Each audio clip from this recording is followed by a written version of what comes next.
But sweet. While you guys are looking through your sheets and everything and making sure everything is good to go, welcome everybody to our level 18 one-shot named The Last Light Belongs to Her. So what we're going to do real quick before we roll into the introduction for the one-shot is I'll just have each of you introduce yourself. You can give whatever name you want to go by. You don't have to give your actual name if you don't want to. Discord name, something you want to be called by, whatever it is. Who you're playing as, and what your little tie-in that you thought of that brings you here to the village of Foxwillow. It's starting with, is it Antares? Yes. Okay, start with you. So, Antares is named after a star in the real world. Uncertain if they're in the realms that we are. I don't believe that I have the same kind of memory that I might have used to. I think I died in battle at some point. He has a great long history of being a warrior and being a soldier, a mercenary. Really what he knows how to do is to fight.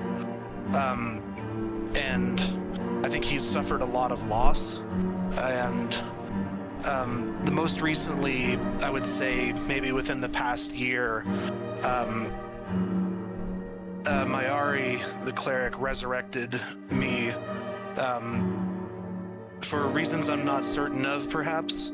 And I have kind of owed a debt to her and her companion. So I'm kind of interested in what she is thinking of doing next, and playing sort of a bodyguard, but more of a friend and ally. And that was a character, of course. My name is Ethan. EJ is good, and pronouns he, him, or he, they work well. And that's about it. What else did you ask? That was it? You covered it all. Yeah. I appreciate it. Awesome. Next we'll go with Freya. Hi, so my name's Gabby. This is actually my first time playing. I'm very excited. Wow, nice. I will need a little bit of help. But so my character is Freya Lena. She was born into an elven noble house. And so what happened was her power kind of came to be, and she didn't want it to be used by her family to really take over the lands and try and use it for power. So she decided to run away, and now she's just trying to take control of herself, figure out who she really is. And she's really just kind of been on the sidelines, always very quiet, just kind of watching others and observing. And now she's, with her newfound power, she's just trying to figure it out and come into herself. Okay. And what would you say Freya's reason for coming to this village would be? So she really just stumbled upon it because she's been traveling by herself this whole time. She's really trying to figure out where this power comes from. She's trying to learn more about it. So she just really stumbled upon this place. Awesome. Cool. Merrick. Yes, I'm Chris. I'll be playing Merrick. He is a tiefling ranger. He spent years working for a mercenary group as a tracker and warrior before collecting enough coin and skill to go freelance. He's currently searching out a bounty that he was hired to find. Brings him to this small town here, as he is following rumors that they've passed this way. Awesome. Cool. And what would you like to go by? Merrick will be fine. Merrick? Okay. Sweet. Is it Mayari?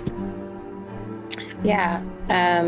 So my actual name is Evelyn, but you can call me Evelyn or Evie, or you can call me Mayari, my character's name.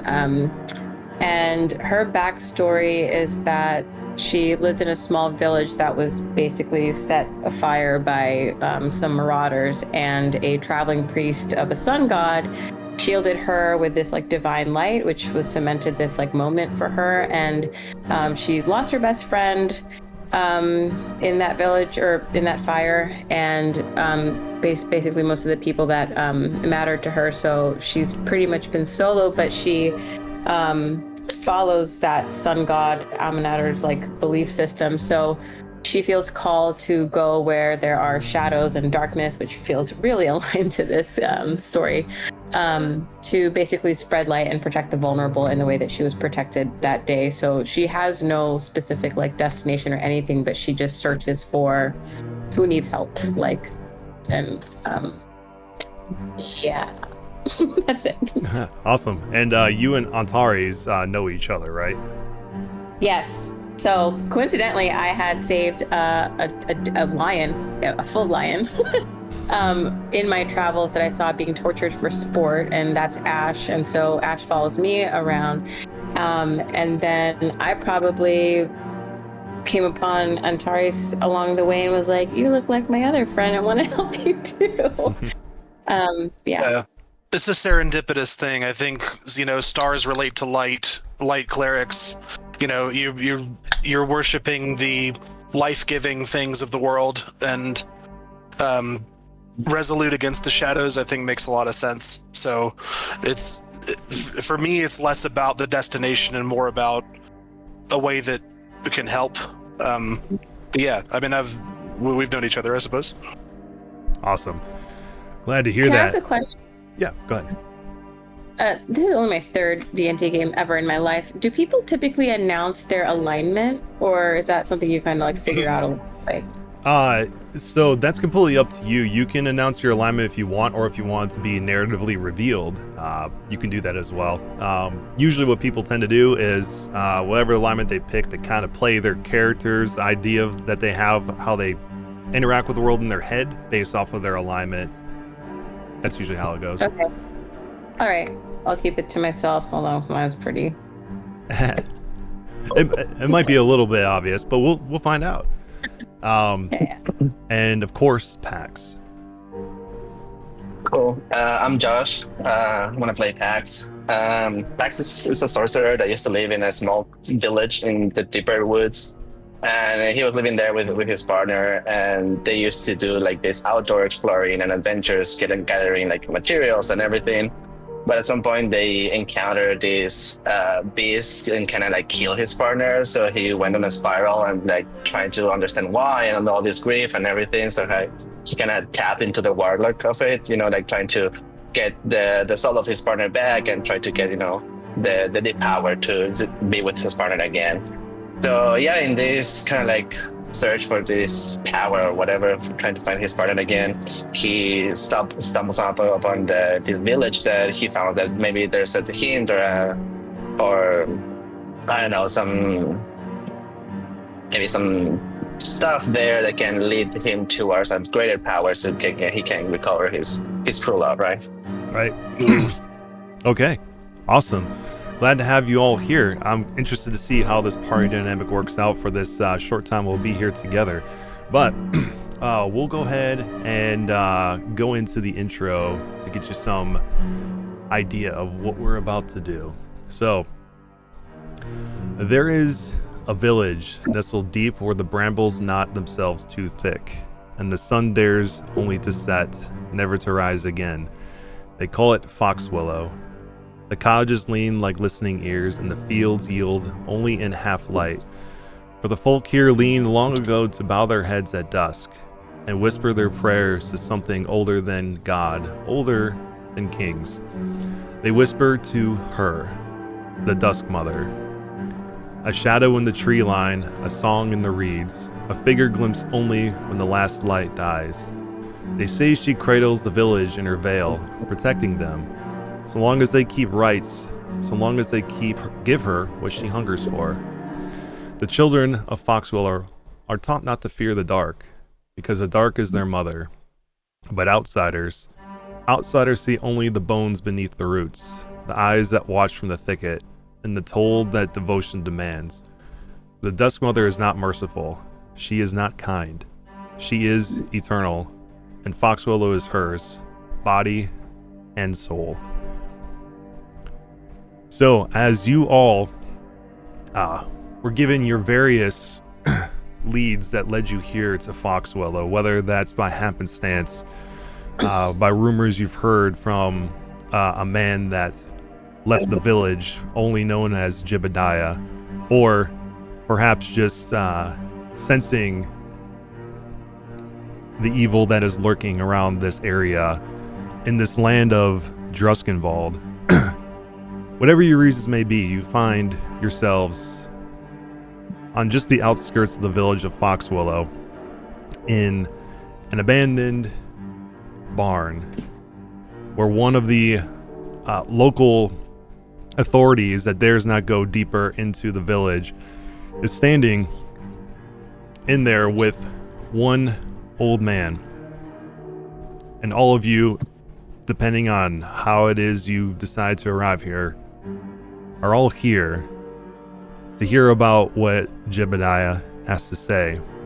So, for each of you, as you're standing in this barn just before Jebediah speaks, what you're looking at is an old, almost hermity looking man. He's not wearing the nicest of clothes. They're tattered. It almost looks like he's wearing a potato sack for a tunic and maybe another repurposed turnip sack for pants held together by rope. One of his eyes is glossy white and the other seems normal but looking in a direction that seems unnatural. But from what this guard has been telling you since you arrived, he seems more coherent than he's ever been in his life.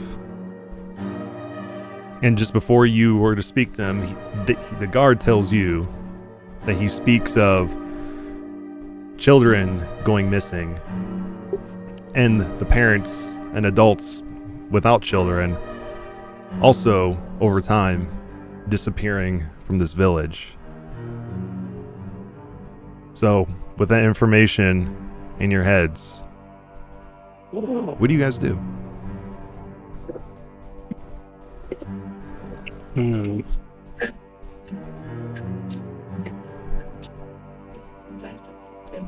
I think I'll walk to Jebediah and ask him, like, where did you come from? Like, tell me your story, like, what is the origin and what happened? I hail from the village of Foxwillow.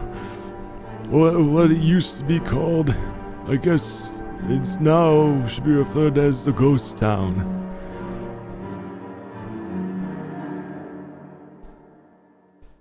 Does the Dusk Mother have any rule over that town and that space as well?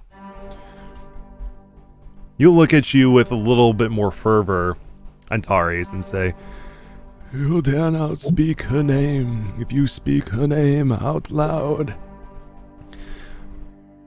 all you'll hear for the rest of your days is her endless screams, and it will cause you to lose your mind." The thousands of screams I've heard in my life have not lost my mind yet. I do not fear the name of any being. I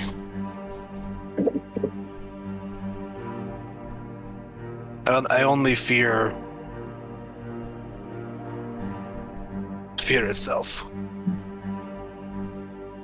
Then you'd be wise to not say that name again, for fear's the least thing for you to worry about. The old seamstress will pluck you of your eyes and sew your faces shut, and force you to hear her screams for the rest of her days. The moon up above has been shining brighter than before, and therefore her power has grown. Jebediah, why are you the lone survivor of this village? That is a question that even eludes old Jebediah, but if I had to surmise why, I think it's because I knew this day would come all along. It was only a matter of time before the moon grew closer to the village and to this whole realm. All the creatures of the dark will stir and grow in their power, just like this mother, we call her, grew in power. Beware the webwoods. Mayari, the moon itself is light. The sun is also light. Why is one to be feared more than the other? Light casts shadow, always, but light also breaks darkness. How is this so? It's because the sun I shine here, only the moon in endless twilight remains here. We have not felt the warmth of the sun in nearly a century. I don't like this place. Dishonest things happen in the shadows. I plan to call light back to it. Should you... I second the motion. What were you about to say? No, you're good. I agree with returning the light to this place. That is a fool's errand to think you can bring sunlight and warmth back to this hallowed place. Or should I say unhallowed for some time. The only way you could do... Mm-hmm. Why do you remain here if you have no hope? Well, the mother seemed to not pursue me leaving the village, but perhaps that is only a delay of the inevitable. But I seek to warn others to stay far away from Foxwillow and even Druskenwald as her power grows stronger by the day. And soon it won't just be the village of Foxwillow, it'll be all of Druskenwald. So perhaps my attempt to live is futile, but I try to warn others.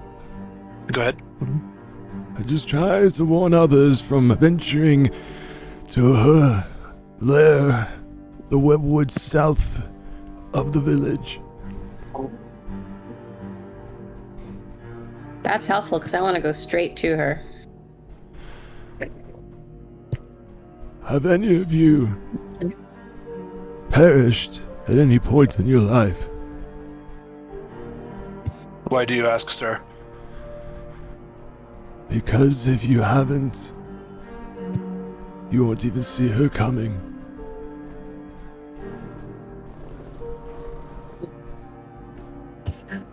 Death is another experience. It is another opportunity for understanding. The only inevitability is change. You speak as someone who has tasted the kiss of death himself. So perhaps you'll be one of the few that will see her coming. The rest of you who haven't felt that, death will come soon, but death will be permanent. If it was to be her that took you from this life, she doesn't give her souls back willingly. And you'll see him then reach into like a shoulder sack that he has, and you'll pull out a doll that's got its eyes stitched shut and its mouth stitched shut, and you'll sit there and kind of start rocking back and forth with it.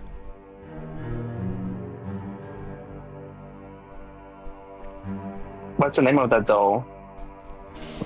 Does it remind us of you of something? Of someone? Oh, it's not just a reminder. This is my granddaughter, Adelaide. She was a victim of the mother of the webwoods.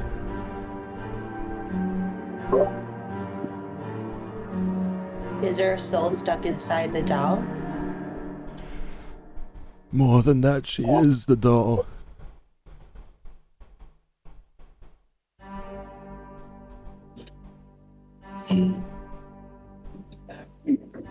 Can this mother control the dolls if they stay in in the dust? That's what the tales say, but I have not seen young Adelaide do anything but stare back at me with her shut eyes and her bound mouth. How do you know she's in there then? I can sense it. I know my granddaughter better than anyone.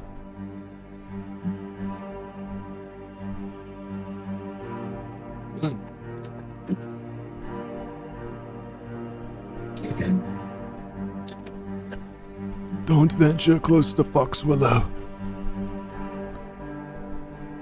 For what you may see in there may cause terrible nightmares for the rest of your days. Mayari, in my mind, it is the only thing to do to go to Foxwillow, is it not? It's my only purpose in life. Jebediah, I thank you for your warnings, but at least for myself, I also share that I feel no fear. What of the rest of you? Do you share the same sentiment to walk to your death? Or do you turn back now and find safer refuge than this damned place? I've I really know. poured my death Sorry, go many ahead. times. It's just another day doing the life of mercenary work. You charge toward death and hope the day isn't your day. He speaks the truth. And you? Yeah. Pointing at Pax and Freya. I'd rather learn about my power and die knowing who I am and what I truly am supposed to be than live 100 years not knowing. And you? Then I just nod and say, I'll go. But like low-key, I'm just thinking like, how can I draw power from this mother, like to get what I want, right? My ultimate goal, what I'm gonna join the party and help them there. Right. So you all choose death. No, we all Death choose is- life. You look like you're living much here. Death has been chosen for everyone, my friend. You choose for you, Mr. Leonin, to experience it once more, but permanently, and for you to taste it for the first time. I pray that whatever god or gods that you worship find forgiveness for you for what it is you're about to do. And you will see him look down towards Adelaide, and you'll see him begin to convulse.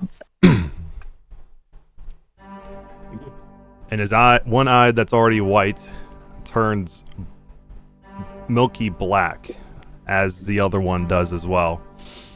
And you'll see some spectral sutures start to close up his eyes.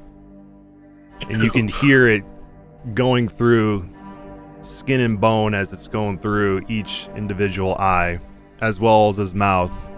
Just before he's able to scream out in pain, the mouth is sutured up. And then you'll see the doll that's looking at him, her head, turn towards you slowly. And then you will hear, apologies if this is loud, the sound of a scream from the doll. And I need you all to give me a wisdom saving throw. Neat.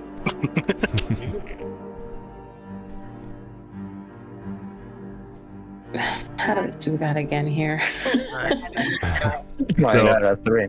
Yeah, so, yeah, right. On your sheets, if you're not familiar with where their saving throws are, you should see it on your details page, which looks like the cogwheel, and you'll see a little bar area that says saving throws, and you'll click on the one that says wisdom. 3 and an 8, a 6. Nice. Oh, sorry, my bad. Make me another. Roll 2 on the die. There you go. 8, 6, Wait, can you 7. say that again? Yeah. So on your sheet, do you have it open? I have my sheet open as its own window, yeah. Okay. So you see how you have all this stuff that says skills? Right now, I think I'm stuck in my spells. Oh, are you? Okay. Do you see a tab anywhere that says details?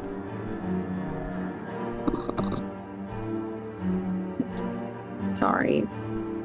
No, you're good. No worries. It's like a gear on the top. Yeah, I'm it back to doesn't the right. main. Sorry.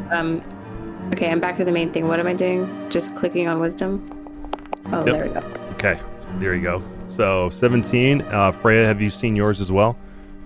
No, I'm still looking for mine. So I'm on the details page right now. Yep. And under skills, right? Look to the right of it. It says saving throws. Oh, yes, I see it. Okay. Yep, you'll click And on you wisdom. just- Exactly. There you go. Okay. So everybody but Freya fails. What? Okay. Rude. So all of you are going to be under the charmed condition as if the same condition type is charmed, but it's close to dominate person that's been cast upon you. So if, for those of you who aren't familiar with what dominate person does, I will read it to you. It's actually more like dominate monster, but that's what it says in here. So, it would say you would attempt to beguile a creature that you can see within range. You must succeed on a wisdom saving throw, be charmed for the duration. If you or a creature that you are friendly with, are friendly to, are fighting it, you have disadvantage on the saving throw, which you weren't fighting. What caused this? While the creature is charmed, you have telepathic link with the creature that caused it to you, as long as the two of you are on the same plane of existence, and you could use the telepathic link to issue commands to the creature while you are conscious. No action required, which it does the best to obey. You can specify a simple and general course of actions, such as attack that creature, run over there, or fetch that object. If the creature completes the order and doesn't receive further direction from you, it defends and preserves itself to the best of its ability. And then each time you take damage, you can repeat the saving throw. Basically, whatever it is that dominated you can command you to do whatever it wants, and you have to do it to the best of your ability. So everybody but Freya. Napster, this is a hell of a game to start playing. First game ever. Wait, I have something called Hero's Feast that I think gives me like advantage on saving throws. Okay. Or am I wrong? What is it called again? I don't know. A Hero's Feast? Maybe that's not that it. It is a feature, Hero's Feast. Let me just look into that for you. That's a spell, I think. No, spell. just kidding. It's only frightened or poison. I know. I read You something. said charm, right? Charmed, yeah. I have Fey ancestry, so I have advantage on my saving throws. Should I roll Okay. again? Yeah, roll it again. You have to get a 20. You know what? I have +0, so So okay, you still are dominated. What was the other person gonna say? You know what I'd like to do? I'm just realizing I have a once a day feature from the feat Mage Slayer. It will allow me, I believe. Let me double check with it. I think if I fail a Wisdom, Intelligence, or Charisma save, I can auto succeed one time a day. And that is true as a guarded mind feature of Mage Slayer. So can't use it again until you finish a short or long rest. So feeling that intense scream from Adelaide, but thinking about the years of screams that I've heard from people, both ally and enemy, I'll use that guarded mind and succeed on that save. Okay. So you will choose to succeed on that save as if you had legendary resistance, which is pretty sweet. Yeah, once a day or once a time, yeah. Yeah, okay. So you will break from the link that you feel trying to connect to as you use your guarded mind. With the rest of you, Pax, Merrick, and Mayari, you all will feel a connection from somewhere beyond you, and you will hear a voice in your head, though it's hard to discern what it sounds like, because it sounds like just otherworldly to you. but it is telling you three, to kill that guard in front of you and take his eyes. Okay. All right, and you're saying we have to do it? You have to try to the best of your ability, yes. Okay. Though, like I said, if you take damage, you can attempt to roll that wisdom save again. Can I try to cast a bless spell? I don't know if this is helpful. I can bless up to 3 creatures, and then when a target makes an attack roll or a saving throw before the spell ends, the target adds 1d4 to the attack roll or save. I don't know if that's helpful. You can cast it post fact, and for when people attempt to roll a wisdom save again, if they try to do so. What were you gonna say? Shit, I don't know. Like, just trying to like look through my thing to try to get out of this. Okay, so Yeah. I'm like trying to resist the fact that I have to do my best to kill this guard. Mm-hmm. Yeah. And I would like, I mean, if I'm succeeding on this, on protecting myself from the charm, I mean, I don't have a lot of really perceptiveness or insightful nature, but if I get any kind of hint that they're going towards the guard to try to take their eyes, I would like to try to protect the guard. And also, I can use some stuff, but I'm not sure what I am able to notice. In terms of what? Oh, notice for what? Well, I guess I didn't hear that command, right? Mm-hmm. But if I guess if I see someone going to a guard, to try to attack someone, I'd love to rage and intercept them. But I understand if that's not going to be fast enough based on what they're trying to do. Okay. The guard is right here. Whoops. Where you're standing. And all of you are right here. So, you guys have stepped out of the barn, of course. You're standing here on the road, just outside of the village. But you want to try to discern how you can stop them from doing this, right? Astaris? Or Yes. Antares, I mean. Okay, roll me quick insight and see what you can do. All right. 16. Okay. You can tell that they have been dominated by some kind of force that came from this doll. And you know that based on the look that they're giving this guard and the look that they want to do what they're told to do, but not because you felt the connection for a moment before you shield it from your mind, so you know what this is that's trying to occur to these people here. But you think that the only way you can stop this is by harming them to give them a fighting chance to break their bond. Okay.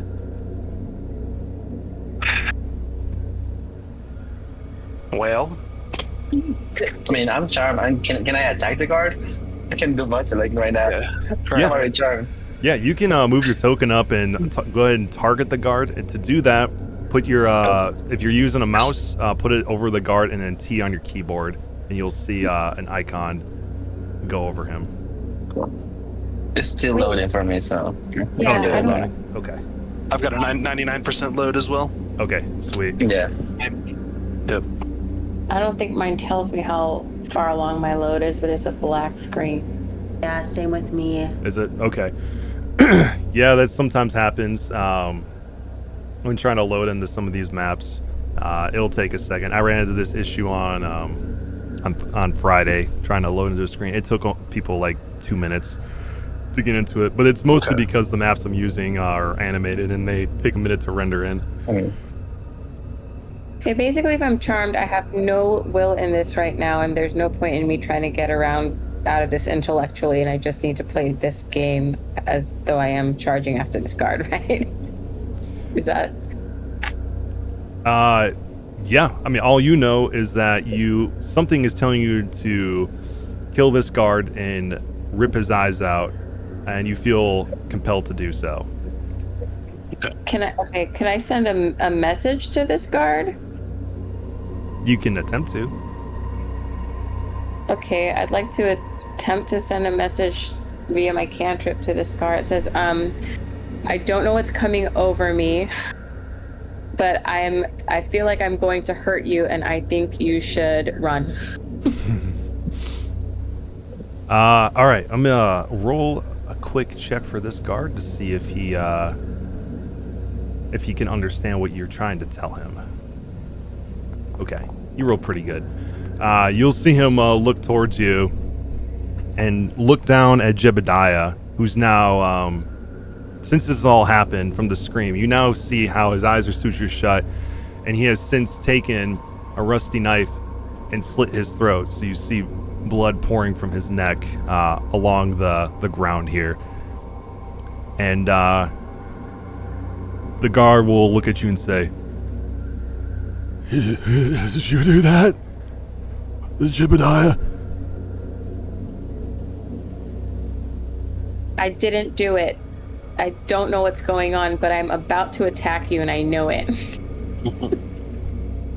If you had me sense that everyone's charmed, I might make an unarmed strike against all three of them, if that's all right.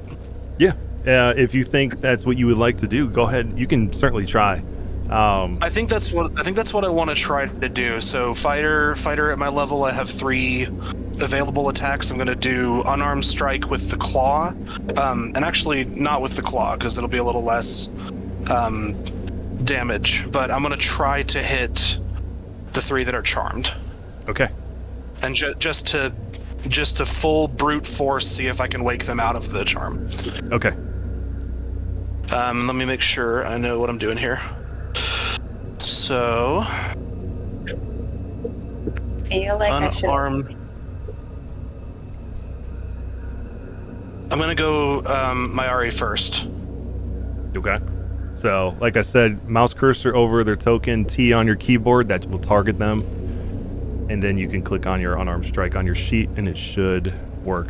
Otherwise, if they're not targeted, it won't necessarily do it. So there, you got the little dot above her now? Yep. Yep. Okay. Unarmed strike, punch. And then simultaneously, should I be trying to target this soldier guard guy? Yeah, what will happen is because since you're trying to tell him, Antari's just trying to punch you at the same time. They're trying to knock you out of this. So he will hit you for 28 to hit. So it should roll damage here in a second, unless it gives you the option to do so. I clicked on it. Let's see. No, you have an attacker. Damage. No. Okay. There we go. There we go. So that did 12 points of bludgeoning damage to you, which it did. Okay. So then, Mayari, I just need you now to give me a wisdom save to see if you break from your charm condition from this being punched by Antares.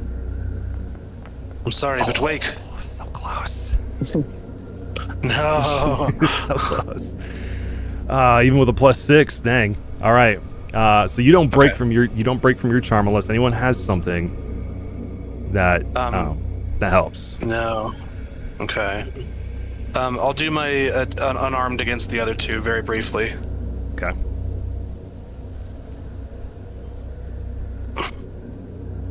Punch. All right. 24 to hit for Pax. It says it does hit. Yeah, I'm gonna hit her. It looks... Sorry, guys. Yeah, click. There we go. Just loaded my damage a little slow, but it's working. You're fine. Or I didn't mean to do savage attacker, but we're 12 is that minimum that I'm aiming for each time. Yeah. All right, so you'll do 12 points to Pax as well, which it did. Roll me a wisdom save as well, Pax. You still remain charmed. Can I attack the guard? Let me finish mine, and then it should work. Freya is the one who's not charmed at the moment, so Okay, let's. the other one is Merrick. It's gonna be great. Just. Ooh, that's a nat 20. Oh wow! God damn it! You kill him. Imagine if you killed 18 guy with one punch. That'd be crazy. All right, so we'll see what that ends up being. That's still okay. Hey, so Merrick, you break from your charmed condition, but you will take 24 instead of 12 because it was a crit hit. Oh, I see. I attack for. I'm sorry about that. You saw what I was doing. Mm-hmm. Okay, cool. All right, cool. And Merrick, are you the one that is immune to crit hits? No, I have No, it's me. It's you. Okay. All right. So one thing that I have in my games is lingering injuries. So anytime you take a critical hit, you got dropped down to 0 or fail a death save by 5 or more, you get a lingering injury. So because he hit you with a critical hit, you are going to suffer sorry. from one. I'm sorry. So I need. Man. So I need. Try to Merrick, I need you to roll me a d20. Oh, fuck. This is bludgeoning, so we'll see what this does. 3. Usually the lower, the worse it is. That's all luck. Yeah, right. Okay, so 3. You're going to suffer from a broken arm. And this is, you can no longer hold anything with 2 hands, and you can hold only a single object at a time. If your arm is splinted with a successful medicine check, the magical healing of 6 level or higher, such as heal or regenerate, mends the broken arm, or it will heal naturally after 8 weeks. If it is not splinted before it's healed or allowed to heal, the effects remain until it is rebroken or splinted. Ooh, well, there goes the bow. Well, let's see. Knock you out of the charm. I hope that this guy's eyes were worth your arm. Todd, Yes. I just found it. That legendary item I picked. That while I'm wearing it, I have advantage on saving throws against spells that target me. Mm-hmm. Okay. And then it says I roll 20 for this. In addition, if I roll 20 for the save and the spell is 7th or lower, the spell has no effect on you and instead targets the caster using the slot level spell save DC, attack bonus, and spell casting ability. Interesting. But anyway, okay. I know it's post haste, so I should have had advantage on the Both last of two, those. but Yeah. the next one. We'll retcon that because you just didn't know that you had that and it would do that for you. So what we'll do, roll 2 more wisdom saves. If you get above a 20 on any of them, then we'll say you broke from the charm from Antarius. You're welcome. 15. Ooh, not quite. Damn it. Okay, one more. Oh no. I hate this. Okay. Yeah, I appreciate you rolling us level 18, but Right. Well, at least you're getting them out of the way now. We haven't even come across the Dusk Mother yet. But okay, so Pax and Mayari, you're still charmed from this. So, Freya, are you doing anything seeing that this is happening? Yeah, so for the broken arm, am I allowed to use cure wounds to help? So you would need to use either heal or regenerate, it said on that particular lingering injuries. Or actually, no, it did not. I'm sorry. Forgive me. It says, what would it say again? Magical healing of 6th level or higher. So yeah, if you cast it at 6th level or higher, yes, you can heal the broken arm. Okay, I'd like to do that. Okay. Thank you. So I I'm just sorry. cast spell, right? Yeah, so I'll move you closer to Merrick. Go ahead and target him. So scroll over him and press T. And then, so next time when you do that, when you cast Cure Wounds, it'll actually apply it to him automatically. But that's okay. It still worked fine. So you'll get 19 points back, which will put you at this because you took 24 before. And your broken arm will heal. Very nice. Thank you. You're welcome. There you go. Magic is truly horrifying and wonderful at the same time. Right. Okay. Mayari and Pax, you both are still charmed, so both of you are compelled to attack this guard. Yeah. Cool. You want to go first, or should I? Completely up to you guys. Hold on.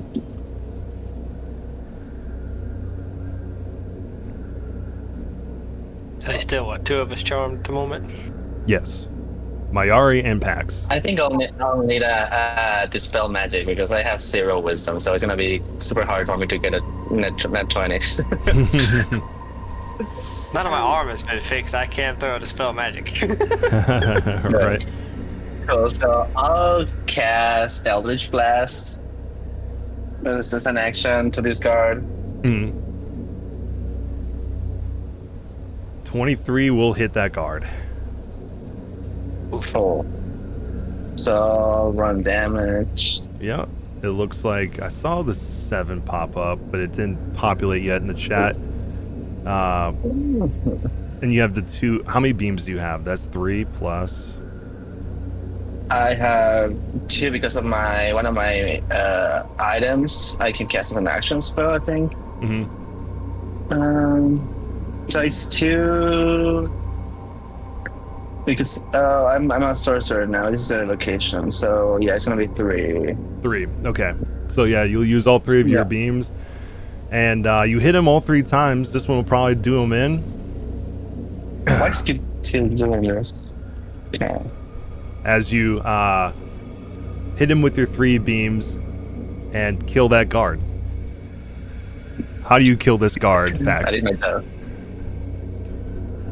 Since it's force magic, I think I'm just gonna hit him with from 3 different directions. I'm just gonna like make it like a mashed potato kind of thing. Just like push them everything to the center.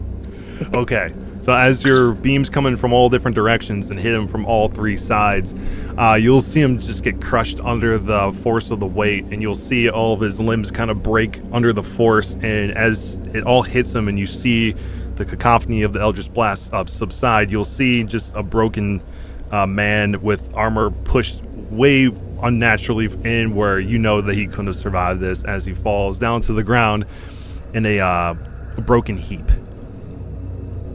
Whoops. And Mayari, your task has not been complete yet, so you feel compelled to finish what was asked of you. Well, shit. Oh, can I still do it on this dead person, or are you insinuating that I have to attack someone else? No, it's insinuating that you have to now remove his eyes. Oh, great. Well, I will go ahead and do that. I was trying to look for what weapons I have. I think I have some sort of sword, so I'll just go over and just pluck his eyes out. Yes. So bonker. There she goes. So roll me a medicine check as you're doing this.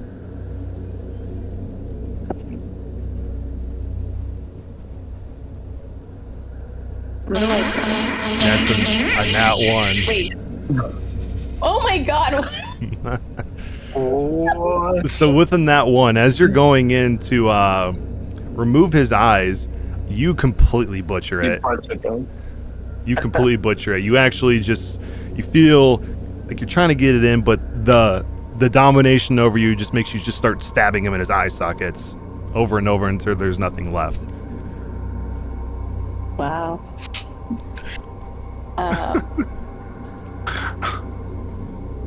And actually, because you're stabbing with a natural 1, you actually nick yourself in the process of your feverish stabbing. So roll me another wisdom save with advantage, as you're gonna take 3 points of damage. Ooh, there's a nat 20. That's what you've been looking for. Now we want to do that. What is this? So you will break your charm, and you see yourself standing with a bloody knife with a little cord piece of the eye still hanging off the blade of it as you break your charm and see what you've done. Yeah, I drop my sword immediately, and I look at Antares. Is that how you say your name? Sure. And if there's a short and or whatever that works. Yeah. Oh my god. With just my eyes, I'm basically saying, "What have I done?" But I haven't spoken a word. Okay. Wow. I'm not sure what to think right now. What to do. And Pax. I think my immediate reaction after that too would then go down to the guard and like just, even though it's futile, I probably would try to like, I don't know, comfort him, heal him, like put his eyeball back in, or just like make him, I don't know. I'm clearly like distraught even as a player. Yeah. Pax, since you are still charmed, you're going to now hear a voice in your head that says,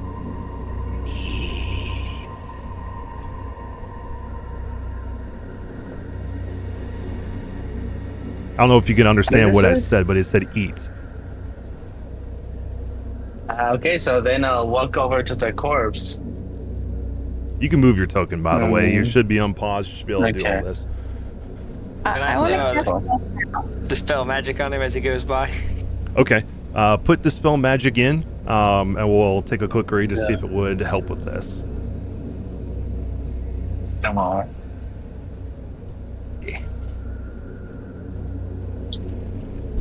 Okay, let's see what it says. Choose one creature, object, or magical effect within range on an ongoing spell of level 3 or lower on the target ends. On each ongoing spell of level 4 or higher on the target, you make an ability check using your spellcasting ability. DC 10 plus your spell's level. Okay, so you're gonna try to end this spell that's on him. Gotcha. Yes. Cool. Let me look at one more time what spell level this is. Okay, so you're gonna need to roll me your spellcasting ability. The DC is 18. All right. All right. Which was not enough.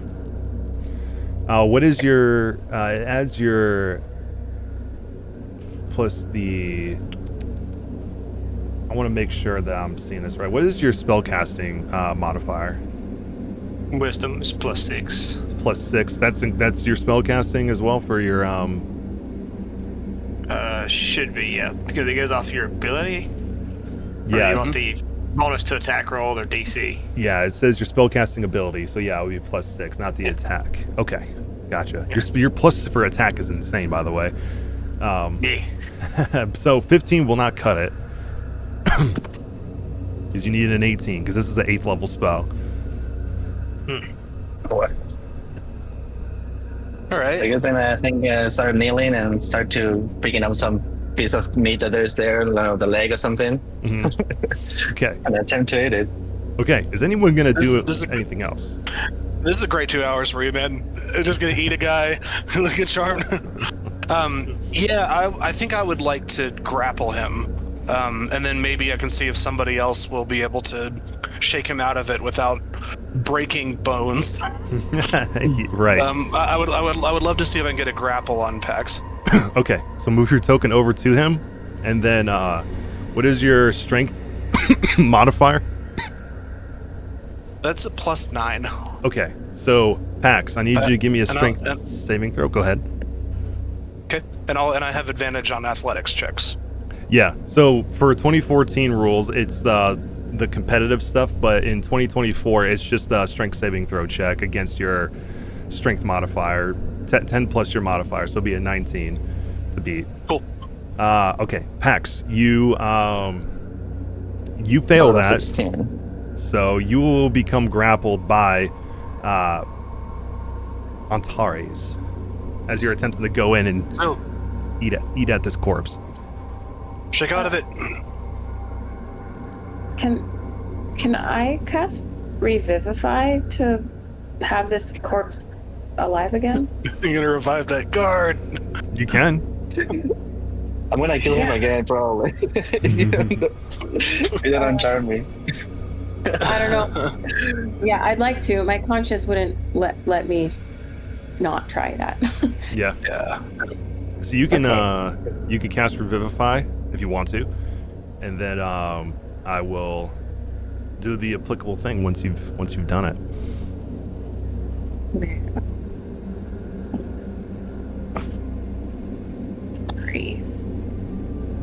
I know it's somewhere in this long list. Oh, there we go. At what level are you casting this at? Level 3, whatever level it is? Third level. Yeah. Okay. Okay. So you'll bring him back to 1 hit point. Oops, that's 10.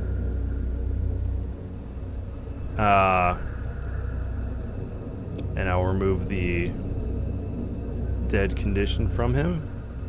As he lays prone on the ground and he's still with the armor all pressed up against him, he wakes up and goes, as the armor is pushing into him, and he's like, oh, what? Oh my God, what happened? Luckily, the missing body parts are restored too, so he has his eyes. Oh, good. Yeah. Oh wait, no, it says it does not restore any missing body parts, so he wakes up without any eyes. Great. He's like, I can't see anything. Where am I? I tried to warn you. Who said that? My name is Mayari. Something came over me, and I took out your eyes, but I revived you, and I'm sorry. Why would you do that? They were my best feature. I agree. I agree. Oh, it hurts. Freya. Do you want us to kill you again to save you the torture? Who said that? No. Is more of you? Oh, I can't do that again. I shoot a glare at Freya for saying that. Unless you can make my eyes come back, I probably would prefer to be dead. Somebody knock some sense into Pax with a gentler touch, maybe. How many spells can I cast here? I've got more healing stuff. Yeah. Can I try to roll another wisdom check? See if I can get the nat 20. Oh, I need someone to hit me. Yeah, someone needs to hit you. Do damage to you first. Yeah. Can I cast Bless on him so that next time he does a wisdom saving throw, it could help? Yeah, you can. Okay. You gonna target more than one person as well? Yeah. Can I do my... No, I'm already on advantage on that. I will do... Antares, my homie. And... ooh, I don't know. Probably not Freya right now for saying that, so Merrick. Okay, so what you'll do before you cast it, go over each of them and push and hold shift on your keyboard, and then go over each one and press T while you're holding shift, and that should target the 3 of them. And then when you cast Bless, it should apply the Bless spell on them. Okay. Press and hold shift while clicking. Yep, press and hold shift, and then put your mouse over them, and then press T on your keyboard while holding shift. Oh, got it. That should target multiple people. Oh gosh, who's? I can't remember who's who. So that's Merrick, the one you have targeted. That there's Antares, and then here's Pax. Okay, so those are the 3 I said, right? Yep, and then you can cast Bless, and it will hit all 3 of them. So traveling with my RA long enough, I think I've perhaps seen this incantation before and recognized that it helps out people around. And I'll call out to Freya and Merrick both and say, hit Pax, strike him. It's the only way. I don't want to do it myself. I'll hold him. He can handle it. Pax, you'll keep hearing him say, or hear the voice say, "Bite your friend." So yeah, I tried to turn around and try to bite him on the neck, kind of like vampire style. Okay, so just roll me an unarmed strike with disadvantage because you are grappled. It should do it automatically for you, but roll me an unarmed strike targeting Antares. Okay. There is one arm strike. So a punch, I guess. Yeah. Okay, yeah, you will attempt to bite him, but you will miss.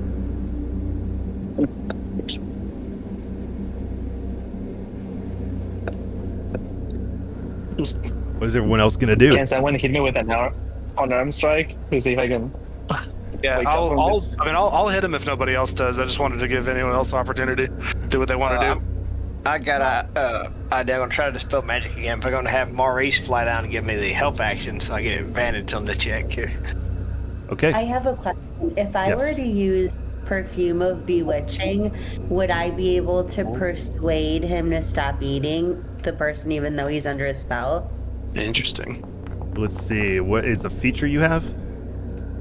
Or item? I have perfume of bewitching. Oh, perfume. That's an item. Okay. With me- 17 plus 6. 23 for the check. Okay. Let me see the perfume real quick to give you that answer. I'm trying to find where it is. I'm not seeing it in your inventory.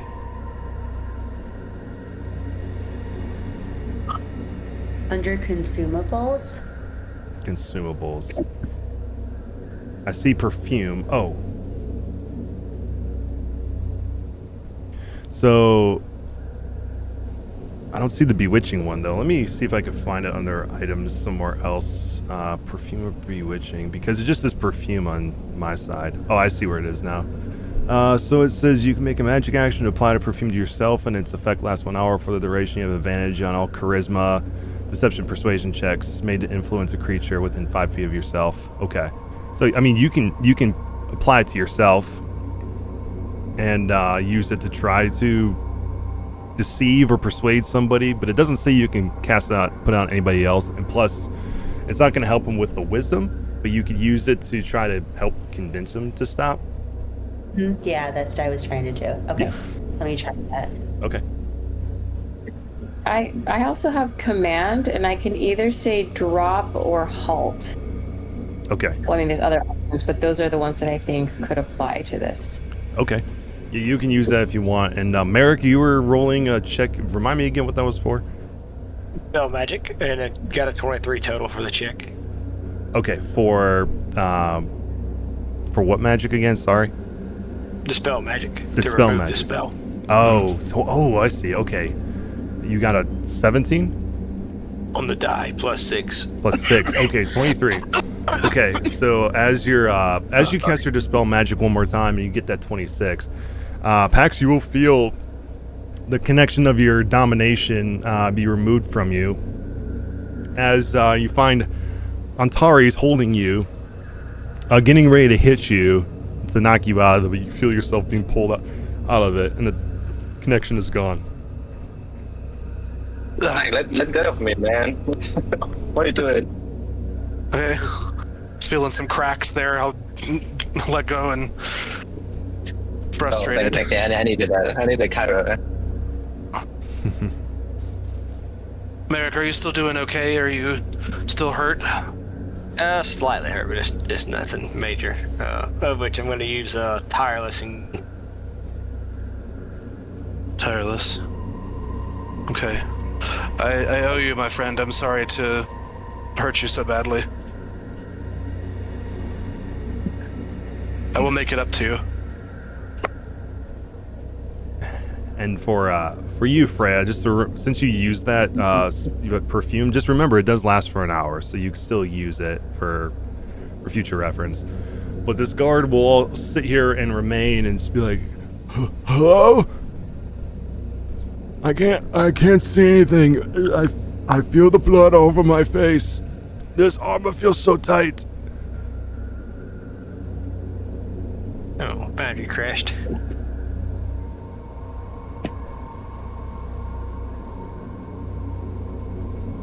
Hello? So I ignore the guard saying hello, and that he's not feeling well, and I ask him to tell us everything he knows about the mother. Hello? The Dusk Mother? Yes. What? Why would I tell you? You ripped my eyes out. That was me. That was Mayori. But you have to because you're under persuasion, aren't you? So you have to tell me everything you know. Roll me a persuasion check with advantage. So either roll it twice or hold Alt on your keyboard while you click on it.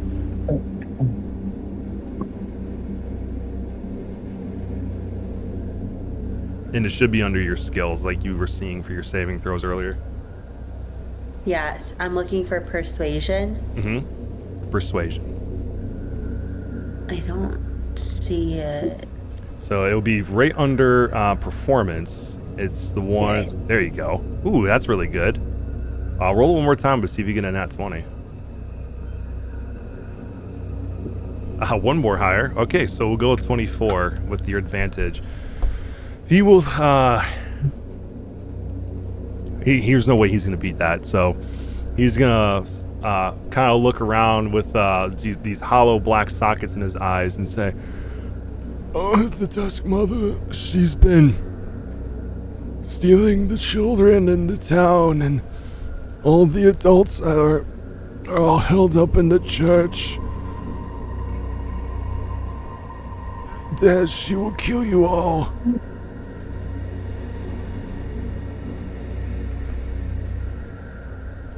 Where's the No. church? Where is it? Far end of town, just walk into Foxwillow and you'll see it. Right. I look at you all and I ask you if you are gonna follow to the church. Follow me to the church. I have one more question for the guard. Guard, do you know any weaknesses Mother has? She has none. Bullshit, I mutter under my breath. She was a seamstress when she was alive. She used to live on the other side of Foxwillow. She did all the seaming, but then she killed all of her children because she practiced dark magic and was possessed by one and killed her children, and ever since she's been roaming the webwoods known as the Shade of White. For those who don't dare speak her name.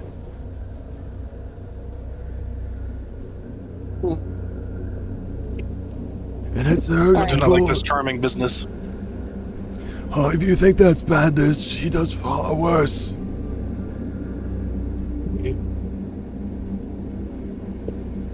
Let's head to the church. Be careful when you Shouldn't go we into do, the like, church. Kill her before, and then we can release everyone.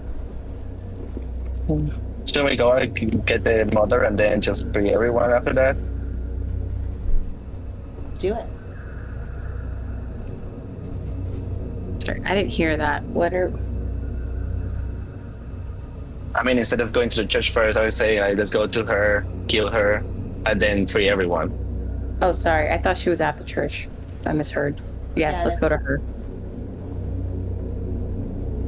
If you're trying to find her, go into the webwoods. And he'll point to woods that's further down away from the village that you can see a cluster of trees that expands beyond your vision, but they are all covered in webs, all the trees you see.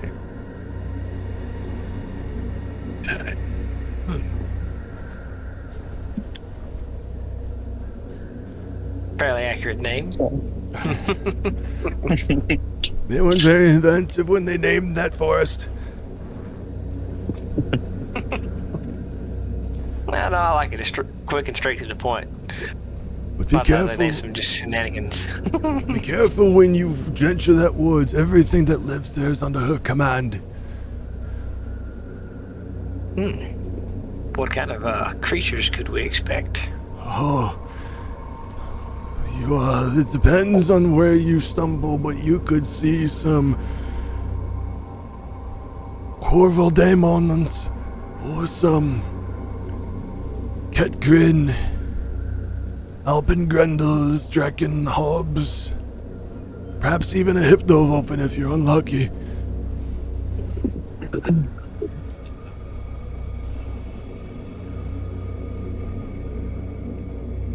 If it suits anybody, before we do this, perhaps we rest here. I can have something I can help us prepare with before we enter such a dangerous place. Sounds good to me. Tend to some wounds a little bit. I'd like to apply some oil myself. Yeah. Will we be able to do a short rest here in this space? Sure, you can. To give you some context to where you're at, hopefully this doesn't take you forever to go to this scene, but I have a little video intro of what this village looks like. Oh, cool. Yeah. So we'll give it a second to come through. Yeah. Yeah, I had to reload Foundry, so I'm still trying to load the road back. Oh, you're good. What I can do too, I can play it while you guys are loading in, but it will play through the Discord. So if you want to watch it through there, we can do that too. That'll work. Cool. Okay. Yeah. Cool. So this is what you see, just on the road where you're standing on. Oh, cool.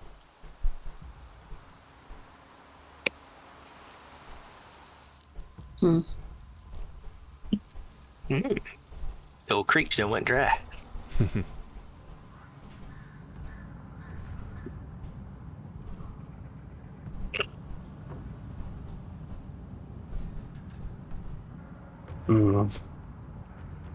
Yeah, I'm missing a bonfire in the center of town. So depressing.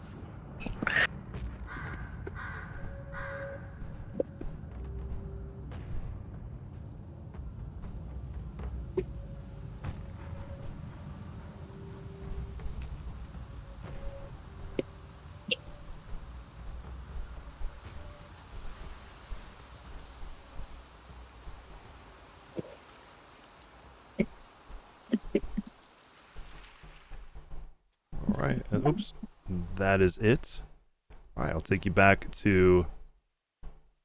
Oops. This scene you guys are on. You guys should still be on it. So hopefully you guys are still on that scene. If everything's going good, what you can do if you want to go venture further into town or rest here on the road, you can. Or to go to the next map, you can walk all the way to the end of the road, and there should be a little door icon you can click on that will send your token to the next map. Sorry. 99% loading for me. Okay. Yeah, me too. Same. Sweet. Same. Yep. Okay. Did you guys want to rest here, or did you want to rest somewhere in town? Yeah, probably better here. We know what's over here. We don't know what's in the town. Yeah, that's very fair. Okay. But yes, you can take a short rest here if you would like. All of you want to do that? Yeah. Yeah. Yeah. Well, what I'd like to do is to use this an item that I have that it'll take 10 minutes to apply to somebody. I'd like to apply one of these to each. It's called Glow Rune Pigment. So it's kind of a giant-based runic gemstone luminescent paint, like a body paint. So I think what I would like to do is get the life rune to everybody. So for 10 minutes, I'm just sort of, and if anybody doesn't want to accept it, that's fine, but there shouldn't be a downside to it. All it is a rune that gains 10 temporary hit points, which means that those will last until a long rest. So 10 temporary hit points to everybody. Okay. And then all of those people have advantage on death saving throws. Heck yeah. And that will last 8 hours. Ooh. Nice. Enough time to last this one shot. Yeah, man. There you go.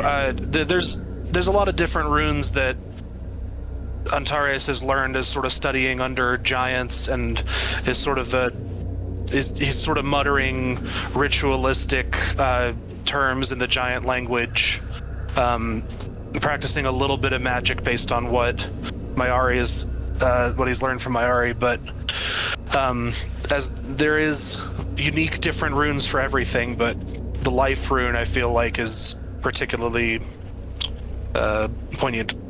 Yeah. Okay. Yeah. So I gave everyone their 10 temporary hit points. When you guys do come in, has anyone back into the scene yet?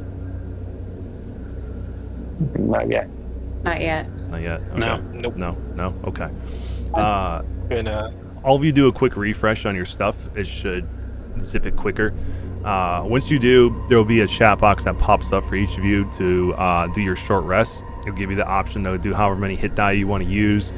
And any features that you have that is benefited from your short rest, you can toggle those and make sure that you get those back if you use them, or have features like if you were a bard and have the Song of Rest, which is mostly for long rest, but you would be able to use stuff like that. And I'm gonna throw some oil of slipperiness on myself. Oil of slipperiness. All right. Gives But, me the sorry, what is freedom it? of movement. What does it mean to spend remaining hit dice? So it should. Is there a drop down for it that you see? Yeah. Okay. If you click that drop down, it should give you the option to select however many hit dice you want to use. If you don't want to use your hit dice at all, select 0. Unless where it says spend remaining hit dice, that would roll all of your hit dice. If you are not missing any hit points, then you just don't have to use it. Okay. But how do I do so? It says select dice to roll, and it just gives me one option. It says D8 18 available. What do I do? Do I just click finish short rest and that does it? Yes. Or do I click roll? Click finish short rest. If you roll, then it'll roll your hit dice for you. There you go. So, like for Mayari, since she didn't get hit, she just clicks short rest, and then it doesn't roll it for you. Oh, but didn't I get hit when Antares hit me when I was? You did. Yeah, you did. You took 12. That's right. Did you retcon that because of something that she had? Or this No, I still rolled poorly. Okay. I'll tell you what. What type of D8 do you normally roll? I think it's a D10, right, for you? Clerics? Clerics should be clerics are D8. D8s, okay. So you would probably need to roll 2, or because it's your D8 plus your con modifier for your healing. So you have a +1 to con. So roll me some D8s, and then we'll see what that would give you for hit points, and we'll see how many you would use, and then I'll change that. For everyone else who's going to roll hit dice, click on the roll your dice, so that way you can use it. So 2 plus, so that's 3, so you need 9 more. Do I do it again? Yep, unless you don't want to, if you just want to have it be that. So that's 3 plus 6, so that's 9 so far. You're missing 3 hit points. Up to you if you want to do another. Okay, so you're missing 1 hit point now. Okay, so I will change that to where your hit dice, you use 3 of those up. Okay, and then you'll be at this now. You're welcome. Okay, for everyone else who took damage and is rolling that short rest, go ahead and roll your hit dice or click short rest, depending on what you want to do. Merrick already did his. Mayara did hers. Fred, did you see? Does it still have that pop up for you? No, it's still. So I tried reloading and it's at 99% right now. So I still don't have the dice short rest option. Okay, gotcha. Is that the same for everybody else? Yeah, I reloaded and I'm black screen, but I got some other tabs open too. I'll Okay. try to take it off. And I don't have any damage myself or restoring any abilities, so I'm just doing the 50 minutes out of that 60 to apply that paint. Gotcha. Okay. All right, Pax I is roll rolling my his. 2. Yep, you rolled your 2. I see that applied, and you're good to go. Cool. Fred did that. Okay, you got 6 back.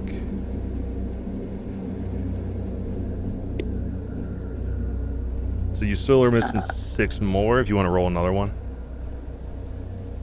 There you go. Now you're fully healed, and now you can click finish short rest, and then you'll be good to go. And I'm at 99, so I'm getting closer. All right, cool. Looks like everyone else is in minus you and Tares, but you weren't covering anything. But just click on it when you come in. But we will we'll continue from here. What you guys want to do?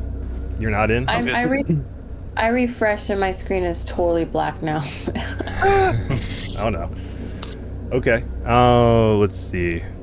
Did I exit back into that link from Discord? Yeah, go ahead and do that, and then log back in. So I removed you from it, so that way you can log back in. It'll probably take a couple minutes for that it not be grayed out for you anymore. But when it's fully clickable for you, click on it and log back in, and we'll be good. But for now, just watch what we have on Discord, and then whatever we need to do, we can have. Hopefully you're in by the time we need to roll anything, but we'll go from there. But you guys have finished your short rest. The guard the whole time for the past hour has just been laying there crying out in agony at his eyes being missing. But he does eventually get up and kind of aimlessly walks in the direction out of town.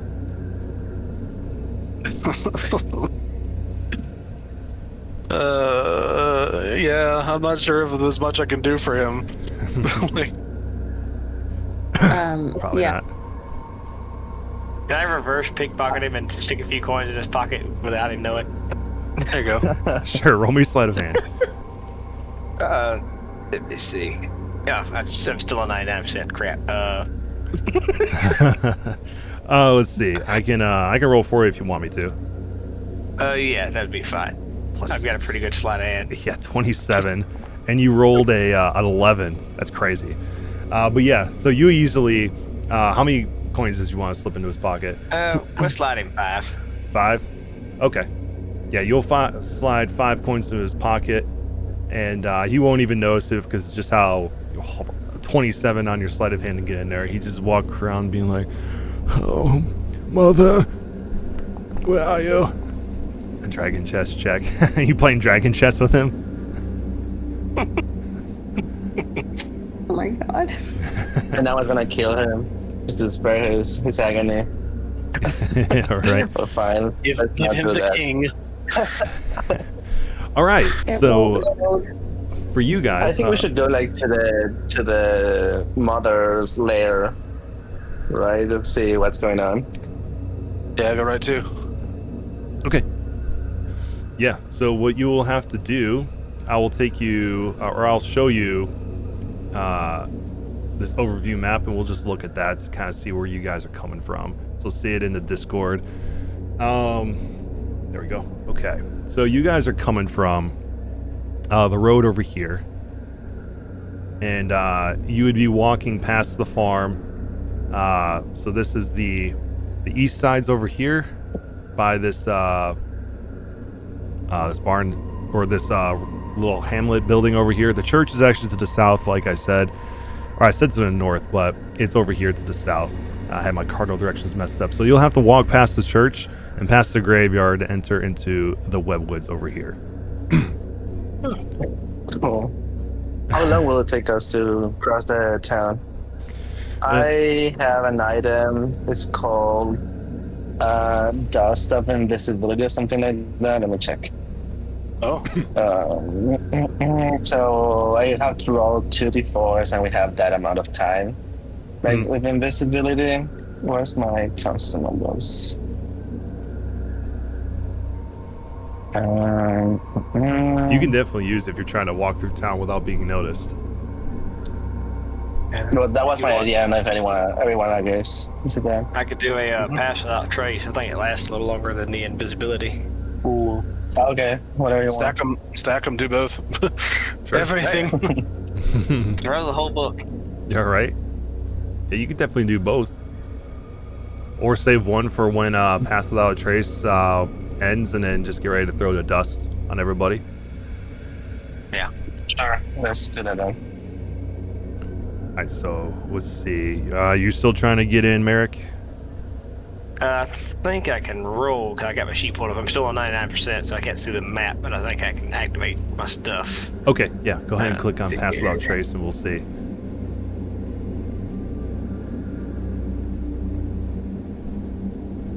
Okay. Yeah, that did work. All right, so you're ready. Concealing aura and a 30-foot emanation from the duration. While on the aura, you and your creature you choose have a plus 10 bonus to stealth checks and leave no tracks. Okay. So then what I would have each of you do, so long as you have your sheets open, give me, all of you, actually, shoot, I was going to use something else, but you guys are not in the VTT right now. So we'll just have you each roll a stealth check, because I have this thing where we could do a group check. But you would need to be in the VTT to do it. Yeah. Oh, still. Okay, so 12 from Freya, 37 from Merrick, 27 from Pax. I'm still at 98%. And by the way, I'm wearing a cloak of elven kind, and while I wear this cloak with its hood up, wisdom or perception checks made to see you have disadvantage. Okay. And I have advantage on stealth checks. Sweet. Yeah, I got the boots. Heck yeah, you guys are loaded up, as you should be. I'm at a 99% on the overview. I have a D&D Beyond. I can roll if you trust me to do that, or if you're able to roll, that's fine. Yeah, I can do that For from the here. stealth? Yeah. Yeah, I'll do that. I guess like a plus 11 stealth. Just go straight on. Yep, we'll see what you get.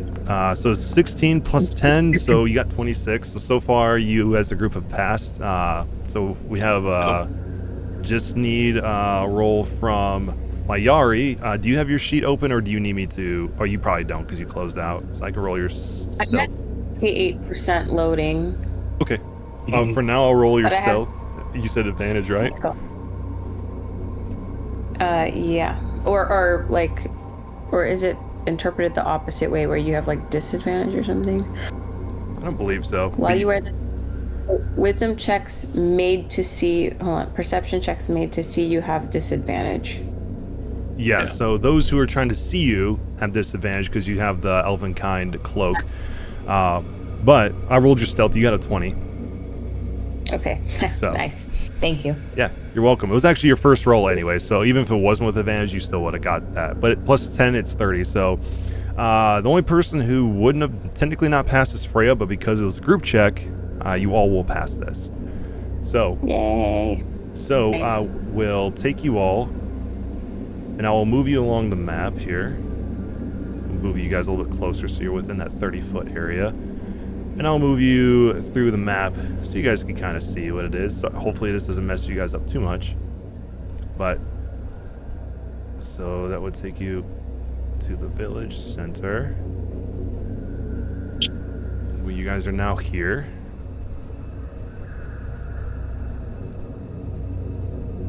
I gotta take myself to this scene. Boom. Okay. So, as you start to move through this town, the village center, you could see that this place is definitely well abandoned. You don't see a single soul walking around in this town. You can see some old footprints through the mud and the puddles walking through here. They seem to be walking rather haphazardly. And we'll say Freya, give me a perception check. Something just popped in my ear. 15. Okay. You can tell by the tracks that are walking through here, while you guys are leaving no tracks, that these are definitely humanoid tracks, and they all lead to the church to the south. But they seem to be in a hurry.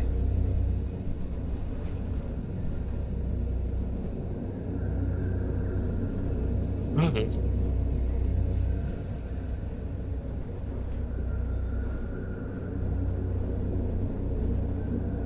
Anything you guys want to Do do all as the, well? Go ahead.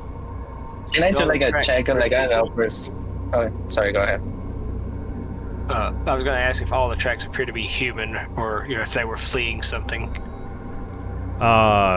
Do you have your sheet open as well? Because you could also give me a perception. Yes. Okay, go ahead. Let's see here. 38. Jesus. Ooh, nat 20. Yeah, that's crazy. Is Data. that nat 20? Yeah, it is a nat 20. Holy crap. Yeah, no, these tracks are all, there's no creatures that came through this town that were chasing these people through the town. They are all, seem to be going there on their own free will, but with a quickness. as if something was compelling him to do so. The spell that hit us may have hit them. Well, that could be bad for them. Well, it was bad for them, I think, right? Oh, thank God it's finally loading. Mine's loaded too. Can I do a detect magic spell around the church to see if there's anything going on? Yeah, for sure. Do you want to use a spell slot for that, or do you want to ritually cast it as you're walking? Ritually cast it as I'm walking. Okay. Yeah, I figured I'd ask if you didn't want to use up a spell slot to do that. But completely up to you. Yeah, I will take you to the church here. So let me get you guys all in this little square so it moves you. Technology is great until everything gets a little bit bogged up, unfortunately. Which just seems it's taking you guys a little bit of time to get into VTT. Apologize for that. But That's all right. Good. okay. So you guys will then be approaching the front end of the church. I'll bring you guys a little bit closer so that way your detect magic will pop off as you get closer to it. Oh. Catch up with me, map. There we go. Okay, so you're standing in front of the church, and Freya, as you're ritually casting your detect magic, and it pops off. Yeah, you get a very strong. Ooh, cool effect. Strong sense of magic coming from this this church, and it is. But when you sense it, you feel a very, very strong sense of evil coming from you. So give me a wisdom saving throw. Who were you talking to? Me, right? Freya? Wisdom. Yeah, Freya. Okay. So I now need you to roll me a D100. No. How do I do that? Are you in the VTT yet? Yeah. Okay, so when you go look over at the chat over on the right hand side, you should see a like a little chat box and a couple of different dice below it. The one all the way to the right, if you put your mouse over it, it'll say D100. You just click on that and then click roll. The bottom right hand side is where you'll see it. Oh yeah, I don't have that. I just had my sheet up, but I don't have it all loaded yet, actually. Okay, do you want me to roll it for you? Yeah, will you? Sure. 79. Oh wait, hold on. If you're in, you can roll that. Not a problem. Oh. 70. Okay, so pretty close. All right, let's see what you got here. Also, if you're also in, roll me a D10 with that as well.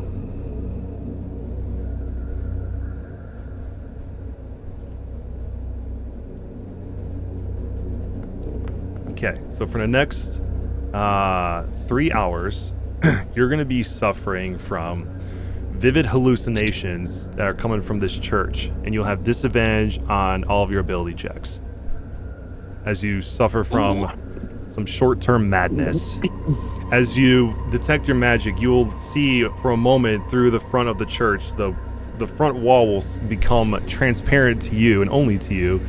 And you can see a cluster of people standing inside of this church, all huddled around the altar, roughly about 30 of them standing here, all adult age. But as you peer through this wall, you'll see them all turn their head towards you, and all of their faces and eyes and mouths are stitched shut. And you'll see one kind of reach out to you. As I say this, can I cast the spell magic on her so she doesn't get the bad effect? The spell magic? Yeah. Yeah, you can cast it. Let's see what it says. Let's see if it can get rid of madness.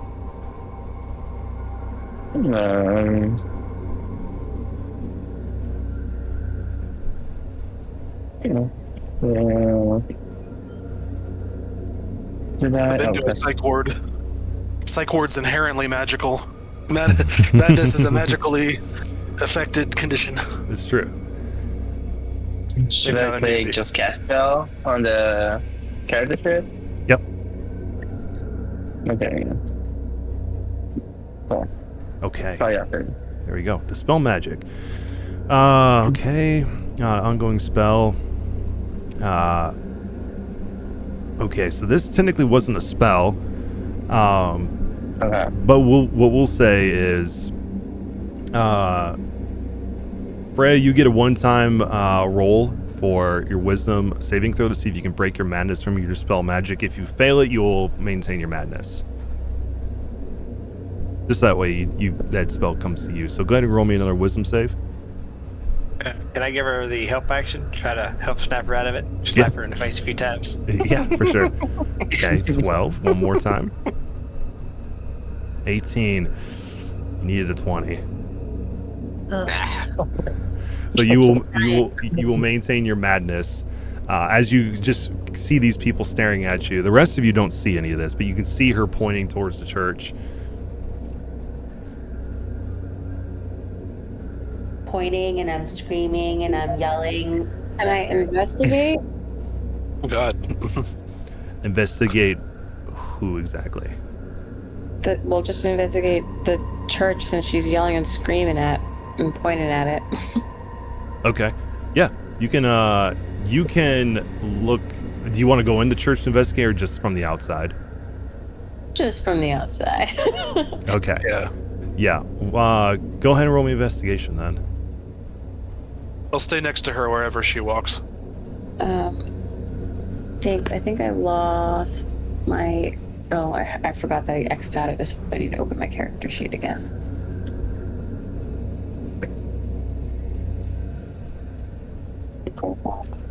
I'm going to have Maurice do a lap around the church to see if there's other interest beside the main one here. Okay. Yeah.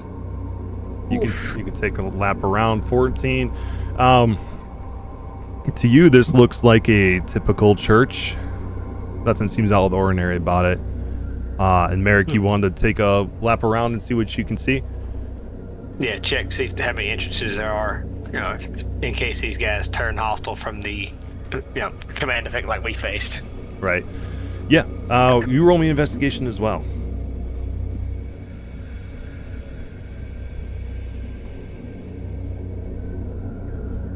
Let's see, investigation. Terrible at investigating.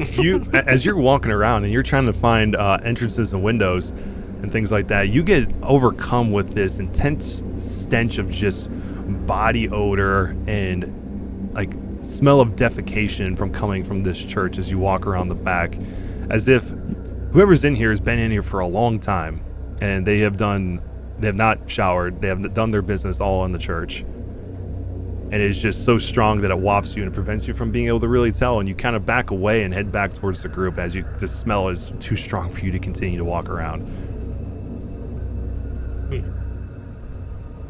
Get back here. It's like, guys, I think they have shat in every crevice of this church. Sorry, we're still trying to get through the woods though, right? Everyone to get to she who must not be named? Or are we just distracted by this right now? It is good that we came into town to see what the situation was, but I mean, I don't know what we can do to help these people besides fight who did it to them. Pax, give me a wisdom saving throw real quick. Oh, you needed a 20 still, of course. So you will feel yourself compelled to go inside the church. Yeah. Okay. Yeah. I don't think that's a good idea, so I want to cast Hold Person.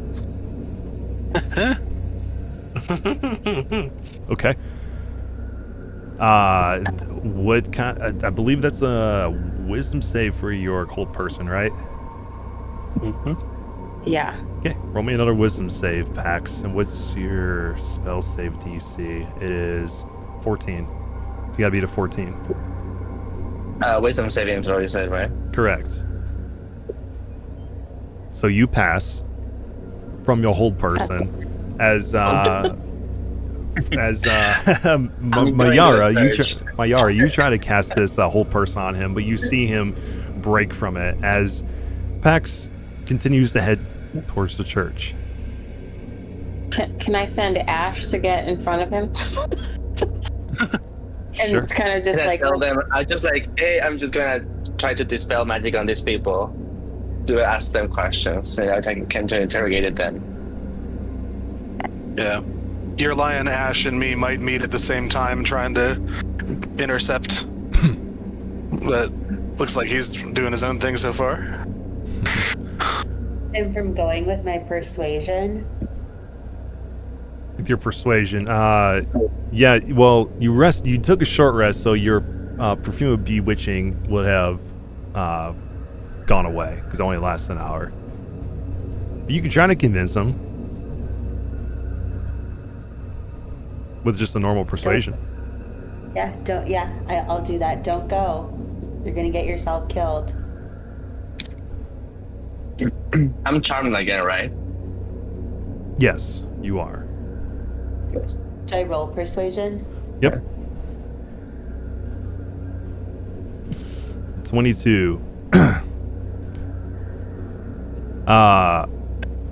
Pax, give me another wisdom saving throw. She rolled pretty high on that.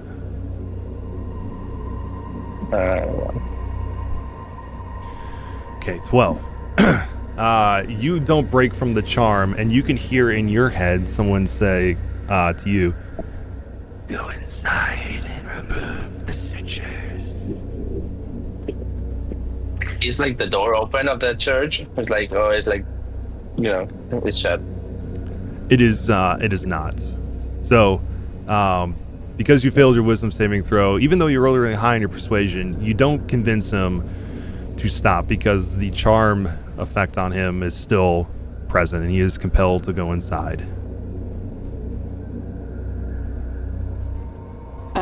I cast command and say halt. Go ahead and cast your command. And I believe that's another wisdom save, right? Yeah, it's so hard to sift through these many spells, but Oh yeah. Yeah. All right, Pax. One more wisdom saving throw for the plot. You still pass it. You roll high on the wrong ones here. I just say like, hey, let me go. Everything's gonna be fine. Okay. I just want to check something there. All right.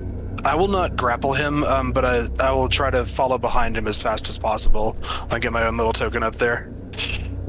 Okay. I'll let you do it, but there you go. Okay. So, Pax, you will enter inside of this church. Let me move Ash out of the way so I can actually get you in here. There we go. Pax is so annoying. He's gonna go here in a second too. So what's happening here is part of that too. So you're gonna, okay,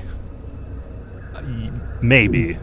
So as you go inside and you see the people standing in there, and of course along the floor you just see piles and piles of human defecation just piled up and fossilified along the floor here as these people have been in here for some time. But one of them turns towards you as he senses your presence and walks towards you, and you can hear that voice again in your head say, "Cut the sutures from his eyes." Oh boy. I mean, I cannot do much. I'm charmed. Can I race? Sure, I'll still do it. Can I race after him and do protection from evil and good? I have to touch him though. Yeah. If you want to, you can go inside. Yeah. I think, I'll step inside as well, and if I'm up there, I'll get in front of the door. I'll let anyone in that wants to come in, but mostly I just want to see if they're attacking Pax. I'll try to grapple them and get them out of there. That's really my concern. Okay. Yeah. But I haven't heard anything that this voice has said, so I'm just reacting. Okay. Anyone else going to try to do anything? It looked like Merrick was about to move up. Sorry. Yeah, I was just trying to move to get an eye on what's going on inside. Okay. I am trying to go to him, and I don't know if my map is fully loaded for me, but I'm trying to go run up to Pax to touch him to cast that protection from evil and good. Okay. Even though All right. now we're all inside. Well, at least you two are inside. Okay. Pax, give me one more wisdom saving throw. Okay. So you will feel compelled to cut the sutures instead of what you wanted to do. Cool. So yeah, go ahead, I think I have a knife or something. And I start trying to open up the eyes. Okay, so as you're cutting the sutures away and his eyes open, you will immediately see an inky black void behind the eyelids, and I need you to give me a charisma saving throw. Plus 10 there. Oh, you got a really good roll on that. Nice. That was almost a nat 20. As you see his eyes open, you will feel your soul being tugged from your body, but you resist it. And for a moment, you feel the twinkle of the domination over you sever for a second, if you want to do what you were wanting to do. Cool. So I don't want to put the whole group in jeopardy, so I'm just gonna cast 7th level spell Finger of Death on myself. So it's 7d8 plus 30 necrotic damage, and then a fail save half of it. Okay. All right, so go ahead and cast Finger of Death. Target yourself on it. Yeah. I see. Wait, so did my protection from good and evil do anything to him? So he would have needed to roll... Okay, he won't need to roll anything. So protects him from aberrations, celestials, elementals, phase, fiends, or undead. It would have helped him with them attacking him, and we'll say it helped him with getting that 31 to prevent him from getting his soul trapped in this commoner. Which would be the same as the magic jar spell. But go ahead and cast your Finger of Death on yourself, which is what you're wanting to do. Very good.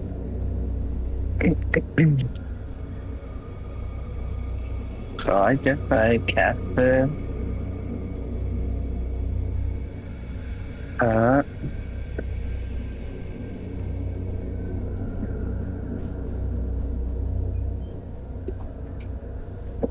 It won't let me cast it, I think. Okay. Can I, if I may, I'll say, is this your choice? Do you feel like do you have a clone? We're basically gods. Do you have a backup somewhere that perhaps you can find safety beyond this life? I can help you All with my this. familiars would die with me. Your familiar would? We could try to take care of your familiar.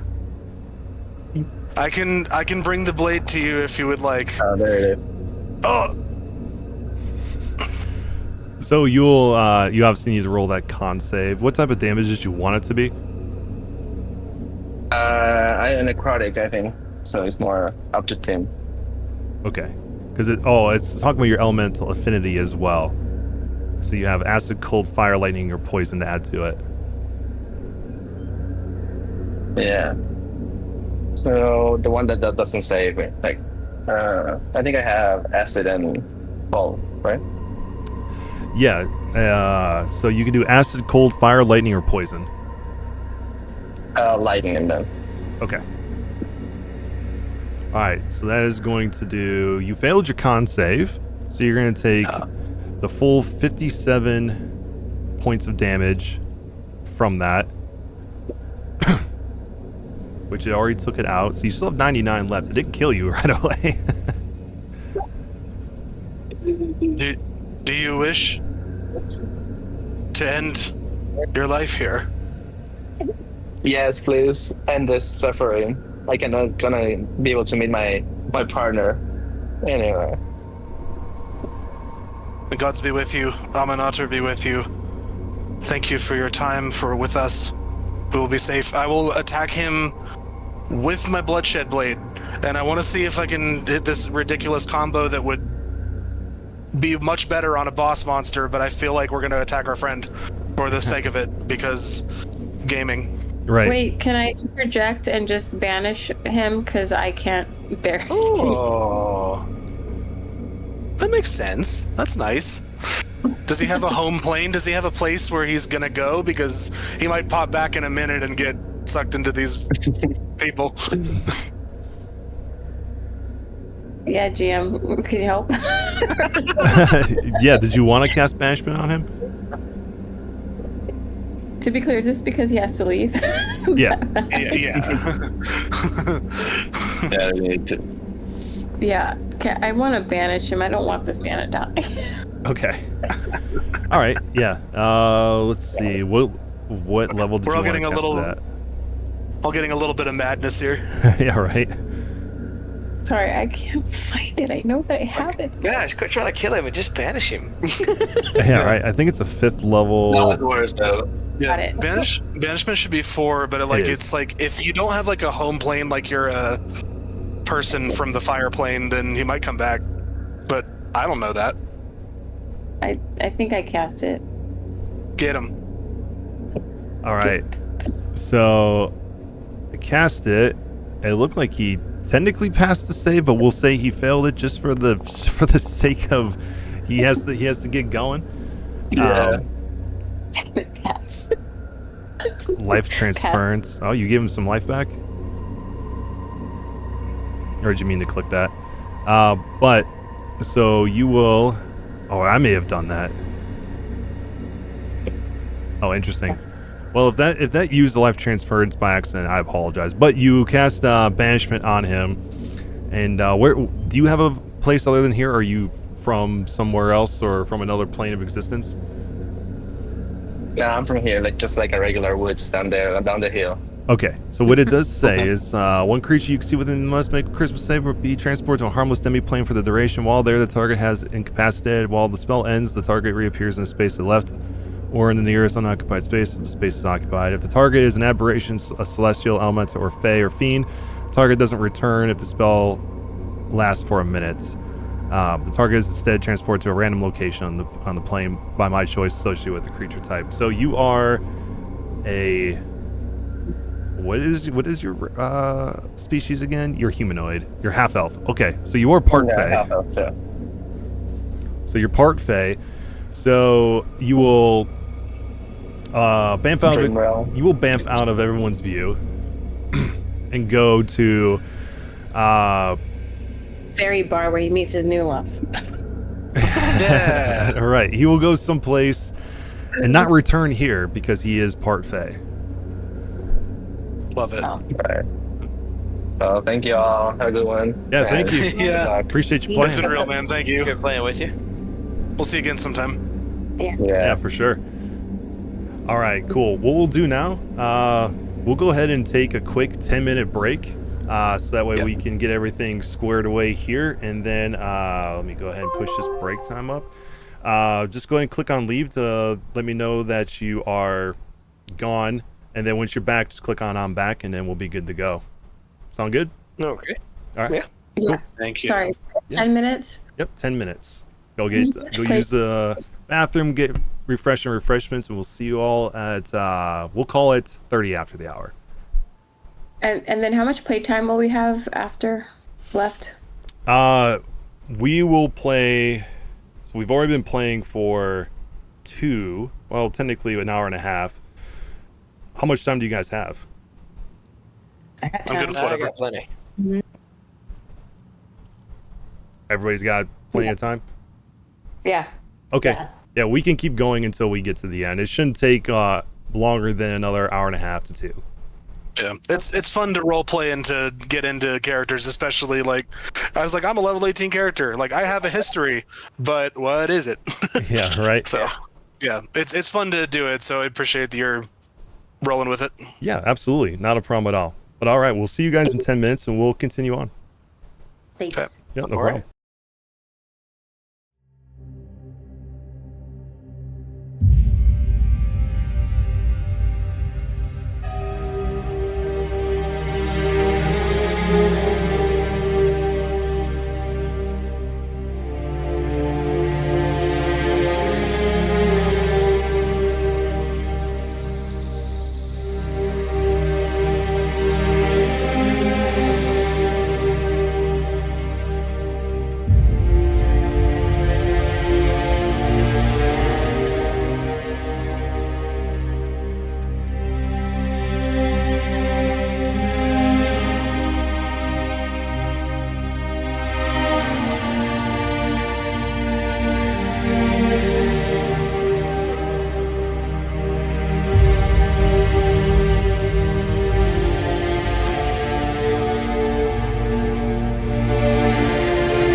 Oh, you do? Because I don't see you listed on the list of people here. So give it a refresh and see if it makes you log back in. All right. All right. While I rework some camera stuff here. Okay, I'm joining again. That's good. Just warning y'all, I think I know what my character would be doing. I think she'd be pretty upset and is about to be ballsy and just move into the woods here. Let's go.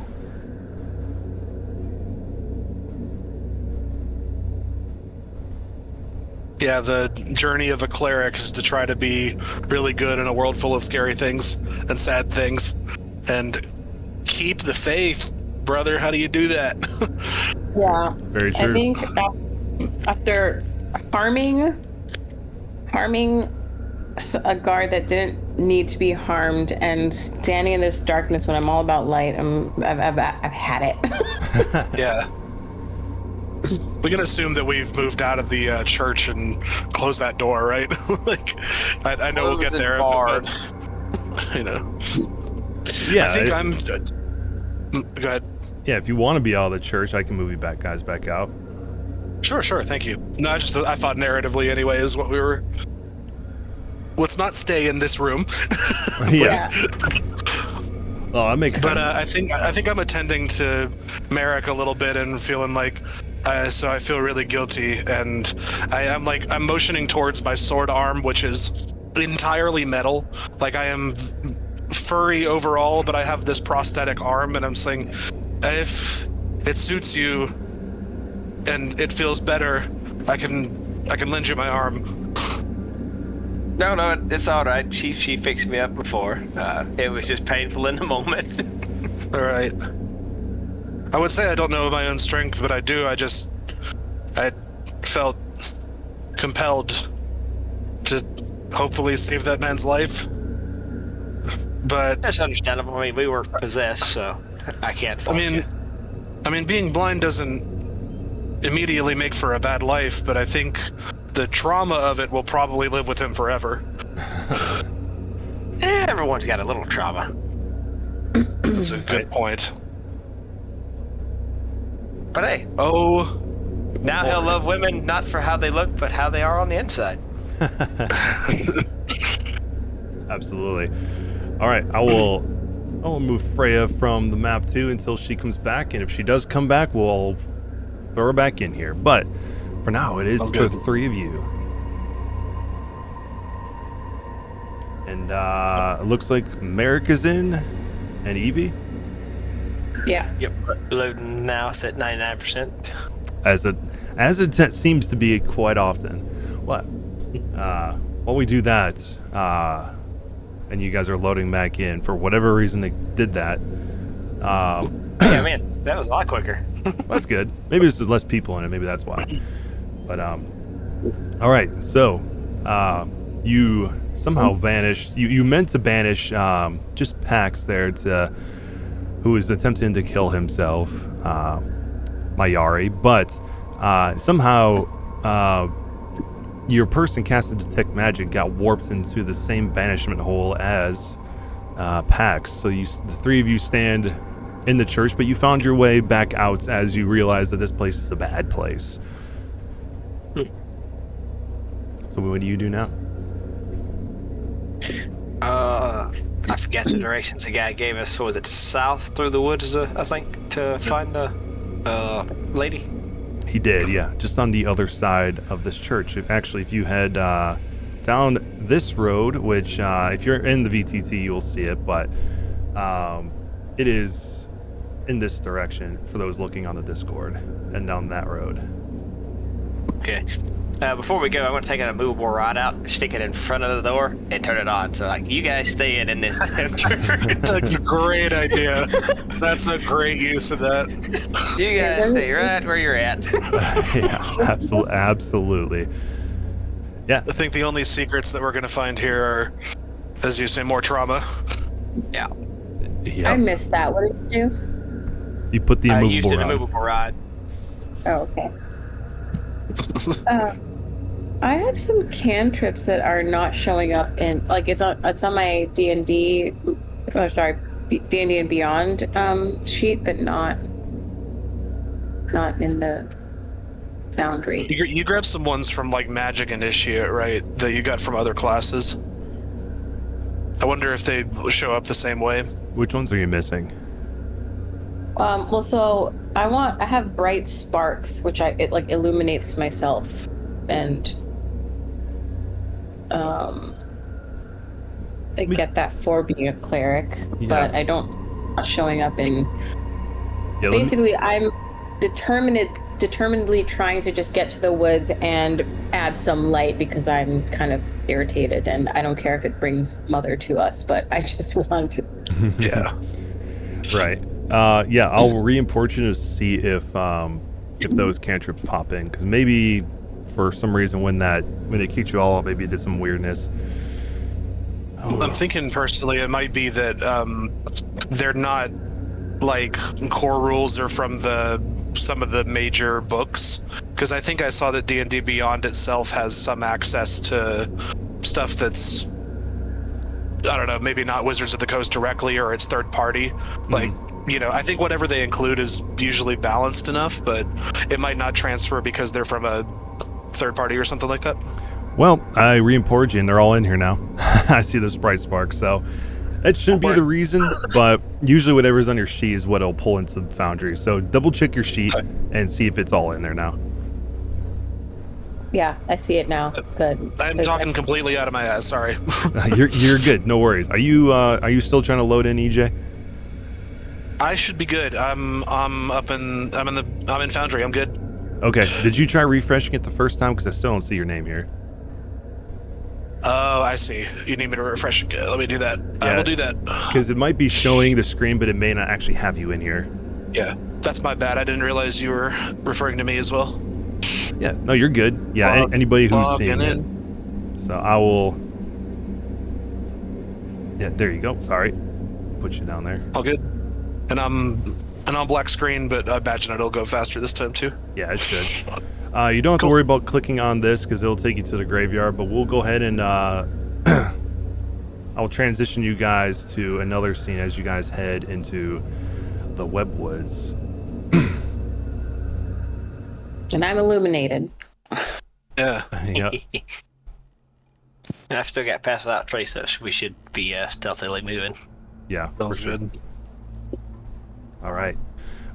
Cool. So as you all enter into the Webwoods, the sense that you felt inside of the village of Foxwillow is permeated tenfold here. You definitely get the sense that this woods is maybe at one time was just a dangerous woods because of the local flora and fauna that lived here, but now it seems like, just based off of the energy you feel, this place is probably tenfold what you are typically used to feeling in the woods. You definitely feel the influence of some type of powerful entity here, influencing even the soil itself as you walk into these woods. So, what I would ask of all of you to start with, to see if you guys are able to find where her lair is right away.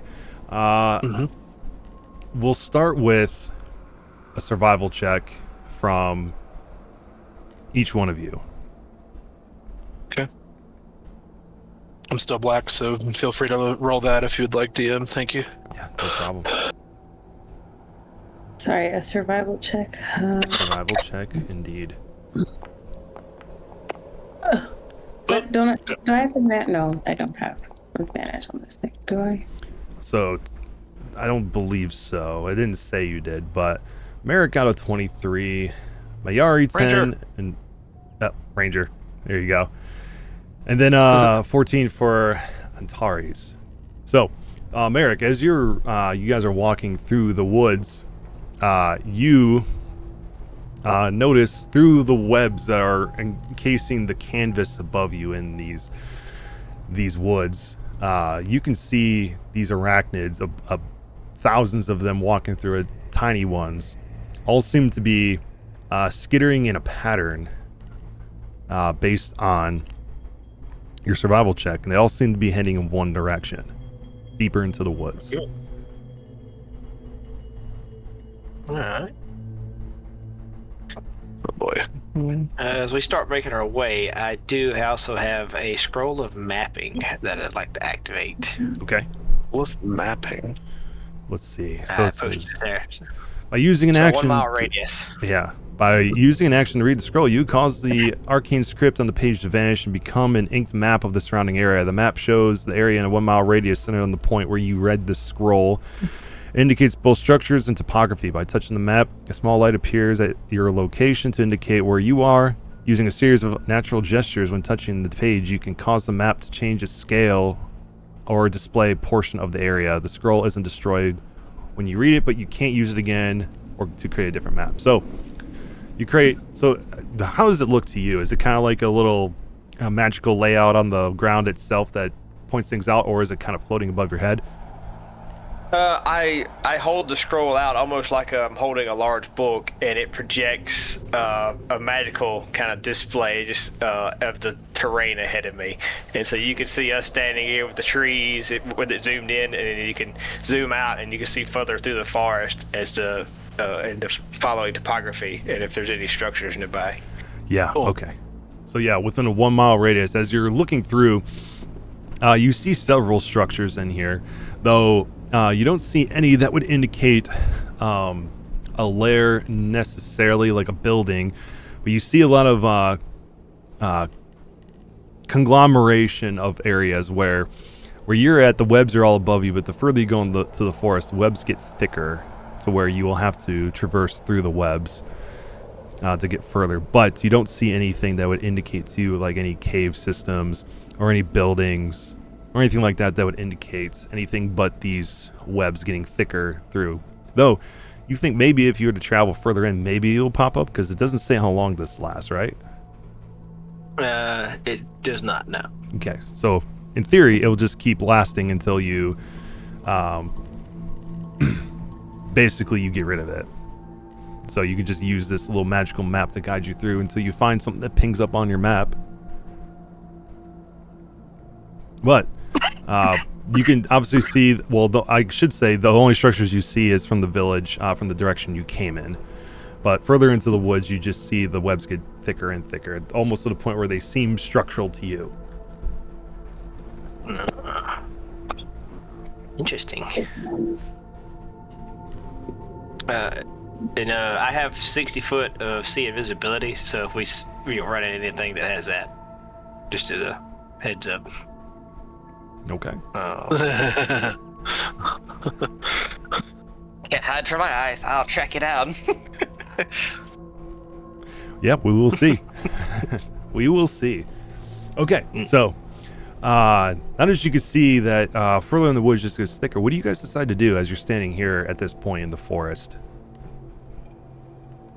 Yes, we want to follow the path of the spiders. You guys feel like you want to keep as stealthy as possible? Or, I mean, Mayari, I know you're determined and ready to move in. I mean, I can perhaps bring an ally in that is not subtle, but may aid in our movement and protection. I mean, I guess I just want to get straight to this mother, not necessarily attract a bunch of things toward her. God. Right. No, I'm pretty mad. I think I just want to get some action done. So I'm turn to you guys and say, I'm sorry for the attention I'm about to attract, but I want to meet Mother. The time for subtlety should be over. I will take it out into my pouch, flick out this piece of carnelian, which is the same sort of orangish red stone I'm wearing. It is in the form of a triceratops, and I will call the name of Scorpius and toss it into the air. And as I do, I'm going to reach sort of along the side of along my back is a long magical lance, which I'm going to hand to Mayari.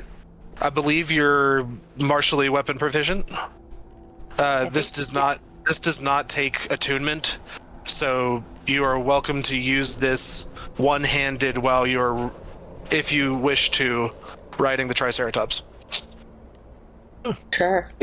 If not, I'll be happy to do that. Yeah. Thanks. So I'm almost loaded on the forest, but I think I named that familiar or that companion.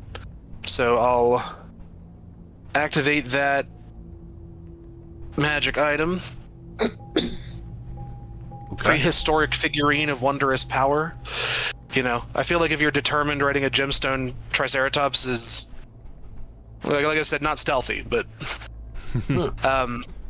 so throw it to a point of ground within 60 feet of yourself. Speaking the name, becomes the creature. It is friendly to you and your companions. It understands your languages, obeys your spoken commands. If you issue no commands, the creature defends itself but takes no other actions. Okay. See the monster manual for creature statistics. I have it pulled up for the 2024 manual for myself, but creature, so it is a Triceratops for up to 6 hours and can be ridden as a mount. Okay. And I will just say that my command would be to follow Mayari's command. Okay. I'm basically like, because I had that cantrip, I'm illuminated, and I do want to just keep walking toward or following those spiders or something. I don't know where I'm headed, but I'm just walking deeper in, and I just say as loud as I can, "You miserable being, show yourself." Yeah. Okay. So, as you say that out loud, you're going to hear this throughout the woods.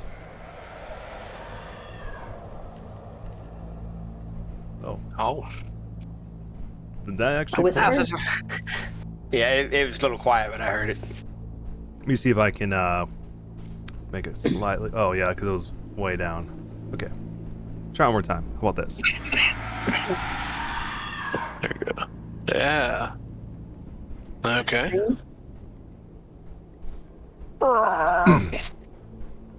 Can you just run toward it? Since we're in the summoning mood, I'm gonna pull out a little red stone and crush it and summon a fire elemental, and he's gonna blaze us a path. Nice. Nice. He'll clear the way for the Triceratops. Nice. The ranger's like, let's protect the forest up until it's time to lay the fields fallow. And I have a lantern. You burn the undergrowth and it comes back greater. Yeah, man. Nice. So yeah, you'll send your fire elemental to kind of cut through these webs. The webs are thick, and you're able to cut a path just big enough for all of you to get through. But you see slowly over time, as you're walking further into the woods, that these webs do replenish themselves. So as you guys are pushing through this path, the webs are closing behind you. Or are they putting the fire out? Well, Interesting. It's a good question. There's enough to burn it, but not enough to burn the entire webs around. In fact, if you want to, roll me, whoever would like to, roll me Arcana. But it's not me. Mine's not that high. Do you have better Arcana? No, I am good at 4 or 5 things. Arcana is not one. I'll give it a... Go ahead. Give it a shot. Well, I think you have some intellect about you. It might make the most sense. Okay, yeah. I'll do Arcana. Yeah, I mean, mine's negative. I don't... Same. That's pretty good roll. Even with the plus, I mean, that's pretty good. So, you can tell just by looking at these webs. These webs are not ordinary webs made by ordinary spiders. These webs are magical. Though they are susceptible to fire, they do replenish themselves over time. And this is likely due to the influence from the Dusk Mother here in the woods. Okay.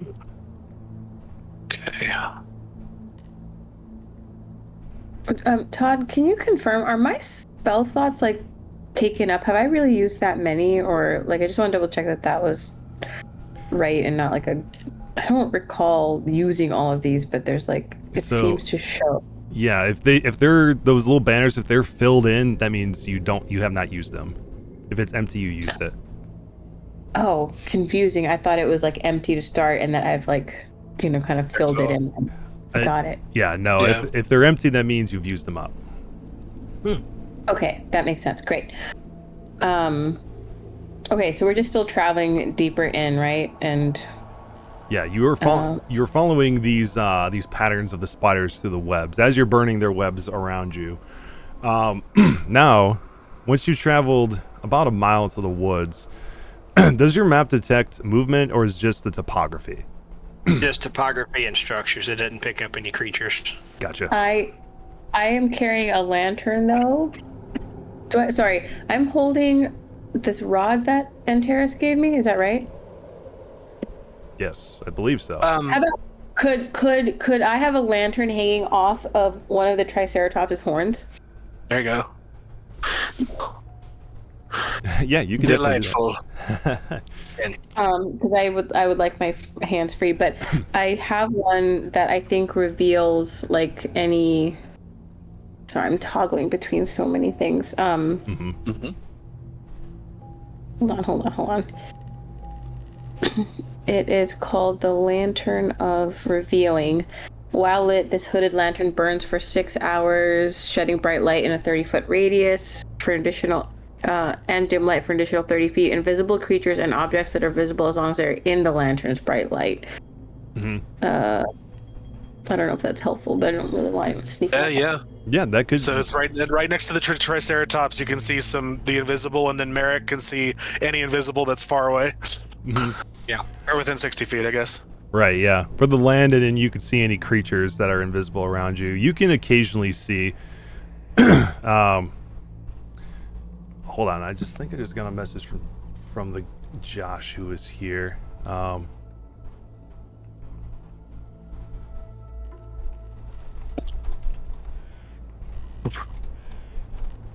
pull out my infinite coffee bottle and take a swig. Just get some shenanigans. Yep.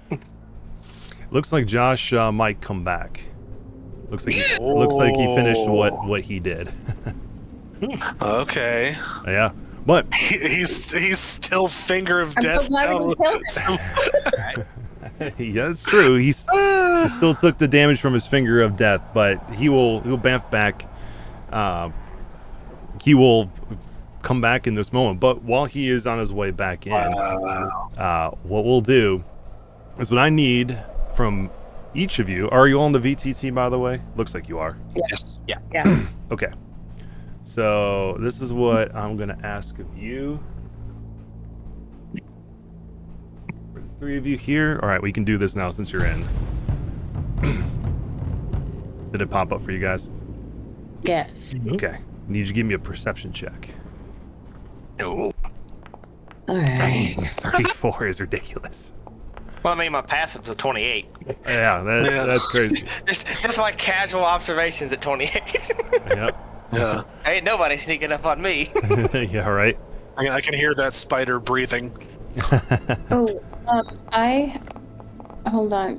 Can I have Eyes of the Eagle. Okay. No. While wearing them, I have advantage on wisdom perception checks that rely on sight. Perfect. In conditions of clear visibility, you can make out details of extremely distant creatures and objects as small as 2 feet across. Okay, so when you see that dice, you should see a disadvantage and advantage pop up. Click on the advantage next to the D20. That's right under your name or your picture. Wait, say that. Oh, advantage. Okay. Yeah, you'll see the little advantage button to click on. I clicked on it, but it's not doing anything. Let me try it. Weird. I thought I saw your dice roll, or I saw 2 dice at the same time. Yeah. Oh, yeah, I did. Okay, so 15 is what you got. For some reason, it didn't register. Did you do it from your character sheet? I think so, yeah. That might be why. Okay, but anyway, the DC was 18, so you as a group don't notice this at first, but you're as you're walking along this path, as the webs kind of subside for a moment, and you find a clear path ahead of you. You see out in the darkness in the woods, you think you see 4 lanterns.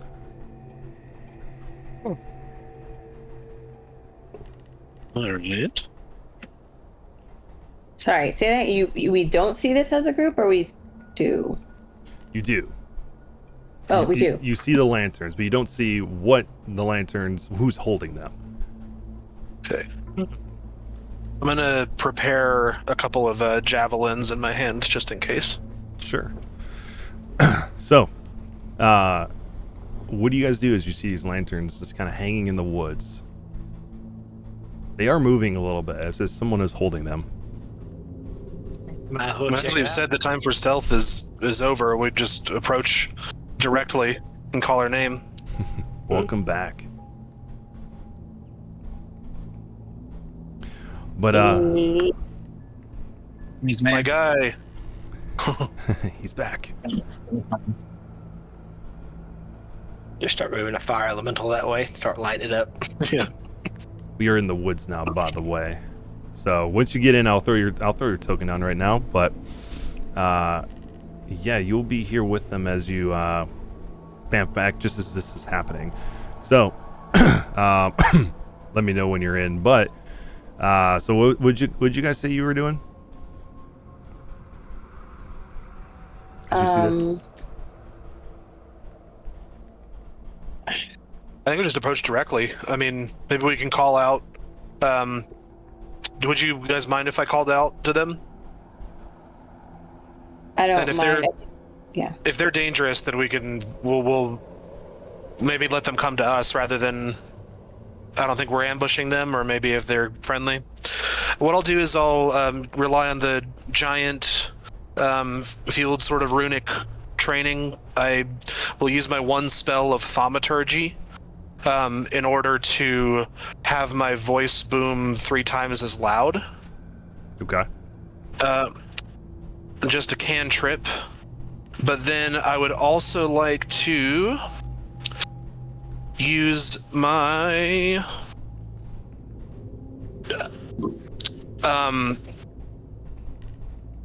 let me just do that. I'm gonna say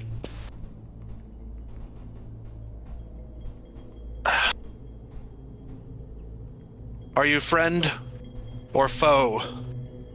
Do you serve the one that brings shadows into this place? So, Antares, tell me somebody that is near and dear to you.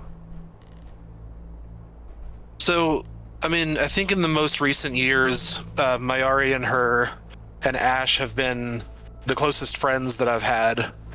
But when I think towards maybe my younger sister, who I lost alongside. She was a warrior as well, and we had a lot of fights that were close calls. I wasn't able to save her near the end, but she fought valiantly against, let's say, sort of a demonic incursion into a home place. Okay. And that was several years ago. Okay. Sounds good. I need you to give me a wisdom saving throw. Yes, sir.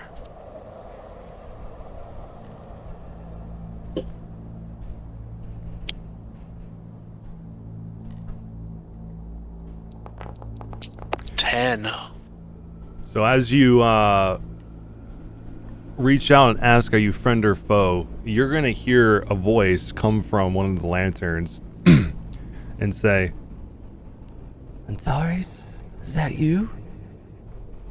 And it sounds like your sister. Okay. I mean, clearly I'm not of clear enough mind to make a distinction, but I think I'm gonna be burgeoning on the edge of rage. So I have anger building up that someone would even. I mean, I don't know that it's her, and I think what I would assume is that someone is making a mockery in this way. So developing some sense of anger, without mentioning what I heard to anybody, I'm going to just approach full speed and try to get in the mix. Yeah, so as you approach full speed towards this lantern, feeling this fit of anger, you suddenly feel your anger subside as you feel a sense of calm now. As you can see the faint visage of your sister behind the lantern. But as you get closer, the figure you see in the lantern turns and goes deeper into the woods. Yeah, it's like... I turn to my Ari and I yell, It's her. I haven't seen her in so long. I'll just turn and I'll walk after the lantern. Not her. Why would she be in the forest? Yeah. I say, Antares, you know she's dead. There have been stranger things in our past and in the future than hearing someone from beyond the grave. I myself come back, as you know. Yeah, I think I nod, and because I know him well enough, I probably can't convince him, so I just am like dedicated to protecting him, so I'm just gonna go with him. Okay. And Mayari, as you look over at the lanterns too, give me a wisdom saving throw as well. Okay. Oh.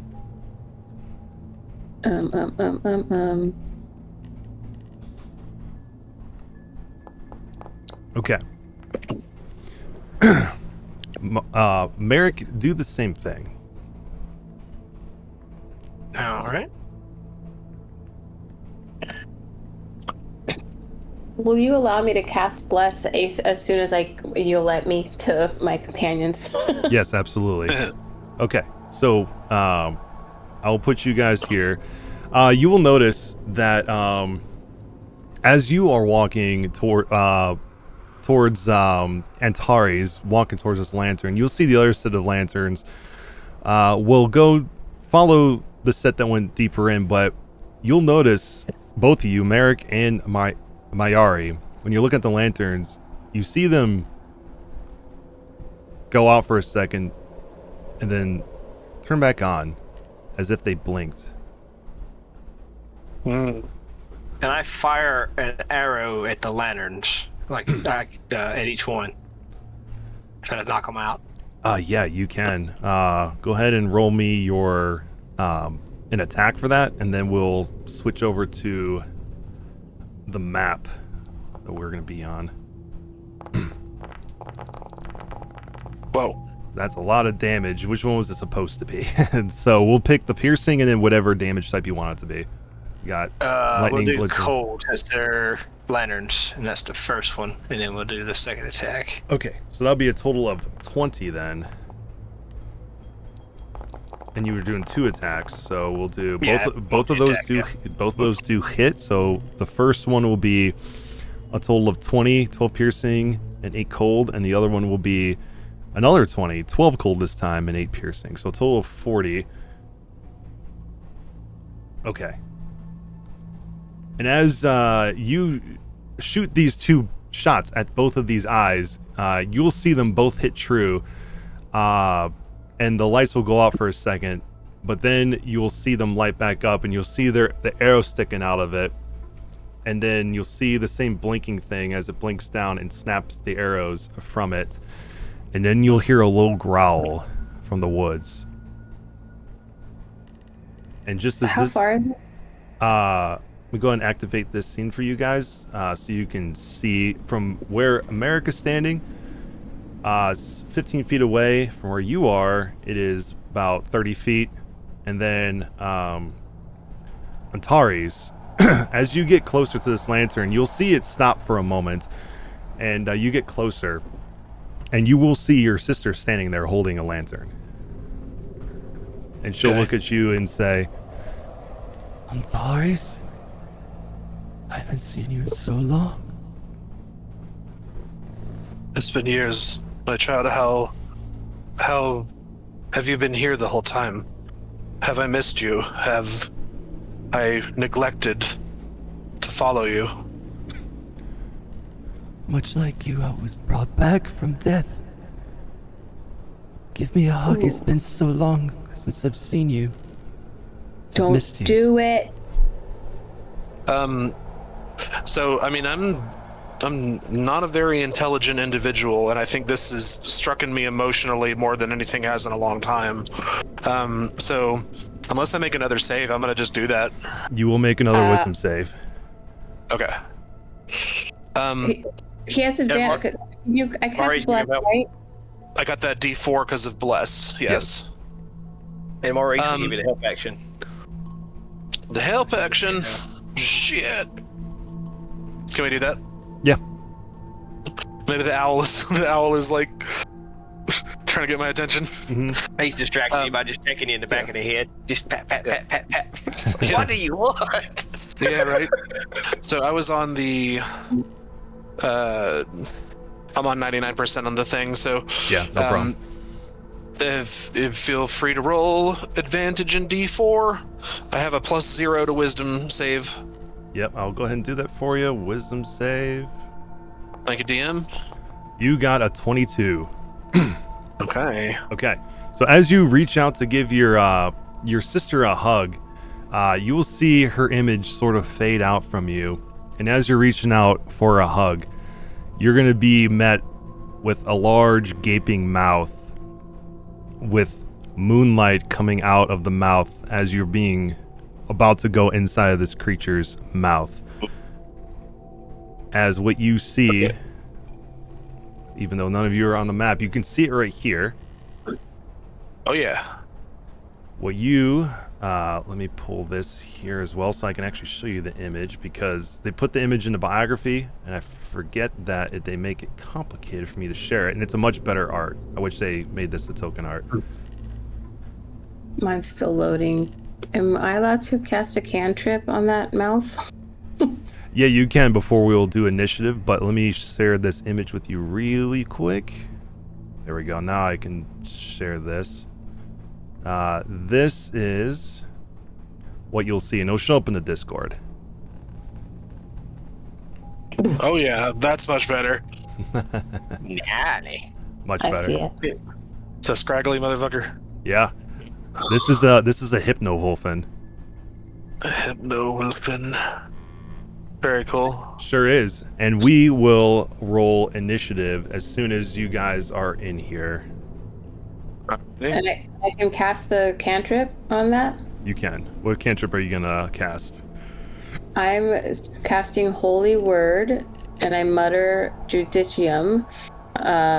It's a divine word under my breath, not very loudly, and I make a ranged spell attack against the target. Mm-hmm.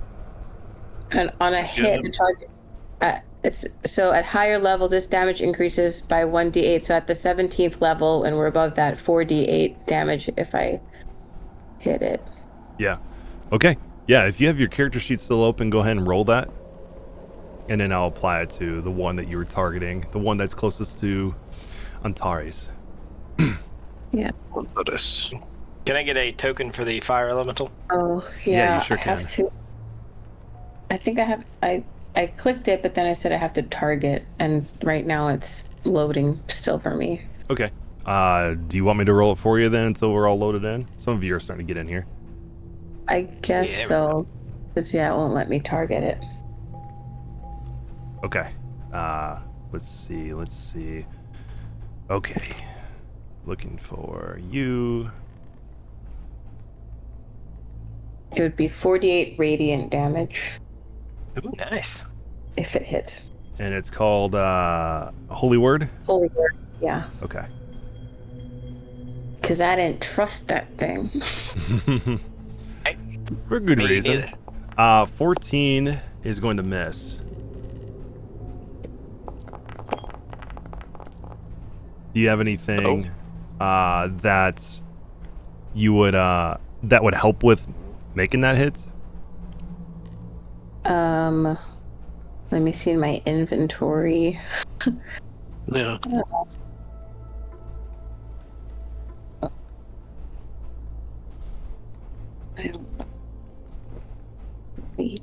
sorry. No, you're good. No worries. Looks like we at least got EJ, or we got Merrick and Antares in, right? Yep, on the board. See it. Well, because I can cast cantrips as much as possible, can I just cast it again? Not right now because we're about to go into initiative. Okay. I don't think I have anything, unfortunately. Okay, so that will miss the Hypno-Volphin. And then for those of you who are in here, if you click on the 2 crossed swords, you can roll your initiative, and then or from your character sheet. And as you guys are about to go into this battle, you will hear the sound of a noise behind you as Pax reappears right behind you, next to the fire elemental. Very nice. As you see the 2 wolves with the glowing eyes standing, one next to Antares and the other one kind of off in the distance over here behind my camera. Oh boy. So it looks like Long time no see. Let's take a detour. all right. So Antares, Mayari, Pax, and Triceratops are the only ones that I'll roll for your Triceratops, and then once you guys are in, we'll roll your initiative and be good. So, again, it's still you 2 is Pax and Mayari. Is it still loading for you guys? It just popped up for me. Okay, cool. Yeah, it's 99. 99, sweet. I just clicked initiative. And I'm sorry. Did they went through it? What was the question? I click initiative on my character sheet. Did it? You said you don't have access, or you do have access? Yeah, I do have. I click initiative on my character sheets. Did it let's see. did it work? No. Yeah. It did not. If you click on those 2 cross X's on the right hand side and see the comment encounter, you should see yourself at the very bottom of it. There's a D20 next to you can click on. There we go. Oh wait. It puts you in, but for some reason it like doubled you up. So let me remove you from that. A little bit of fey magic residue. Yeah, right. Are you in? Yep, you're in here. Okay, you rolled a 16, it said. So, all right, this looks like everyone's in the initiative then. Is everyone in here? Yeah, okay. Looks like everyone's in. Yeah. Oh yeah. Okay, then we'll go ahead and begin the encounter. As we start with Merrick. Let's see here. We're going to put a little distance between us. Get the old bow out. Oh wait, I got 40 foot of movement. Let me move another 10. Here you go. All right, well it's 40, I think. Yeah. No, Yeah. I had it right. Sorry. Oh, you're good. And we're going to put some arrows in this guy. Okay. And there it is. 35 to hit. Oh wow. And that will be 15 piercing, and then what type of other damage? We'll do fire on this one, and then the second attack. Okay. They both will hit. Fire as well for that one? Yes, if it seems to be effective. Yeah, it seems to do what you expect it to do, so we'll do, so it's 23 plus 25, so that's going to be a total of 48. So I'll make sure that did it. Okay. It did the total amount of damage from that bow, so I'll have to fix that. No, not a problem though. So that will be, what am I at this? Yeah, it should be the piercing, and then the fire, and then the D8 on the end. Should be, yeah. I think that's right. Yeah. Okay. Yeah, you'll do all of that damage to the Hypno-Volphin, and it does what you expect. It doesn't seem like it's resistant to any of this stuff based on the damage you saw it do. And then I will have my owl make its 2 attacks for my bonus action. Okay. See here, I think I got this put in right earlier.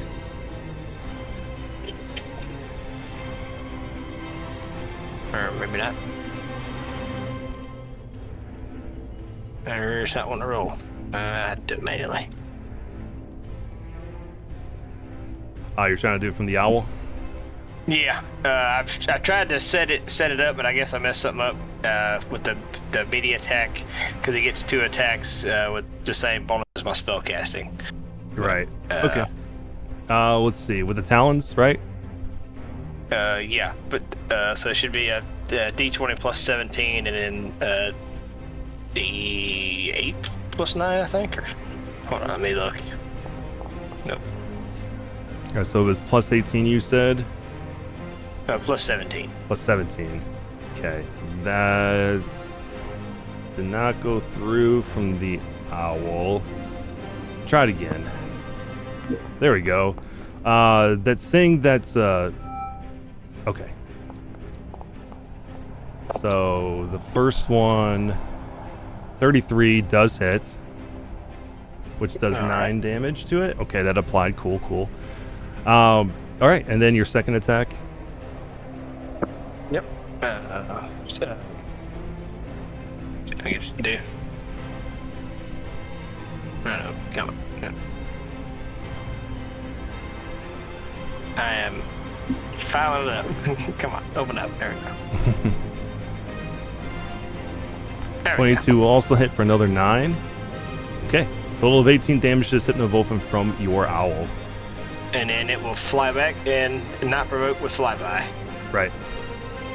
Okay, perfect. So is that all of your turn, Merrick? Yes, and then it should be the fire elemental.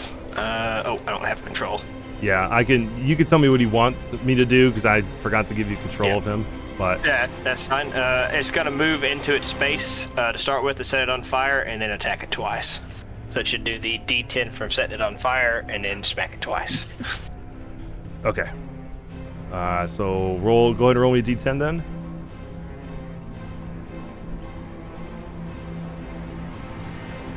Oh, no, that's wrong one. That's D10. There you go. Okay, so 9. Nice. 9 from that. I'm going to move it so I can get to this Hypnovolphin. Okay, so we'll do, that's going to be 1. Okay, so that, and then whack it twice with its, let's see what the multi-attack does. It is 2 touch attacks. Okay. So then it will attack the Hypnovolphin with its 2 touch. Come on. Roll for me. It's going to be a 19.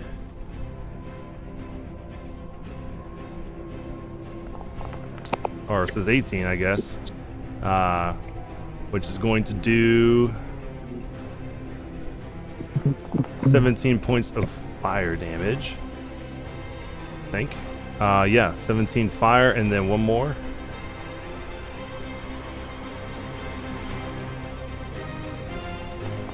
And that's going to be a crit miss on that one.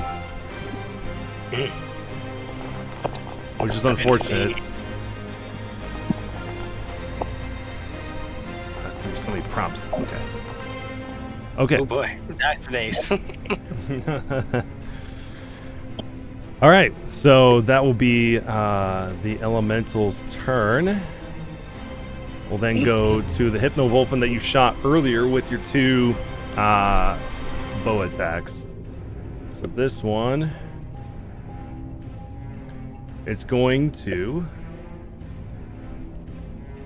look over as a bonus action. Is going to look towards you, Pax, as you appeared, and is going to try to hit you with its hypnotic eyes. Which it says it's a DC 19 Wisdom save. It says you got a 15. So you will fail that. So you're gonna be incapacitated for the time, and during this time you will have to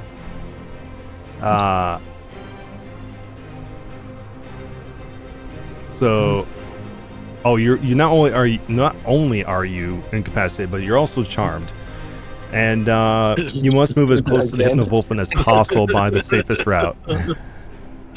No. Story of my life. And then it's going to sit there and wait for you to arrive, and then its turn that way. Next we have Antares. I love Well- these monsters. Jeez.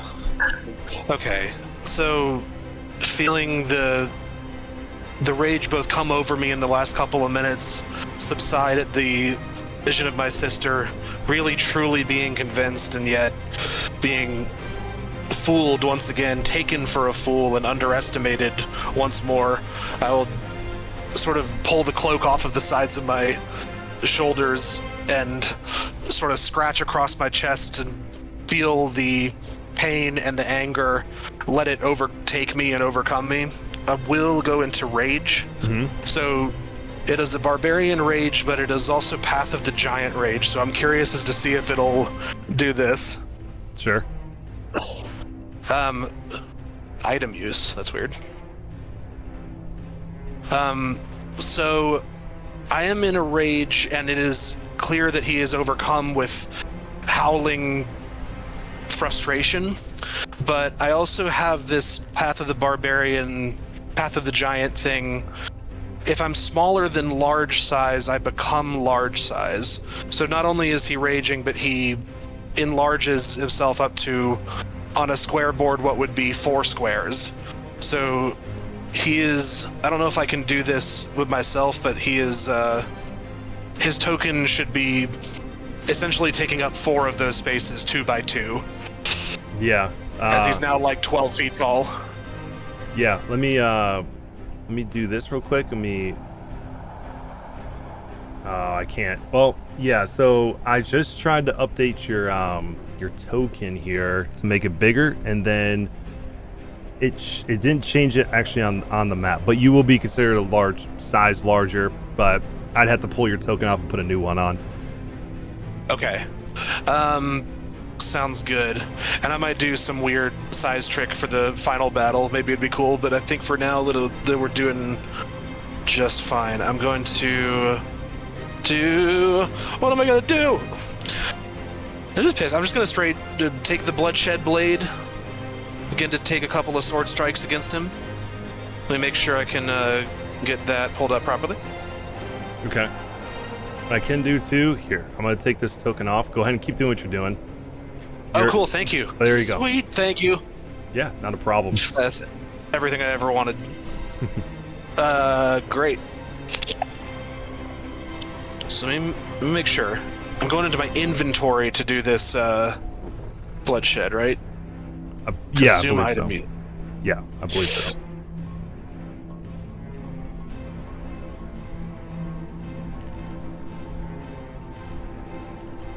Oh, the targeting. Got it. Yeah.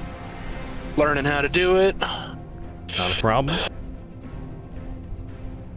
Almost there.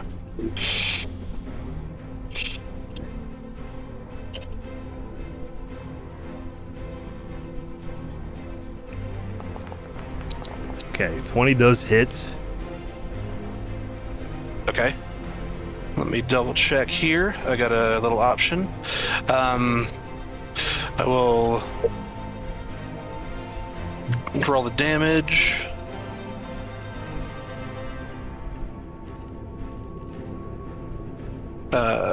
Sure.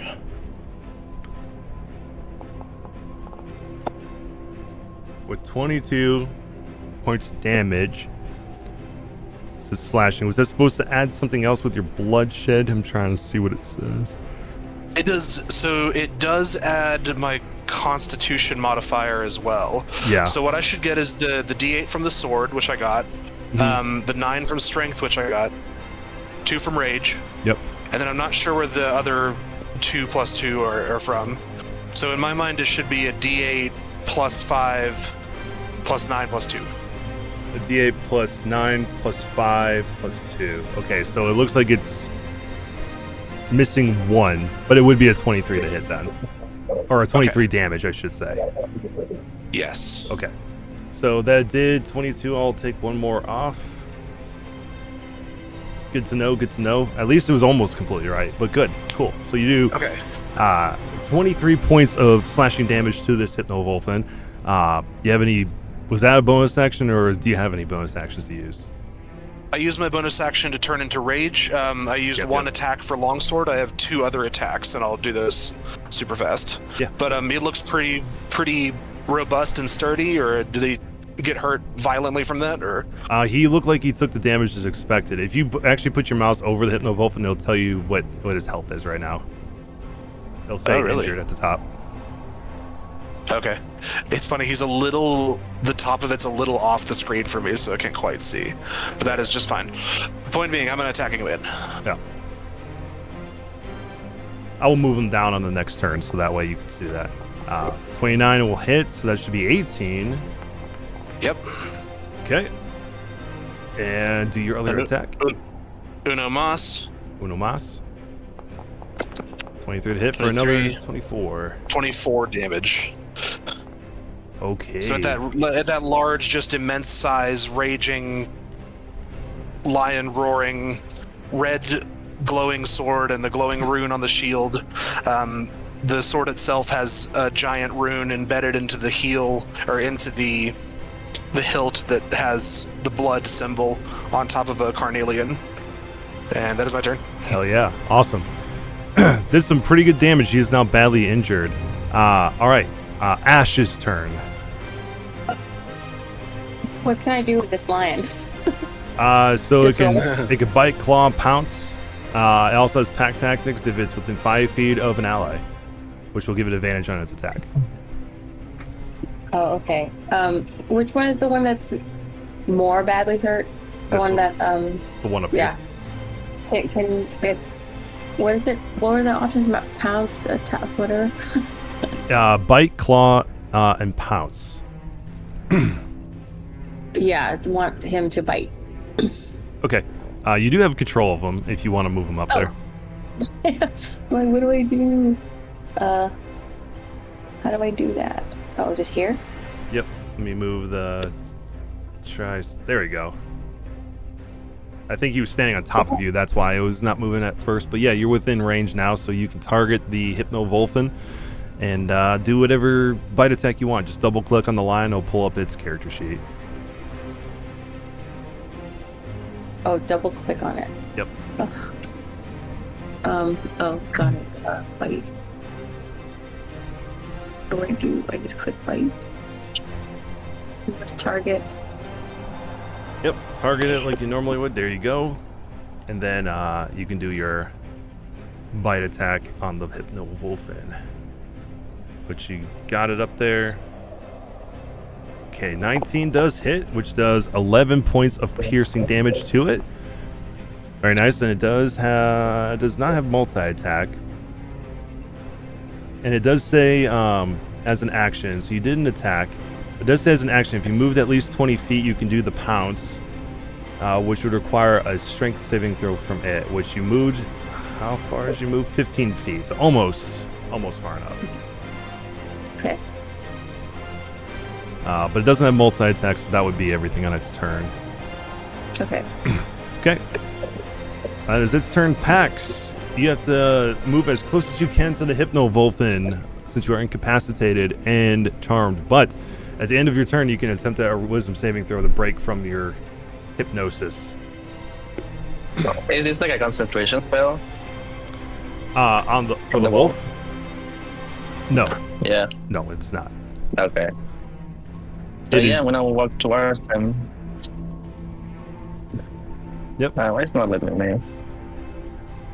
It's not letting you move? No, maybe because I'm incapacitated. I don't know. How much feet of movement do you have? 30, I think. 30. Yeah. Oh, you have 50 fly as well and 30 walk. Okay. But you'll walk right up to the Hypno-Wolfen and just... Should I put my hand inside his mouth? You will essentially reach out to it to embrace it. But go ahead and give a wisdom save. You're still hypnotized. All right. So that Love is your entire turn. Welcome back. All right, Mayari, Hi. your turn. I have these winged boots that give me the same kind of height and flight as I do in walking Yeah. or moving. Can I just fly 30 feet? Well, no, that just lets me go straight up. I think I need to go closer. I want to go to the. Is it Merrick? Who's the incapacitated one? Is that Merrick? Pax. Me. Sorry. Can I go toward that? Well, hold on. I don't need to move at all because I think I have a cantrip. Sorry, guys. You're good. You're good. You're good. I want to do Sacred Flame at that. So I'm going to do this Sacred Flame. You must target at most one. What did it say? It wouldn't let me do it. You must target at most one token before rolling the attack. What does that mean? But I did target it. Yeah, it's just saying that you have to target it. But I did. Okay. Didn't I? Remove the target real quick. Like go over it, press T again, and do it one more time. It might still be thinking you're targeting from the lion. That might be why. Okay. Okay, now. It should be automatically taking these targets off, but yeah, Founder's been doing some weird stuff on this one today. Well, good. And it's I have 60 feet range on this thing. Oh, It you know won't let me why? do it. You know why? Because I see you have a target on both of them. So do you see that you have a bracket on both? Yeah, okay. So Yeah, just take it off the one you don't want. With there you go. got it. Okay. Okay, we'll do the dex save. It passed with a 28. I don't like you. Isn't that a save or suck spell too? A what? Meaning it like you either damage it if it succeeds, or if it succeeds, it doesn't damage it at all. But if it fails, it'll take the full damage, right? For a Sacred Flame. I'm reading it again. It doesn't say half on a success. D8. Yeah, it says must succeed on a dex save or take 1d8 radiant damage. It doesn't say half on a success, so it just takes no damage. Sorry, guys. You have any bonus actions you want to do? I think. Where does it tell me somewhere where I can do that, or? Yeah. So if you look on your sheet, and you look under your, I'm trying to see where your actions are on here, because it should list it as like a bonus action next to it. Now your inventory. Oh. Okay, hold on. If you need Oh, to. it would say under actions if I have a bonus action. It should, but I can also pull up your D&D Beyond sheet and double check. I can attack with a spiritual weapon. Okay. Yeah, you can do that. Since you casted a cantrip and didn't cast a spell, you can cast a spell still. So if you want to cast spiritual weapon, you can do that. Okay. I need to find my spell list. Oh, gosh. Do you know what level that is? I wish this would just be Second level. Second level, It should yeah. be second level. Yep. Thank you. You don't have to cast that second. When you click on it, it should give you the option for a drop down if you want to upcast it. Yeah, if you do it at like 4th or 6th, I think it's a higher damage amount. Okay, sorry. I clicked on it, and what do I need to do? Do you see a drop down on that little Yeah. pop-up? Yeah, if you click on that, you can select which level spell you want it to be. So 4th and 6th will do more damage in the order that Okay. you set it. So Sure, let me just do 16. sure. Okay. So you'll cast spiritual weapon. Let me see if I have a spiritual weapon here.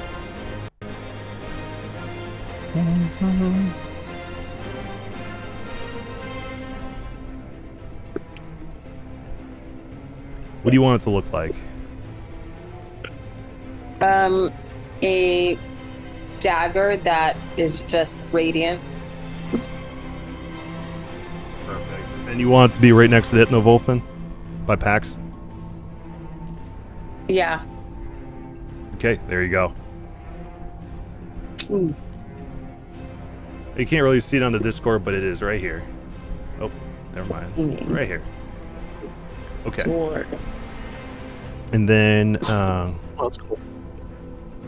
so then it will be when you target hits, it'll be a D8 plus your spell casting. But since you're at 6th level, it'll be 3 D8s. So you cast it, and then I believe you can make your subsequent hits on your next turn. It's a bonus action to manifest it, and then you can attack with it on your next turn. Okay. By the way, I have a pop-up that says improved bless strikes, potent spell casting. Select an ally to give temporary hit points to. Let's see where you're. It's called potent spell casting. What again? I don't know. There's just a pop-up that came up that says improved bless strikes, potent spell casting. Select an ally to give temporary hit points to. So it wants me to just select someone. Oh, blessed strikes. Okay, so that okay. So let me look at this again. I'm pretty sure. So basically, you would add your wisdom modifier to the damage you deal on a cleric cantrip. If you do damage, that damage you can pass off as temporary hit points.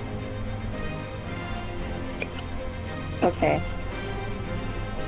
But everyone should have I'll 10 at give- the moment. But yeah. I'll give it to Merrick. I don't know why. Just for sure. Well, you didn't do any damage, so that wouldn't work this time. But next time you do damage, it would. Okay. And so it'll be whatever damage it was times 2, it says. So if you had hit with your Sacred Flame, which would have done, where I'm trying to see where it was. It didn't actually roll the damage for it because you missed. But whatever damage it would have been times by 2, that could be 10 hit points. So keep that in mind for next time when you hit something. Cool. Okay. All right. So that is your action, bonus action, any movement.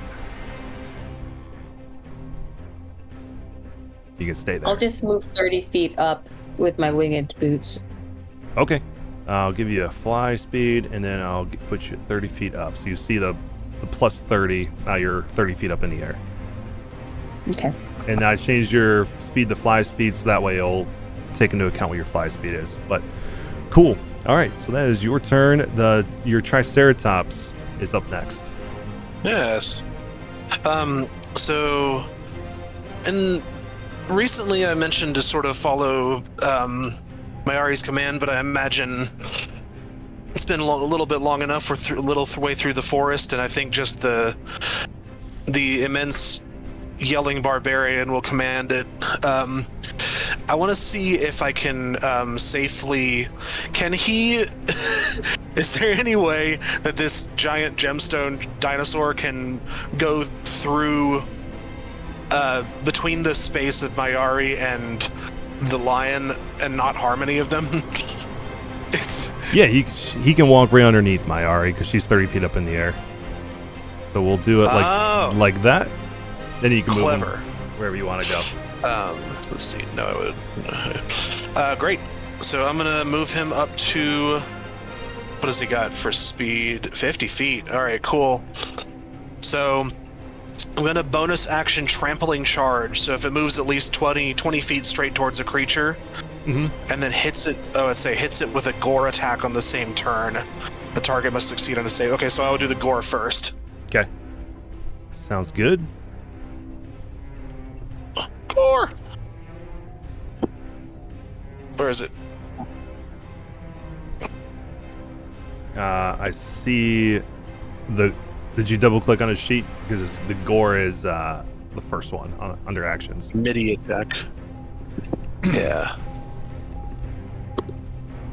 What MIDI attack means? Oh yeah, just click on MIDI attack. It's the automation that it does. So just click on that and it will do it. Should show an animation with it if it works out.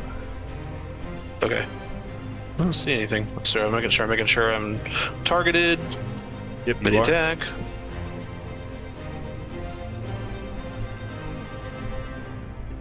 Come on. Yeah, I've clicked it a number of times. I'm not sure if it's doing anything.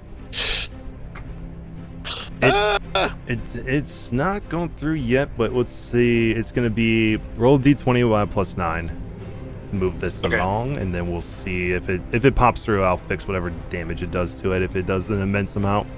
All right, 22 plus 9, so that is 31. Oh, that's 22 with the plus 9. Okay, cool. So 22 will hit. So now you will roll the 48 plus 6.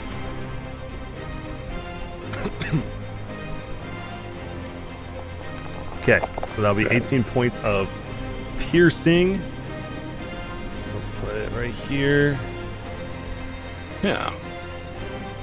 Okay, and then the trampling charge requires me to do a strength saving throw. Yes. Okay. Thank you. Sorry, it didn't quite work out. Oh, you're good. Sometimes it happens that way. 11, so that will fail. So if he fails that, he's going to be knocked prone. Nice. Okay, and then it says, if the target is prone, the Triceratops can make a stomp attack against that as a bonus action. Okay.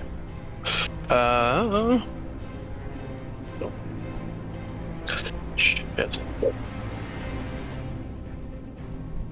we go, prone. We'll see if it'll do it. Yeah, we'll see if the stomp works this time. Yeah.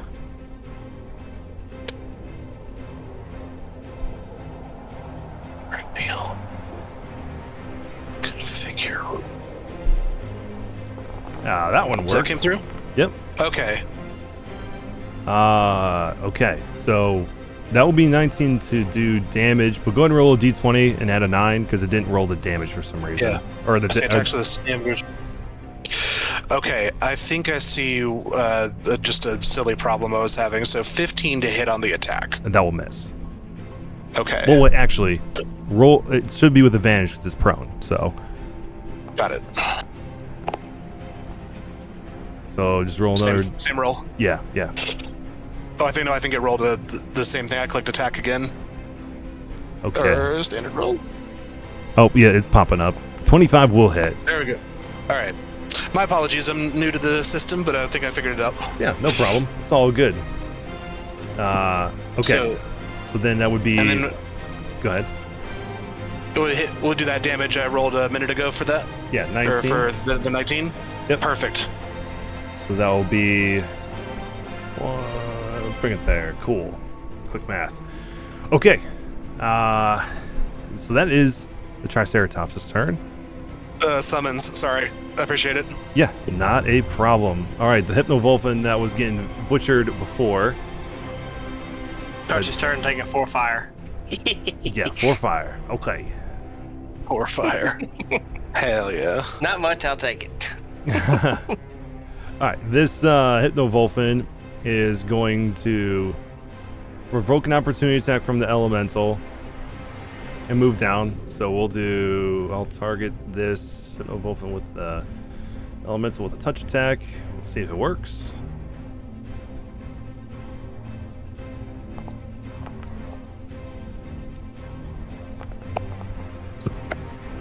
Okay, so it will miss with a 15, unfortunately.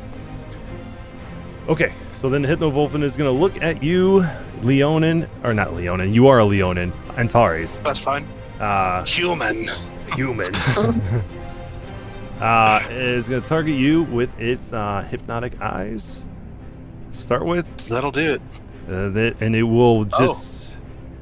It'll be a 15 that you rolled, and you need a 19, okay. So you will be.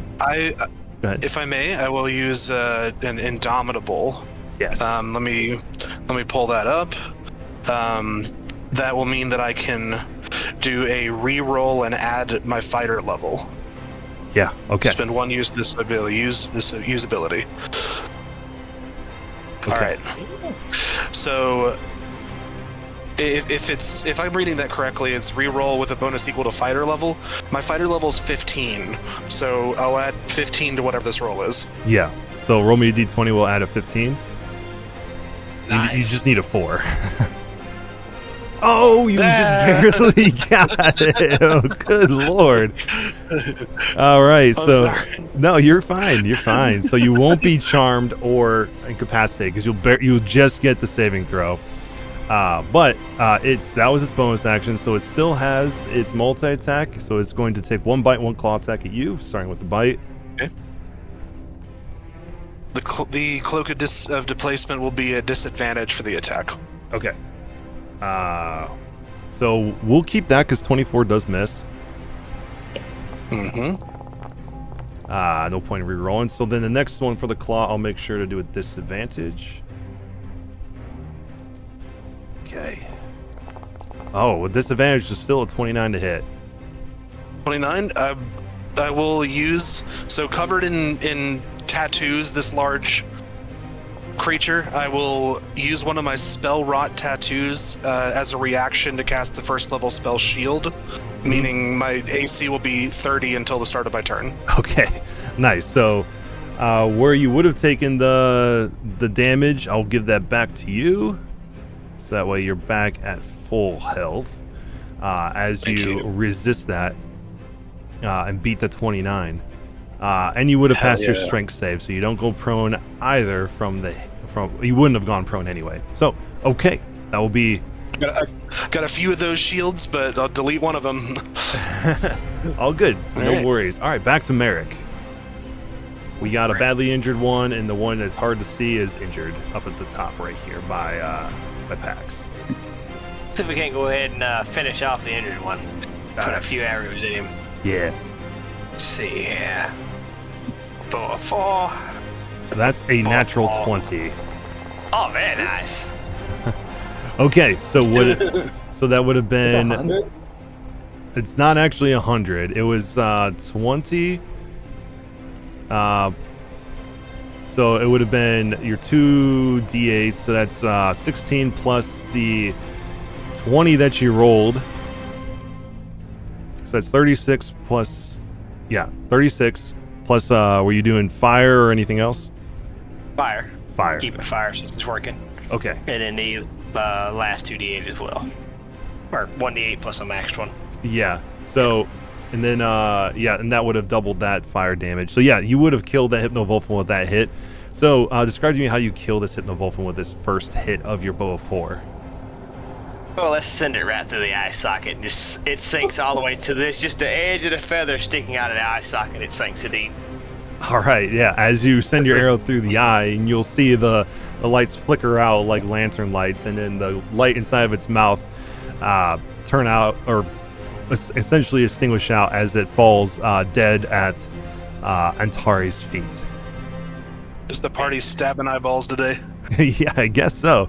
All right, you still have one more attack. Here, target the other one, and we'll stick one in him. It sure will. 34. Christ almighty. All right, so that's 15 plus the fire you were doing, so that's going to be a total of 21. So let me give it 30 back. Okay. All right, yeah, and you'll hit that one as well. It's still injured. All right, and then Al's going to come over, do his couple of attacks. 26 and 21 both hit. And it will give the help action to our good friend there who is charmed. All right, sweet. And then fly back out of the way. Okay.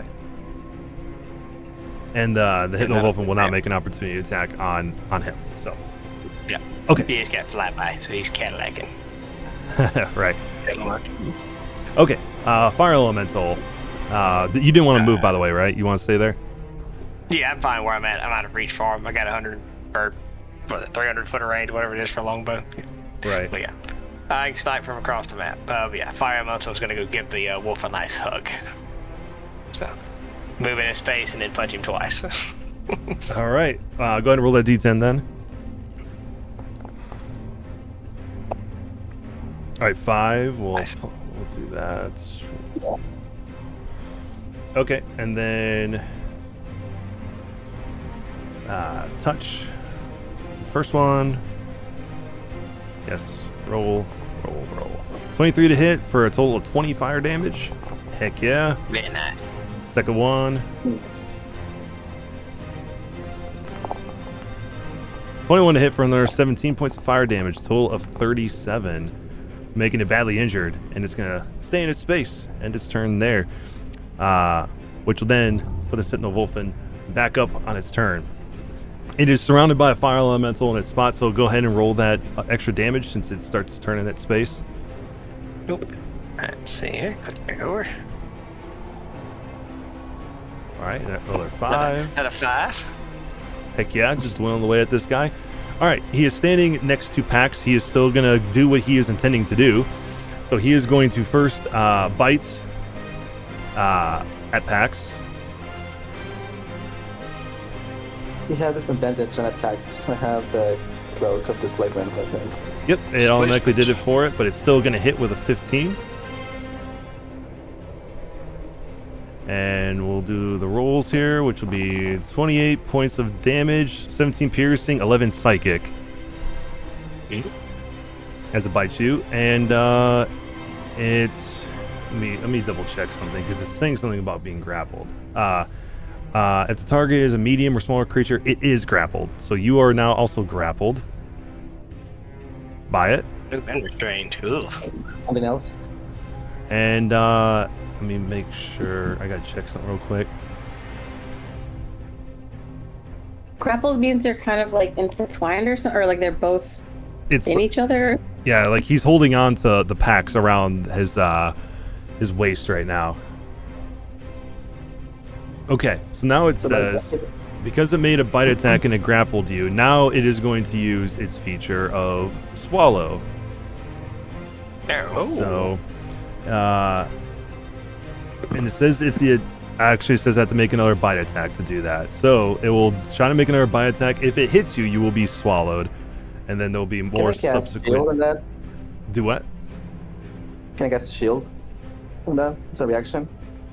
You are considered incapacitated, so let me double check and see if you can do that. I don't believe so. Yeah, probably not. You can only, I think movement's the only thing you can do incapacitated. Right. Yeah. Okay. So yeah, you cannot cast shield, unfortunately, but we'll see if this hits you. It's still gonna be with disadvantage since you have the cloak of displacement. Hopefully, it actually does it this time. Control, submit. It's gonna miss you. That one. Yeah, nat 1. Okay, so you're not gonna get swallowed, luckily. Resisting. Oh wait, why did it do another one? Ignore. You don't like the taste of brambles. Okay, I'm gonna give you that damage back because that is incorrect. It's for some reason re-rolled it again, so you should be at 117. There you go. Okay, but you won't be swallowed on this turn, luckily. But you are grappled, incapacitated, and charmed still. But at your turn, you'll be able to try to break that wisdom save and go from there. Antares, your turn. Oh my goodness. Very good. Let's see. Ooh, my screen kind of went dark a little bit. I don't have a lot of... What the heck? Oh, there. Okay, sorry, something weird happened, but I'm better. Interesting. Let's see. I don't have that much movement. I can't quite get over there. So I think not 45. Let me go. There you go. There we go. Yeah, if the lines are bracketed like that, that means something is obstructing your path. Okay. There you go. Oh, there you go. Is it not moving you? No. Oh, what is going on with this little guy? You you shouldn't be stuck there. Okay. Come on. All right. What I'll do, here's what I'll do. Your token's about to go. Wait for a second. Yep.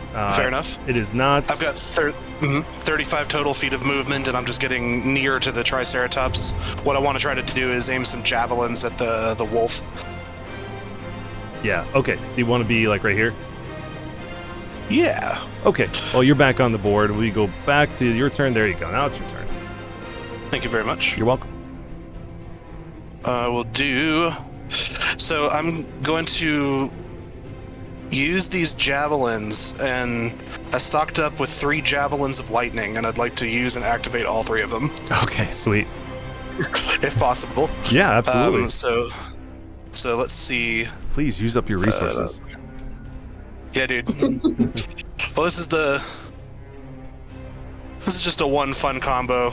And so let's see. Lightning bolt. I'm also probably gonna hit this Triceratops. I'd love to jump over it, but he's so mad he doesn't care. Okay. All right. Oh yeah, fuck it. Heck yeah! There you go. Look at that template. Yeah. Here, let me turn it so that way it's actually coming from you. Okay. And then, dang, we'll do it like that. Cool. Okay. That's a dex saving throw. Did it roll? Oh, it rolled a nat 1. Your Okay. Triceratops did. That's funny. Yeah, he doesn't. He can't get helped.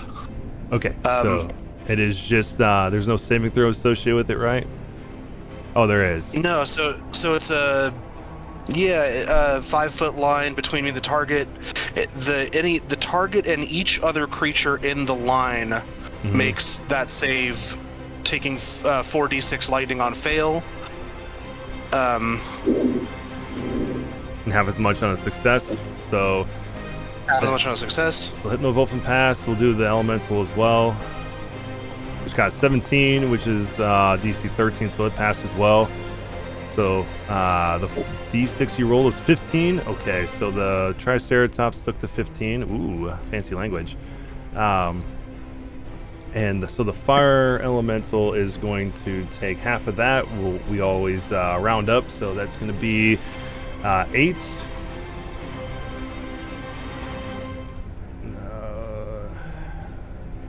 Can't do. There we go. And same for the Hypnovolphin. It's going to also take 8. Okay. The javelins can stop in the target you choose, and the line only forms between it and the target. So you could actually have it not go through and hit the fire elemental. Okay. Works a If little possible. different in the spell. Do you want If possible, it sounds good. Yeah. Yeah. If the target it stops and also takes the javelin damage.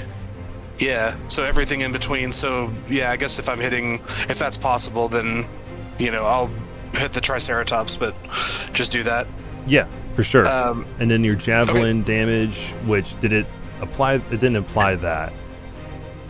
So what does your javelin normally do? Is it a D8? 1d6 plus 11. So let me do that just in the Yep. regular. Mm-hmm.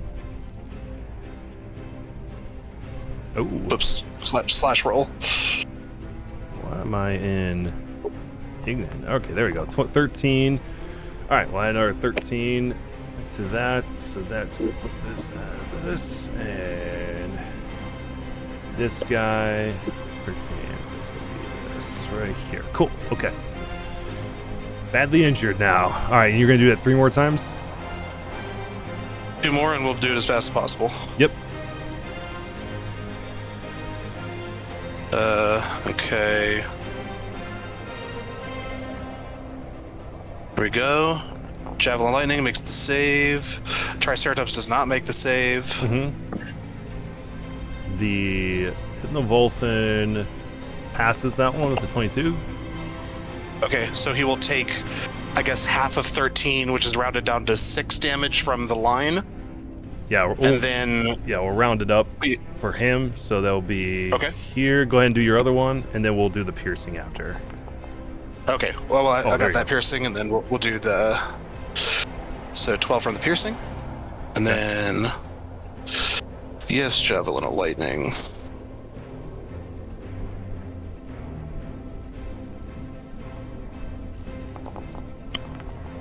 Poor side Triceratops.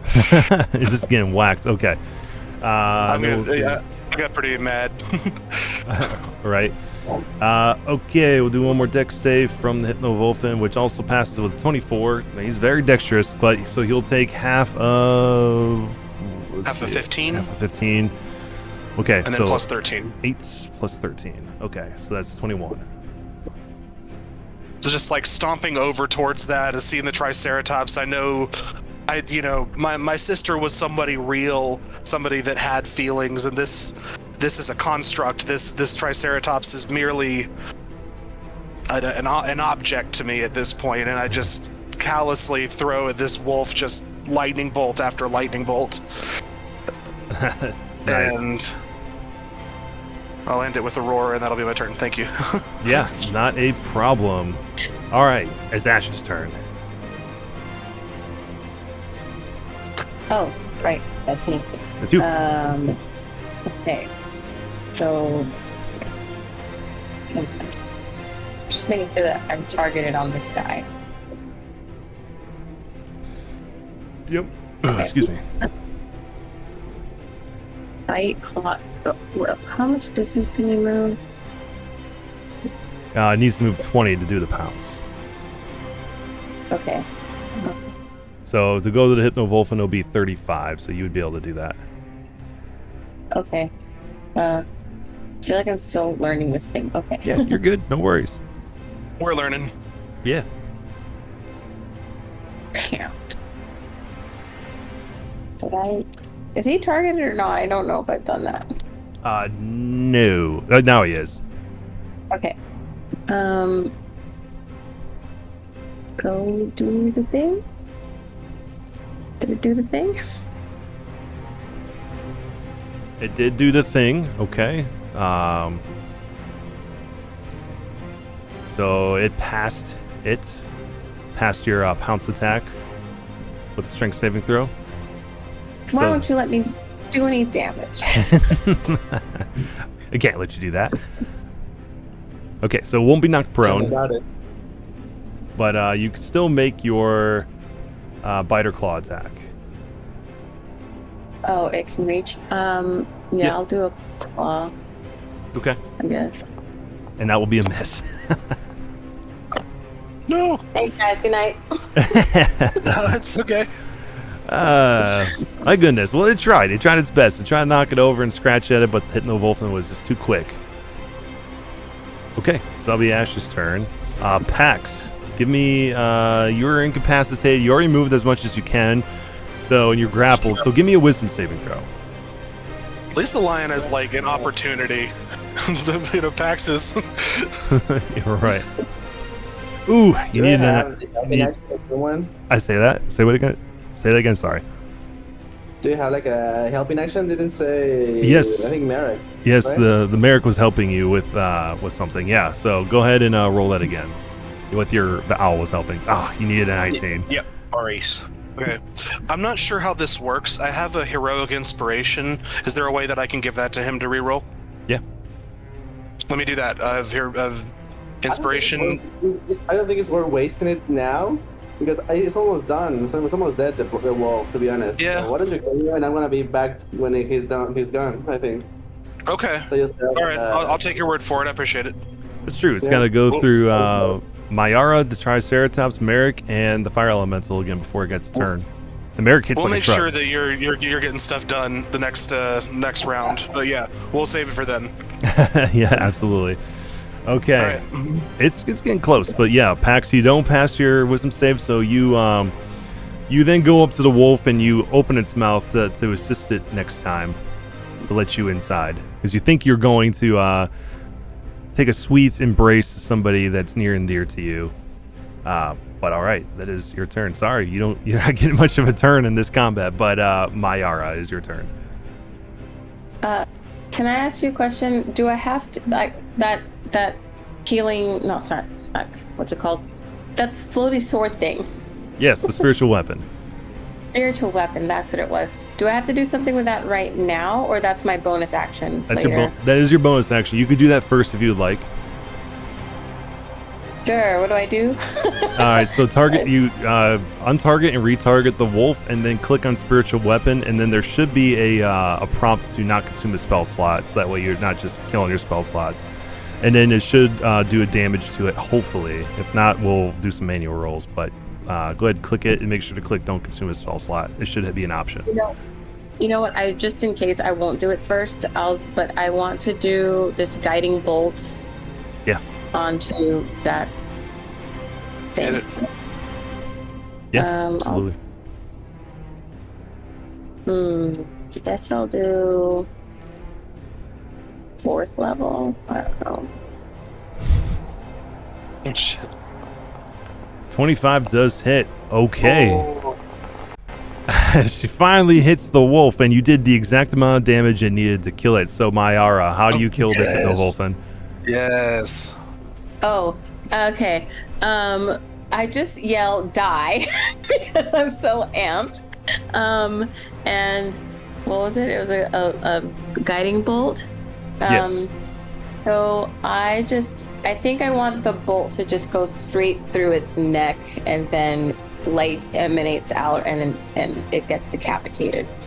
Oh, sweet. Okay, yeah, you do exactly that, and it decapitates the wolf, where its eyes and mouth flicker as its severed head lays on the ground before it finally extinguishes out. And you will notice that Pax suddenly comes to as the wolf dies, no longer being tempted by its hypnotic gaze. Very good. Get in my belly. All right, and then I will end the encounter. Okay. Great, and I come down from floating above it. The fire elemental's just gonna scorch the corpses to make sure they don't come back. Yeah, absolutely. All right. Well, you managed to survive the hit the wolf. Question. Can I summon like a familiar or my Triceratops as well now that we are out of combat? Or? Yes, you can. And yours is Sarah, right? Yes. Yeah. It's this one right here. Cool. I'm going to go to my Triceratops and say, you have served us well today. Thank you for your sacrifice and your time. I shall call upon you again when it is needed, and I'll take the bloodshed blade and I'll sink it into the gemstone neck of it and do that last little 6-bit of damage that it is and knock that out to collect the figurine. Okay, yeah, you will shove it into the Triceratops and you will see its body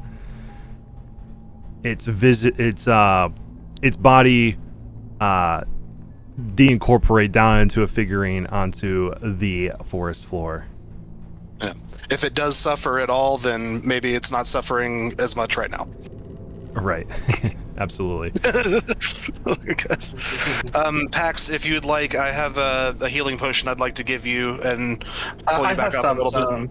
You got some? Yeah, for sure. Yeah, get a tank, so... All right. I mean, I've got some good berries if you'd like those. Ooh. I just want to I'm going to give Antares a hug, and I'm going to pet my Ash friend. Okay. Yeah. And with that hug, I shrink back down to size. Mechanically, by the way, I think I might have found a way to make it go automatically. I think I have to activate Rage, and then it's like a free action to activate it within the list. So maybe it'll do automatically there. But for now, I'm back to his normal size, taking that hug and sort of feeling the rage subside, like this intense, ridiculous, over-the-top, aggressive, violent energy turns into just a soft kind of sob as I lean my feet down onto her shoulders. Nice. I don't talk much, so I'm just kind of hugging him. How sweet. So I have this ability, this Dark One's Blessing, so I think we all get 9 temporary points when we kill someone like next to me.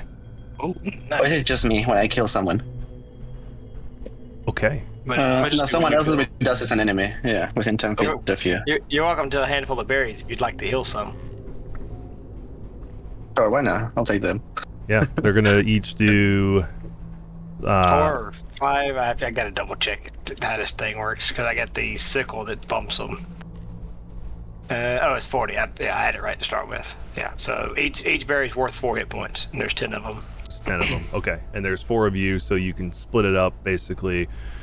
One of you get 2 of you will get 3. One of you, and the rest of you will get 2. I'm not hurt, so I can give mine to whoever's hurt. Okay. I'm also not hurt. Okay. No. So split 5 between Pax and Antares isn't hurt either, I don't believe. So I guess Pax, you can just eat all the berries and get 40 hit point, or no, it was 9, so 90. So you'll be back to full health. Cool. Heck yeah. Thank you. Berries for days. Berries for days. And then we need to finish what we started. all right.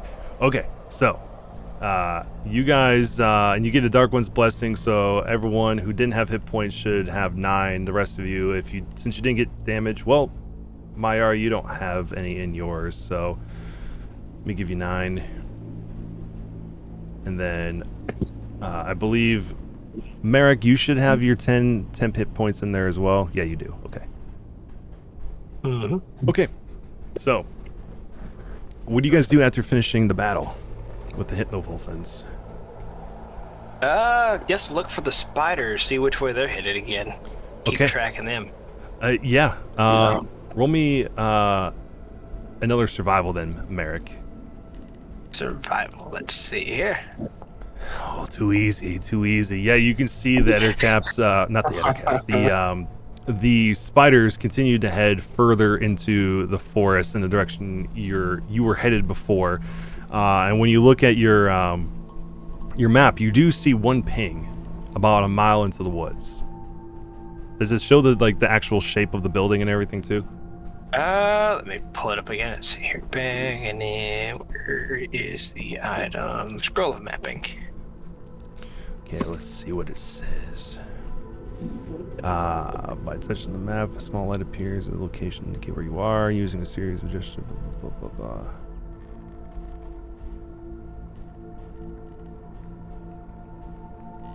You can change scale or displayed portion, but it didn't necessarily say how well you can look at the structures and stuff. Yeah, it basically says you can see that there's structures and topography, so you know it's a structure versus topography. But you can see based on the topography itself, it's a small building, and you can see surrounding it, the topography does change from forest to more of a swampy-looking topography. And you think if you head a mile further into the woods, you will reach it. All right. Okay. And since you have the fire elemental still, how long does that fire elemental stay for? Was it 8 hours? 1 hour. 1 hour. Okay. So at this point, the fire elemental will dissipate. Since you went a mile into the woods, and it took you roughly about an hour to get through here, and it helps you do all the stuff to get through the webs.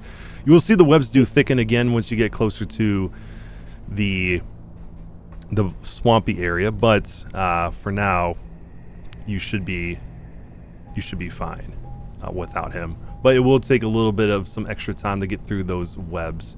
So what we'll do now, I won't change the map yet, just so that way we don't make you guys stay stuck on this place for too long, because we'll be switching maps to another place here in a little bit. But as you guys head further into the woods and you see the webs start to thicken up again, you can see that you can push your way through these webs, but they are strong. As you noticed before, they are arcanely fused by the influence of the Dusk Mother in the woods. So I need each of you, as you're pushing through here just for this 1 mile trek, to give me a dex saving throw. Perfect. Not perfect. Poor Pax. All right, good. Not so good. Okay. All right, let me take us here then. Can my owl give him the help action, and then it goes back to flying overhead? Yeah, you can do that. to help out. Try to help Pax out. He's had a rough go of it. Yeah, for sure. I'll take it. Sure thing. It's still not enough. I'd just be flying. Come on. You will still be having to go through these webs unless you. How far can you fly? Up. 30 feet up. 30 feet up. Yeah, you'll still have to deal with these webs as they go pretty high up. But I will say, since you're going higher up, you can roll me one more dex save because the flying will help you. You're welcome. Oh man, come on, guys. Trying here, but all good. So, as you guys are pushing through these webs, you're going to notice that both Pax and Myra, even though she's flying, end up getting stuck in the webs.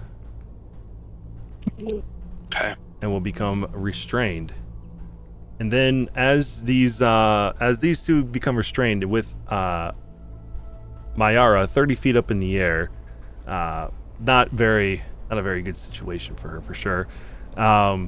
You will start to notice that the webs begin to glow and you can feel movement in them. Ew.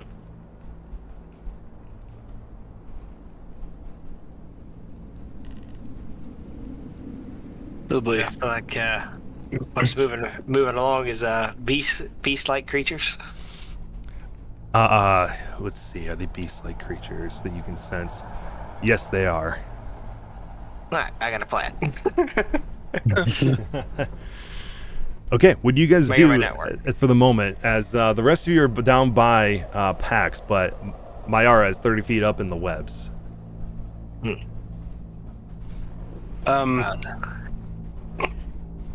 So as these creatures draw close, what basically once they're within the range of this 100 foot, I would like to use Call of the Wild. Mm-hmm.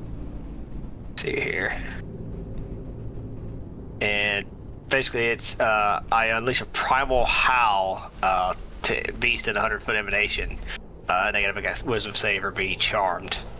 Okay. All right. I'm gonna do this for all of them. I'm gonna do this in the blind, so you don't know what these are. You said it's a wisdom save?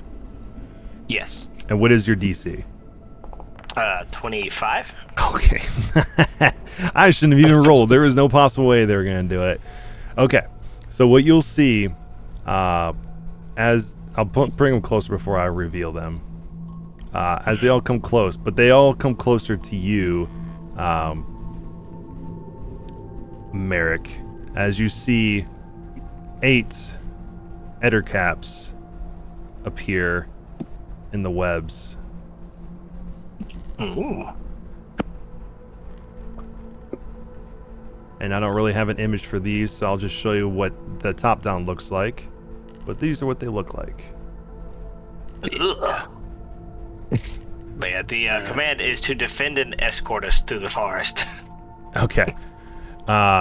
They will kind of all look at each other and make little chittering noises. And then you'll see 3 of them crawl up towards Mayara, and you'll see them begin to pull the webs away from you as they unrestrain you. And I forgot to mention too, Nice. you two as well that are restrained from the webs, you also will gain the poison condition for the next unless you can't get poisoned for any reason, but you'll be poisoned for the next 8 hours.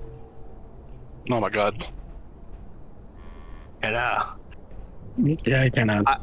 once everybody's So pulled bad. free and cut loose, I kind of, because I can recommand them every turn for the duration, but it's only a minute. But that's what I'm going to inform the party. I'm going to kind of have the spiders kind of cluster up in a nice little spot over there. Like, hey, you guys just hang out a second. We're going to reconnoiter. Like, hey, guys, this spell only lasts a minute. We got to come up with something. You guys are out of the webs, but they're finna get pissed again. All right. I Try to got say a it. plan. So Okay. if I Yeah, can roll, Yeah. What's the plan? okay. So I wanna cast Circle of Death. It's a 60-foot radius sphere, but I'm gonna do meta magic with Careful spell. Mhm.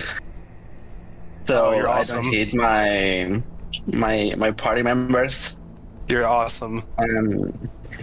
Yeah. So should I click first careful spell and then circle of that?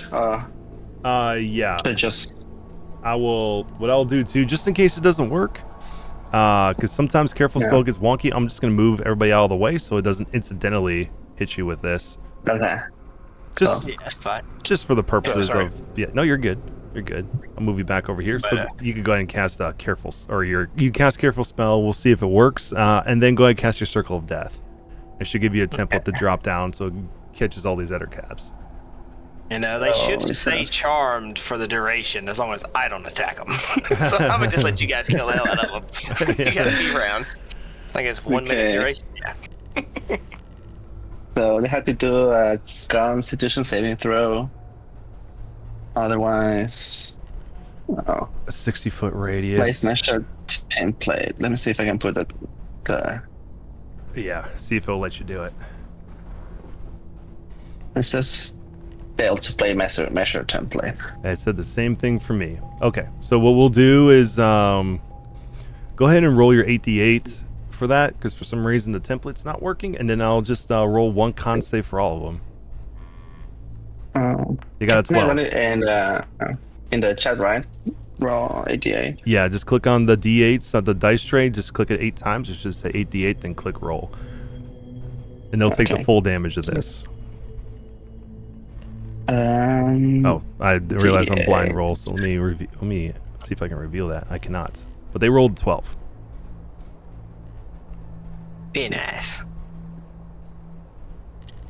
I'm surprised we actually ran into beast types. Yeah. It's fun. Yeah, right? Yeah, good move. So 88. 42. Sometimes neat spells pay off.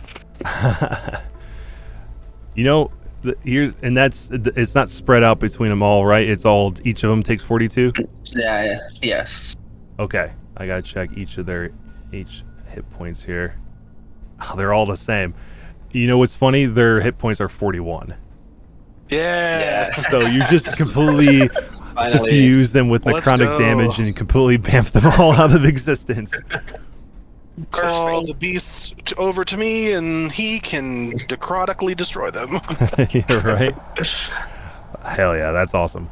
All right. And I'll move you guys all back as you do that. So you destroy these ettercaps in the area. And of course, you feel your connection for the Call of the Wild that your command them suddenly cease as you hit them all with your Circle of Death. As you do that and you send the necrotic energy through the webs to kill these ettercaps, you feel the webs start to get shaky again, like more are coming. We need to leave. Let them eat on their dead buddies. We get to get the hell out of here. Welcome back, Pax. All right, so you will beat feet through these webs. I will make you roll another dex save so we can move right along to the next part here. As you guys break through the webs finally, you'll find yourselves standing outside of a bog, and you will see, I'll activate this real quick so that way you guys can see the little visual we have for this, as this is what you see when you break out.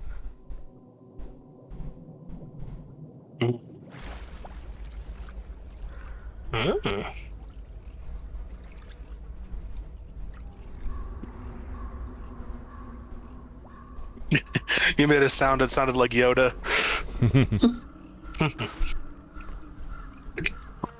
Live long, she will not. Right. Judge me by my size, do you? Oh, the ravens in the cage. No. Poor birds.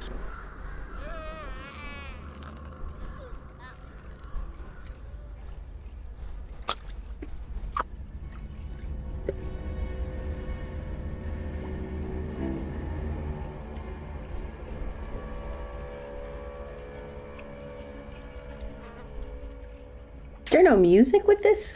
There is, yeah. If you guys were actually activated on the scene, it would work for you. But for some reason, it takes you guys forever to get over. But so I will switch this to this scene here, as I'll drag you all onto the map here. Oh boy. Oh, nice. Also, we got Sarah with us. Yeah, we'll have Sarah with you. And of course, Maurice. Good old Maurice. Good old Maurice. All right. I love those effects. Bubbly. Yeah. Standing in the water. So this water, as you're walking through, you feel that it's quite difficult terrain as you're walking through. It's going to take you a little bit of time. Not a little bit of time because you're not too far away. But you can see that it's difficult to walk through this water as it's about knee deep. But I need as long as you freedom of movement, that should be good. Oh, there I you got a go. ring of water walking. Oh, so there you go. Awesome. So no difficult terrain for you two. But okay. So I need all of you, if you have your access to your character sheet, to give me a perception check. Oh yeah. Oh, I got a question. Since I killed the spiders, we got also the 10 points now for each of them. Or it just stacks only once. I think is it the same for your feature that you have? Is that the Dark One's Blessing? Yes. Is that based off of the damage you did? And as long as they get 0 hit points, it triggers the Equal to your charisma modifier plus your warlock level. Okay, so that's so your warlock level is 5 plus your charisma. It's gonna be 9. You said 29? No, just 9 is the temporary hit points that we get from each spider. Right, yeah. So you guys will still have your 9. If you had more than 9, you'll still maintain your 10. I don't think anybody lost any health since then, so you guys are good to go. Okay. I rolled my perception check, but can I have advantage because I have these eyes of the eagle lenses? Yes, you certainly can. So we got 36 at 25. And then Mayari, when she rolls her other one, it's the same exact one you rolled before. 11s. All right, and then Pax, do you have your access to your character sheet still? Yeah, perception you said, right? Yes, perception. Yep. 7. Okay. So the only ones who notice this are Antares and Marek. You notice, obviously, these cages with the ravens inside of them, but from the distance you can see from them, you can see that these ravens look odd. Okay. These ravens look disturbed to me. Perhaps mutated, perhaps magic. Something's wrong. I must say, if Jebediah was to be trusted at all, then he suggested that I would be able to see the deathly figure that is here. If we are to approach at all, I would step in front of you. The ravens disturb me.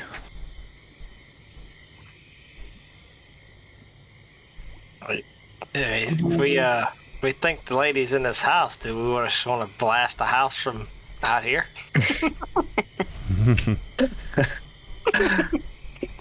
I mean, if a couple of ravens die, but fewer people's faces are stitched together, might be helpful.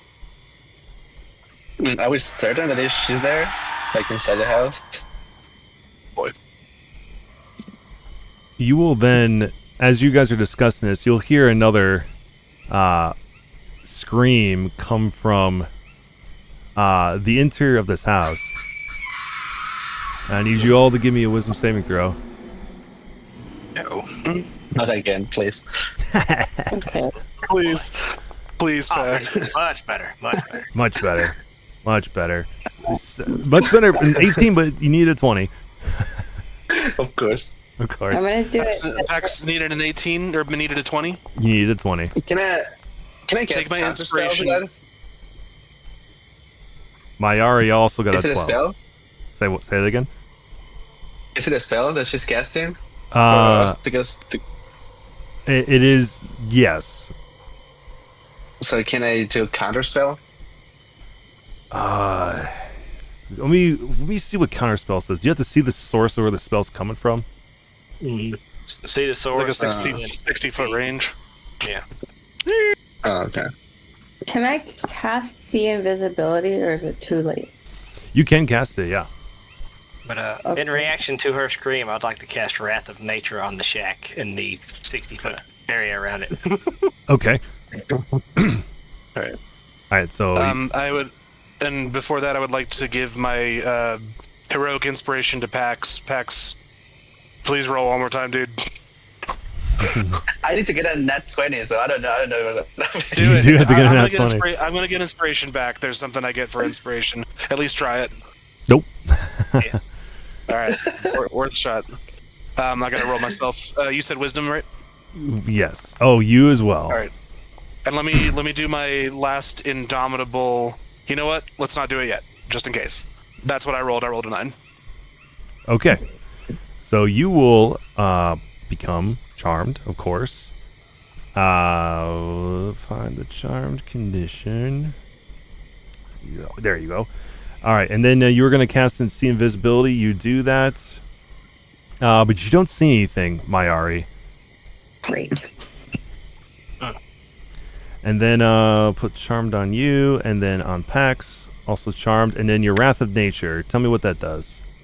So a 60-foot cube from the house. Basically, the grasses and undergrowth become difficult terrain in the area only for the enemies. Then any trees in the area, also at the start of each of my turns, attack any enemies within 10 feet of the trees. And then at the end of each of my turn, any roots and vines, I can direct them to attack a creature. And then as a bonus action, I can also throw rocks. Gotta love that. Just a whole slew. Turn the whole forest against them. Yeah, heck yeah. All right. So you'll see as all these trees and vines and roots start to grow around this house, you'll see that as they try to encapsulate the house prevents them. You see a little bit of some flicker of dark light as it tries to, but you see it go through the roots or the cages of the ravens. And you'll see as it does that, you'll hear their caw as they are, it's starting to get distorted. And you will notice them shapeshift and change as the vines are grasping them and attacking them. And this is nope, not that creature. This is what they look like to you all. Ooh. Friendly. Right? Cute. These are the Corvo Daemons. Corvo Demon. They're gonna be the dead demons. But you'll see them as these roots and stuff are starting to grasp onto them, and you just hear them going as they're trying to escape them. Does this roll any damage at all, or just restrain them? Let me post it because there's a lot. There's a lot. Hold on, let's see here. Yeah, I'm trying to see. I can see dex save, strength saving throws. Basically, just grabs them and like throws them around. Yeah, start of my turn, they take the trees, attack them for damage. The roots and vines can restrain them, and then I can throw rocks as a bonus action. Okay. Well, we'll say this because that's a pretty cool spell, and since they can't really get to the house and do anything to it, you'll see them just take these Corvo Daemons and just crush them under the roots and vines as they all get destroyed. And then as they get destroyed, you'll see the door of the house swing open, and you will feel the rest of you who are charmed, a voice call out to you and say, "Enter."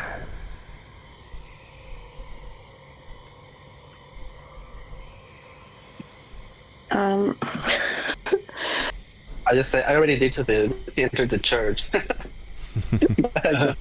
But you, I would like to dash towards the tree. okay, Towards the hut. towards the house. You can drag yourself over there. So did you say this difficult terrain? Yes. All right, so if I'm doing a full dash, my 35 feet of speed, I'll do that first little dash and then see if anyone reacts. As you leave my reach, I'm going to try to punch you in the back of the head. Try to snap you out of it. Reasonable. Get Break back my arm here, while you. you're at it. No. We're just going to swing at you with the moonsicle. Oh, a simple moonsicle, huh? Moonsicle. Does a 15 hit you? No. In fact, with the cloak, like, it looks like I'm exactly where I am, and I'm slightly, like, just in illusory within inches next to it. You got blindsight. It doesn't help you. I can see your illusions. Oh, very true. Once I do the cloak of displacement, that'd be cool. I feel like that makes perfect sense. I don't, Yeah, blindsight beats illusions. Hell yeah. Yeah, so yeah, he can see exactly where you are. You're not being fooled. So you connect with my shield on my back. Yeah. Yeah. Just kind of scratches across. Just like, You're right. Get back here, you. And Pax and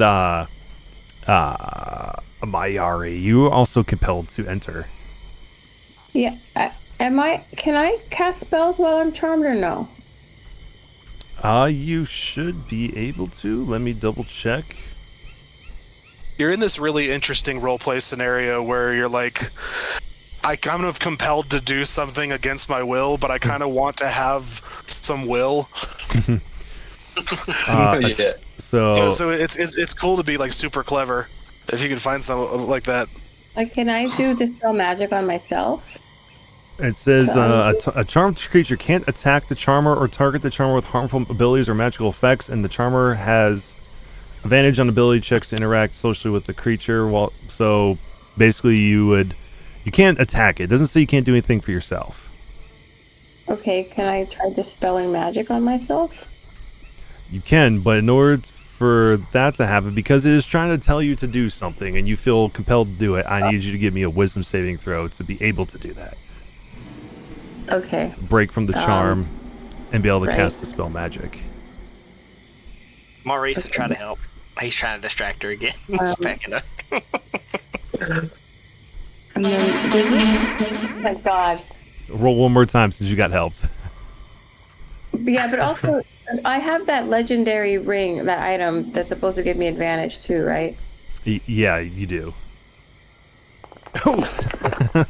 Ooh. Either way, it said keep below us. All of your rolls were not going to be enough. Okay, so I just enter. Okay. Just. The only responsible thing that we should have done with those legendary items is get the deck of many things and then just have an interesting experience. Right. So I'll put you up to flying speed. So what's your flying speed right now? 30 feet. 30? Okay.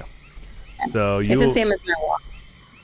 Yeah, so you'll be able to it will compel you to dash, so you'll be able to fly dash this far. Unless and then Pax. Are you trying to do anything, or are you just going inside? So yes, who's charmed? Mayari, me, and also Marek, right? Say that one more time. You broke up just a little bit. Like, who's charmed? Me. Yeah, Just me. everybody but Marek.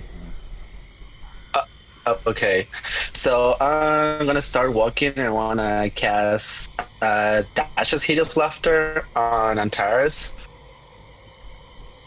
You're gonna cast Ooh, what? are you casting? Dash's Hideous Laughter. Hideous Laughter? Posted in there. Hideous Nice. laughter. Okay. What kind of save is that, my friend? I just posted. Let me see if it goes through.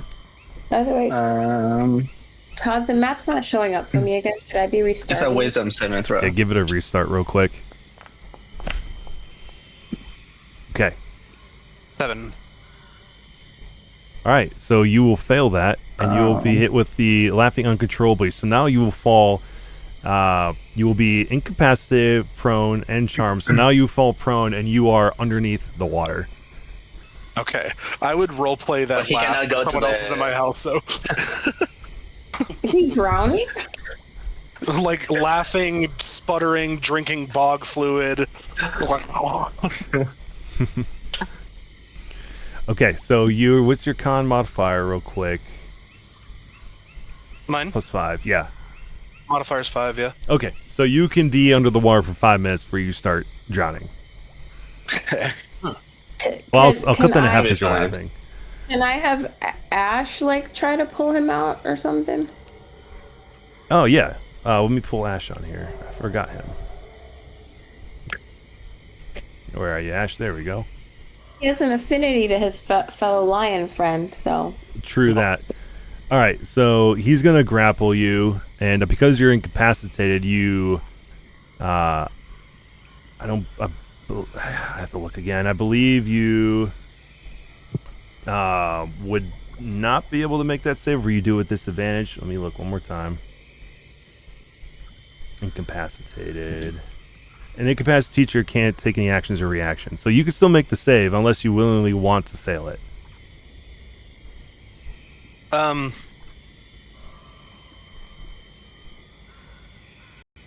I'd say that's up to you. I'm not really sure what would be best if I'm charmed, but I'm like compelled magically. Yeah, I'm not sure what makes most sense. Well, right now you are compelled to go inside of the house, but you are unable to because you're incapacitated, and you are laughing uncontrollably. So what I'd have you do first, roll me a wisdom save again to break from the Tasha's hideous laughter. What's your save? What's your well, you're not going to pass it either way with an 11. Right. All right, so what he'll do, he will attempt to grapple you. So I was only asking because I didn't know if you wanted to make the strength saving throw to try to beat his. I appreciate it. I feel like between two powerful spellcasters in Pax and whoever the heck is like, I don't feel like I even have the opportunity to do so. So I'm happy with whatever happens to me. Okay, I'll tell you what. I will have you roll your strength saving throw anyway, and see if maybe you just roll super low and it's just enough for him to get you up. Yeah. See if it's instinctual. Right. No, he's not going to be able to grapple you. You're going to be laughing too hard. All right, so you have Mayari, who is flying closer. I won't push you in yet because it will change the map when I do that. Are you in, by the way? It looks like you are. But, oh yeah, I am. You are? Okay, sweet. I'm going to go up and try to get a hold of these folks. Yeah. So I'm going to have the owl come over and make an attack on each one of these fine gentlemen here. Okay. Get him. Get him. 1 talon, 2 talon. So he's pecking away, trying to get you guys broke free. 26 and then wood. he's gonna give me the help action with his bonus, and then we're gonna throw a dispel magic at our friend trying to fly in the door. Heck yeah. Here. Who's at the 20 or 26? Do bottom 20, top 26, whichever one of the two you are. I've got my sheet open. Let's see. Cast spell. Okay, top 26. Yeah, I was going to say the 26 hits Antares and the 20 hits Pax, which both would hit. Oh, that works. Okay. So each of you will be... I'm reloading the website so I cannot roll. Yeah, absolutely. Okay. I got to make sure that this... I think it requires you to make another roll here, but let me make sure one more time. And 23 for the dispel magic on Mayari. Okay. Yeah. So Mayari, just before you enter the threshold, your charm will break. Oh. You're my new favorite player. I'm trying to help. That was fast. I'm sorry, I was gonna wake these two up. Yeah. Okay. Just if anything moves in there, blast it. Yeah, with your see invisibility, you still don't see anything inside. The only thing you see inside of this building, Mayari, is a room with dried blood in a bathtub and full of dolls with their eyes and mouths sewn shut. Oh boy. And while you're looking at that, roll me a quick history check. Okay. Oh my god, sorry. I always forget when I refresh I have to open the character sheet again. And then, how did your guys' wisdom go? Yeah. Ooh, I need to do that. Yeah, both I you... took nine damage, and you do a wisdom save. Yep. New one. 17. Not enough. Yeah, it's 20. And I'm back. Go. Were you gonna say Mayari? Can I do investigation? What was history is what I was looking for you. You'd have no idea what these dolls can mean.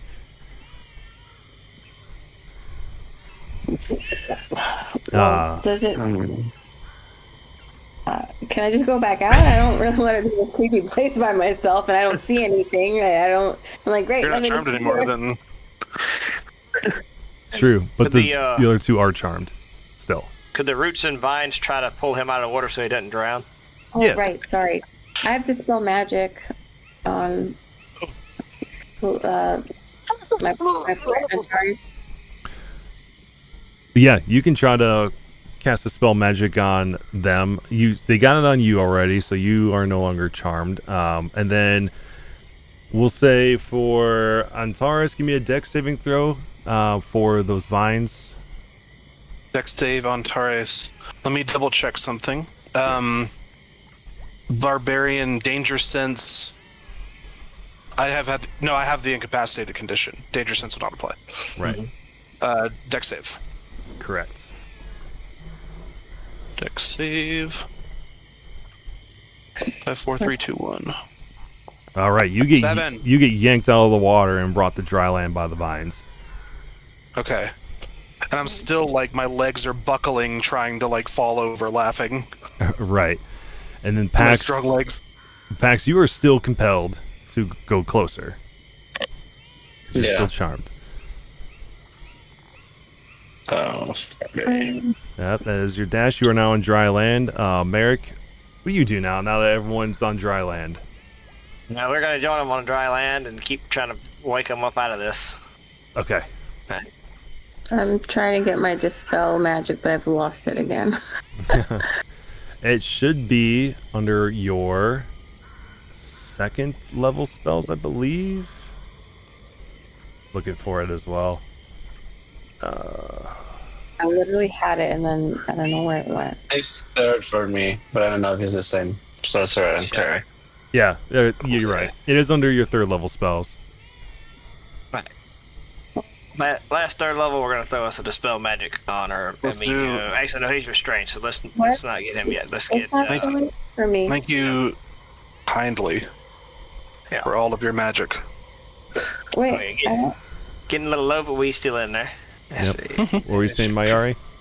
It's not showing up for me under my third level. Or, I don't know. Okay, I found it. I don't know why it got out of order alphabetically.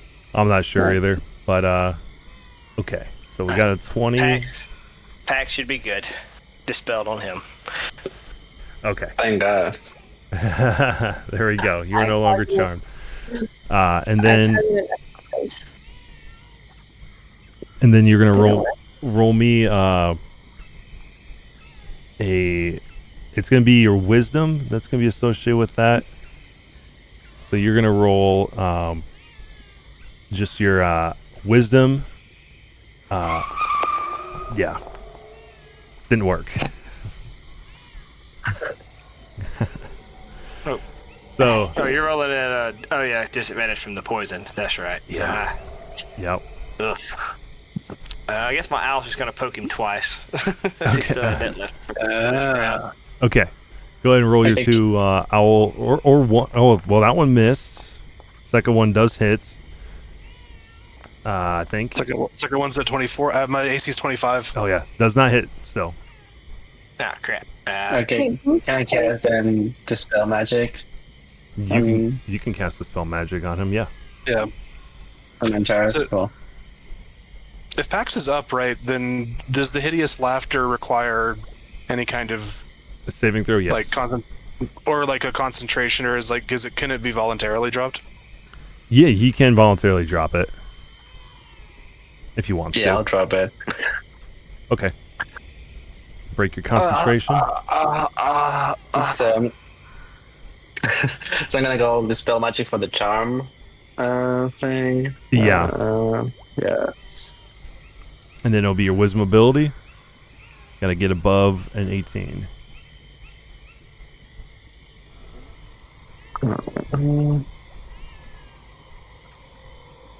That's where the old Sorry, come again, activation what? wizards came in clutch. Yeah, right. You just have to, for you Pax, just click on your under your details where it says wisdom. Just click on where it says WIS, and they'll roll it for you. Bunch of wise And ones it's here. right. It's what? Okay, you are also poisoned, so it does not work. But either way, you rolled 10s, so you would have to roll an 18 or higher anyway for plus zeros.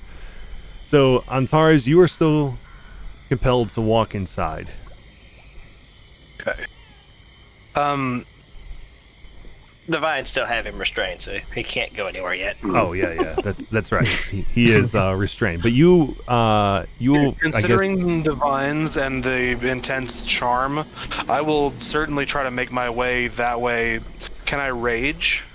You can rage, and you can attempt to break from it with a, I believe it's a strength saving throw to break from the restraints from those vines. I don't know what the DC is for It's it. action to make a athletics check against a spell save, which is 25. So athletics check.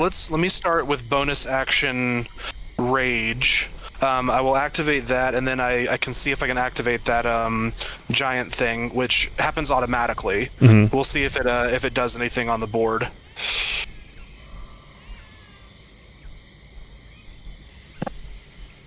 Oh, you know why? It's because the JB2A, which does all the animations, it's saying I had the free version activated along with the paid one, so it is like it's like fighting each other. That's why it's not automatically doing it. Interesting. Yeah, good Cool. to know. But But that's bonus action, and going into that full rage, my size becomes large. Yep. And that should happen for the next. I can maintain rage for 10 minutes as long as I'm. Take a couple of certain conditions to do that. Yep. But I would love to make that strength save. You may do so, sir. I will have advantage because of rage. Mm-hmm. Rage. It'll be athletics, it said. Yes, For- athletics. There you go. 25, yeah. Action to make an athletics check, yep. Well, if I can't do this, what can I do? This is what I'm made for. Oh, there you go, 33. All right, so you're no longer. This is my perception, Merrick. This is what I can do. All right, so you break from the vines, and like I said, you are compelled to walk inside. All right. So, just with a deep, booming voice, I'll start to climb up the edge, and I'll not quite so gently call to my Ari and say, "Move, please." I don't. I will use. Okay. When I hear that, can I cast command Yeah. on him and say approach, and he start walking to me, kind of like Yeah. Yeah, And it but- was bonus action to rage, and then action to get out of the vines. I'm not going to use surge. I'll just sort of stand off with my friend here. Okay, and I'm then gonna walk a little bit farther back, and then I cast command on him. okay, you cast command, and then Yes. Antares, roll me another wisdom saving throw to decide which one you listen to. You don't listen to the command because you didn't break from the charm, and the charm is more overwhelming.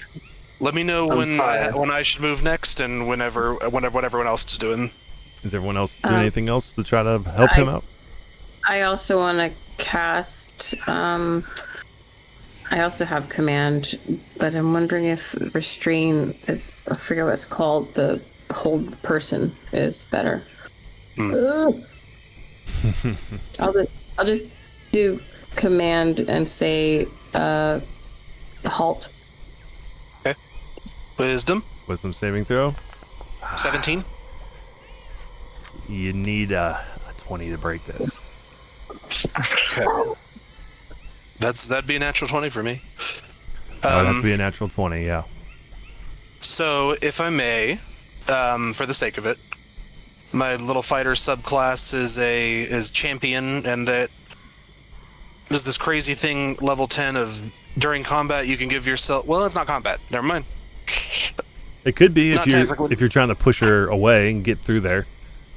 I mean, I think what my aim to do is to grapple Mayari, move her out of the way, not intending to harm her. Yeah. Because I don't think that, I mean, with this, right. like, my magic compels me to try to get in, but not to harm her. So I think right. I would like to just forcefully try to use this immense hand to put her a little farther down.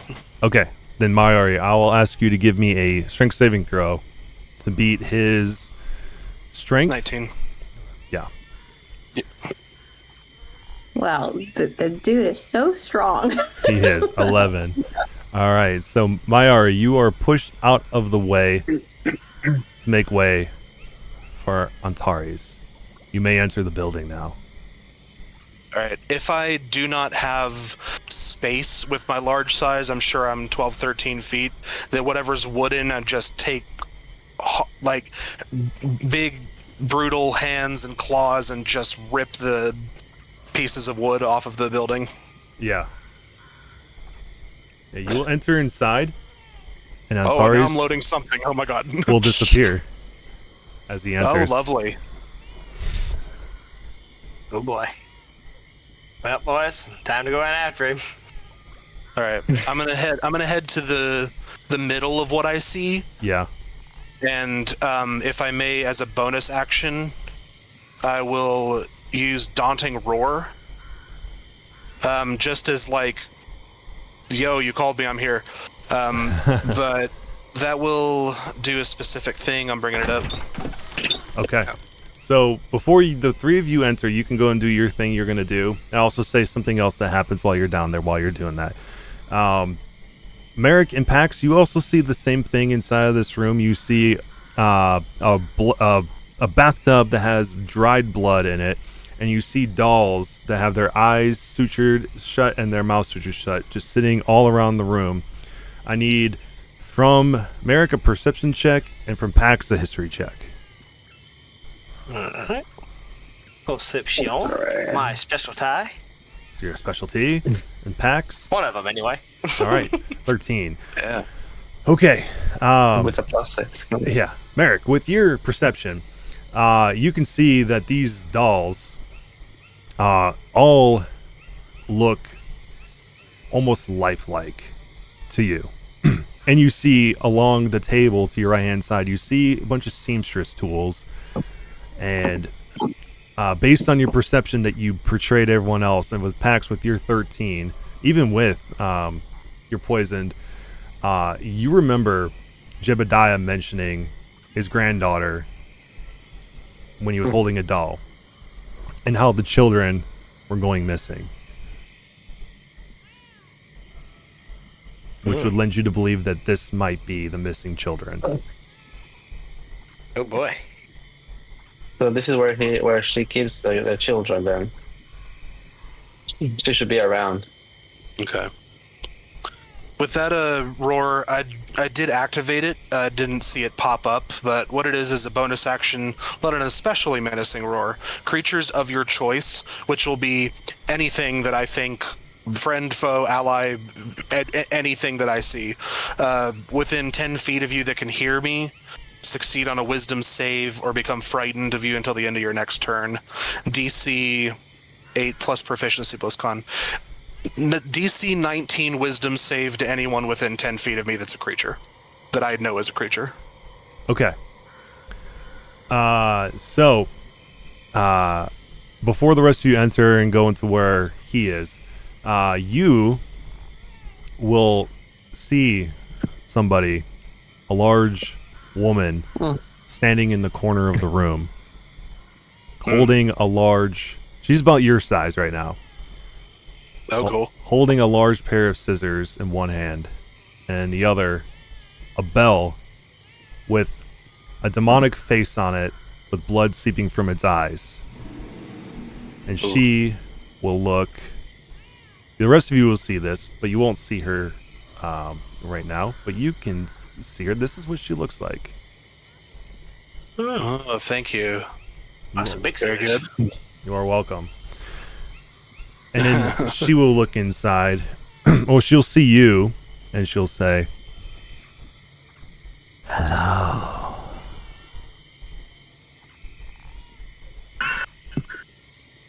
You have called me here. For what purpose? You control who? I control everything in these woods. Why do you masquerade as my sister? I don't. You trekked in the wrong woods. And just like everyone else in this land, starting with Foxwillow, will die. and you went and did your daunting roar, right? Yeah. You know, I mean, yeah. And it required a wisdom save from her. Of 19, if she's capable of being frightened. She looks at your daunting roar and she says, That's cute. Right. And if anybody outside could hear that, then that's the loudest thing that they've heard in this forest today. They did not hear. Except for her screams. They did not hear anything going on down here. Awesome. But the rest of you may enter the building if you want to, unless you have something else you want to do.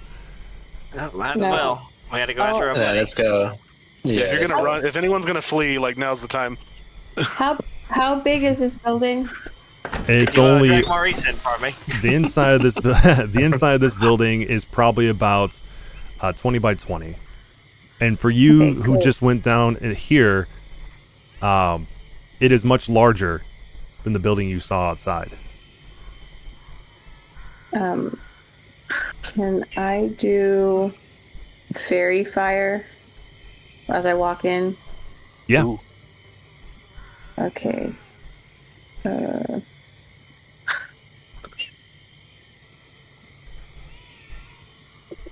And wait to place the measurement until you get down here so we can put it in the right spot. Oh, got it. Yeah, maybe So, we added do I just have to move myself in or something? Yeah. Go up one more 5-foot square, then go through there. There you go. Oh, one more up. And then through. Okay.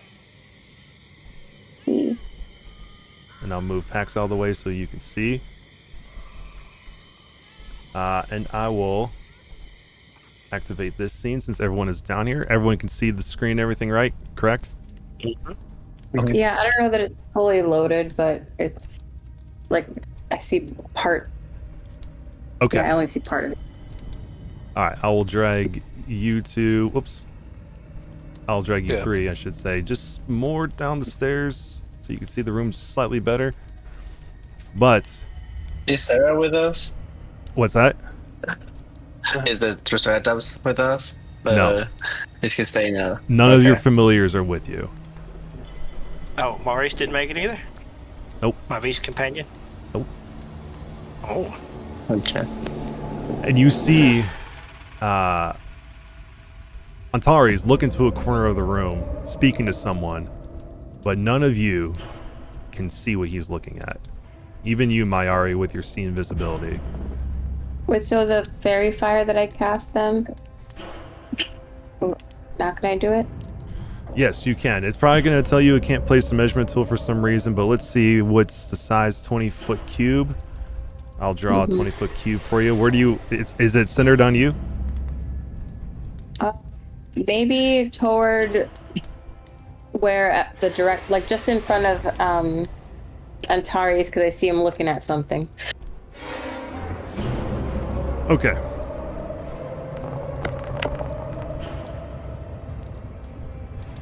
So that rolled a bunch of stuff. What was that? Did someone roll something? 'Cause I Is that didn't- me? Was nobody? It must have been me. But nothing. Okay, nobody took any damage. Oh wait, Antari's dead. Why did you take damage? What'd you say? You took damage from something. I don't know what was that. I don't know. I didn't see any damage taken. I saw that your damage went down, so I'm not sure why. But Antares, you can see her standing in the corner, but the rest of you, even with your see invisibility, you cannot see her. And this fairy fire said it would shed dim light. It would no. It's supposed to outline a creature if you fail a dexterity saving throw, and it would outline the creature. Okay, let me make sure that this would work on her. Yeah. I'm not sure what that dice roll was. I don't see anything changed in my stuff, so. I fixed it, yeah. Oh, okay, thank you. So objects in a 20-foot cube within range are outlined in blue, green, or violet light. Okay, so it says it can't benefit from the invisible condition, but I'm going to put this up here so you guys can see it. So this Death Shroud says the mother is always invisible. Blind sight, true sight, and other effects that allow a creature to see invisible creatures don't reveal the mother. A creature that has been reduced to 0 hit points at least once in their life can see her normally. Wow. So only one who can see her is Antares. But does it mean that if we don't see her, but we can hit her, right? As long as Antares says that, oh, she's there, we can hit her. Potentially, yes. But you will have disadvantage because you can't see her. Okay, yeah. Can I say, Antares, it seems like you're the only one that can see whatever it is you're talking to. Can you throw something onto it so that we can see to like follow as it moves? Does that make sense? Yeah. So what I imagined right now is that I'm hearing her speaking in this like just atmospheric, like all-encompassing whispering, as you've heard from the environment, the crazy emotionally charged thing. So I think I hear you say something similar, and I'm in this in-between place of not sure exactly how to react, whether I should hurt, who I should hurt or what I should do. But I will sort of point with this large hand over towards her. She speaks of truth and foolishness, of death, of life. I don't know what to make of it. And she will look at you all, even though the three of you can't see her. Antares, you can see her, and she'll just say, "Now it's time to die." And you all are going to roll initiative. Go. Okay. Okay. Do that. That's a lot of fun. Yeah. I should have advantage on initiative. Okay. Oh, whoops. I think I remember. So I can do... Mayari, are you fully into the map? Yeah. So, I don't know. I see more on Discord than I do in, I see a focus area and then everything else around it is black. Oh. That's why. Can you see now? Is there a way for me to zoom in? I can't tell, if my screen is just too big or what I'm doing. Yeah, you should be able to use your mouse when we get closer, but I give you torchlight, so you should be able to see. Oh. I'll give you all Okay. torchlight. There we go. I'm zoomed in. Okay, yes, I'm in. Okay, so click on the cross swords and roll initiative, and we will go from there. Can anyone actually see her token? No. No. Okay, I'm gonna temporarily remove invisible so you can actually see her. Yeah. But we'll remember to that we'll have disadvantage except for Antares in terms of invisibility. Yeah. And I don't see her either. Alright, so where is she? She is right here. Oh, gotcha. Okay. Do you guys? I know you can't probably see her on the Discord. Let me move Antares a little bit. Oh wait. Yeah. I'm just gonna move him around and see if I can see her. I can't actually see her either. Interesting. Yeah. Okay. Yeah. Let me take this effect of the Death Shroud off of her then. Man, she's through there multiple she is. worlds. Yeah. Can you see her now? Yeah. Yes. Okay. That is her. And we'll reorient her right. There we go. Cool. All right. Everyone's rolled for initiative. We'll begin, and it will start with Antares. Okay. And you are charmed, feel- by the way, still. So I need you to start with a Yes. wisdom saving throw. Yes, indeed. I will do so. Need a nat 20 here. Or it's going to Give be it real to- dicey for the rest of you. The only one who can see her. Yeah, it might be fun. I'll go ahead and tell you. Like I'm gonna roll this, and when I miss it, I will use Indomitable.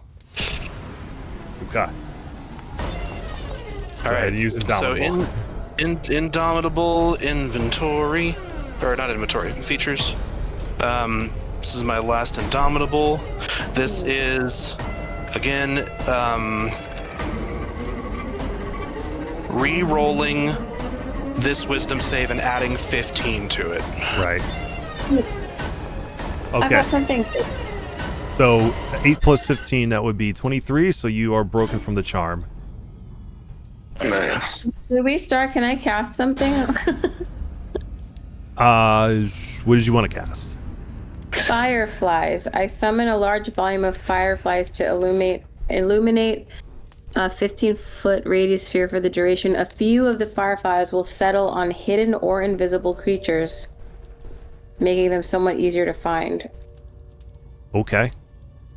Attack rolls against invisible creatures in the area are no longer made with disadvantage, though attack rolls made by invisible creatures are still made with advantage, for only their general position is clear by firefly light, not their specific movements.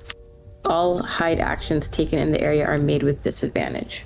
Okay. So that would incur advantage on her. For advantage for the rest of you, even though she's invisible. Is that what I heard? Attack rolls against invisible creatures in the area are no longer made with disadvantage, though attack rolls made by invisible creatures are still made with advantage. I see. So Okay. we We no no longer have longer have disadvantage. We will no longer have disadvantage on attacking her, but she will still have advantage on us. Okay. Is that right? Yeah, that sounds about right.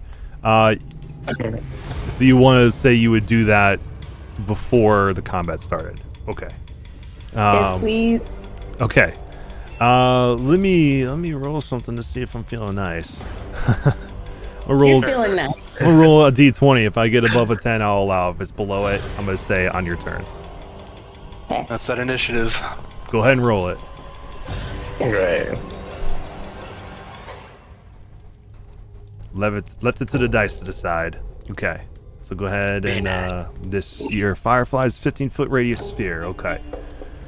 Let me see if it'll. Oh, there we go. Okay, we got where did you want to put it? Just give me a ping on the map, and I'll place it down.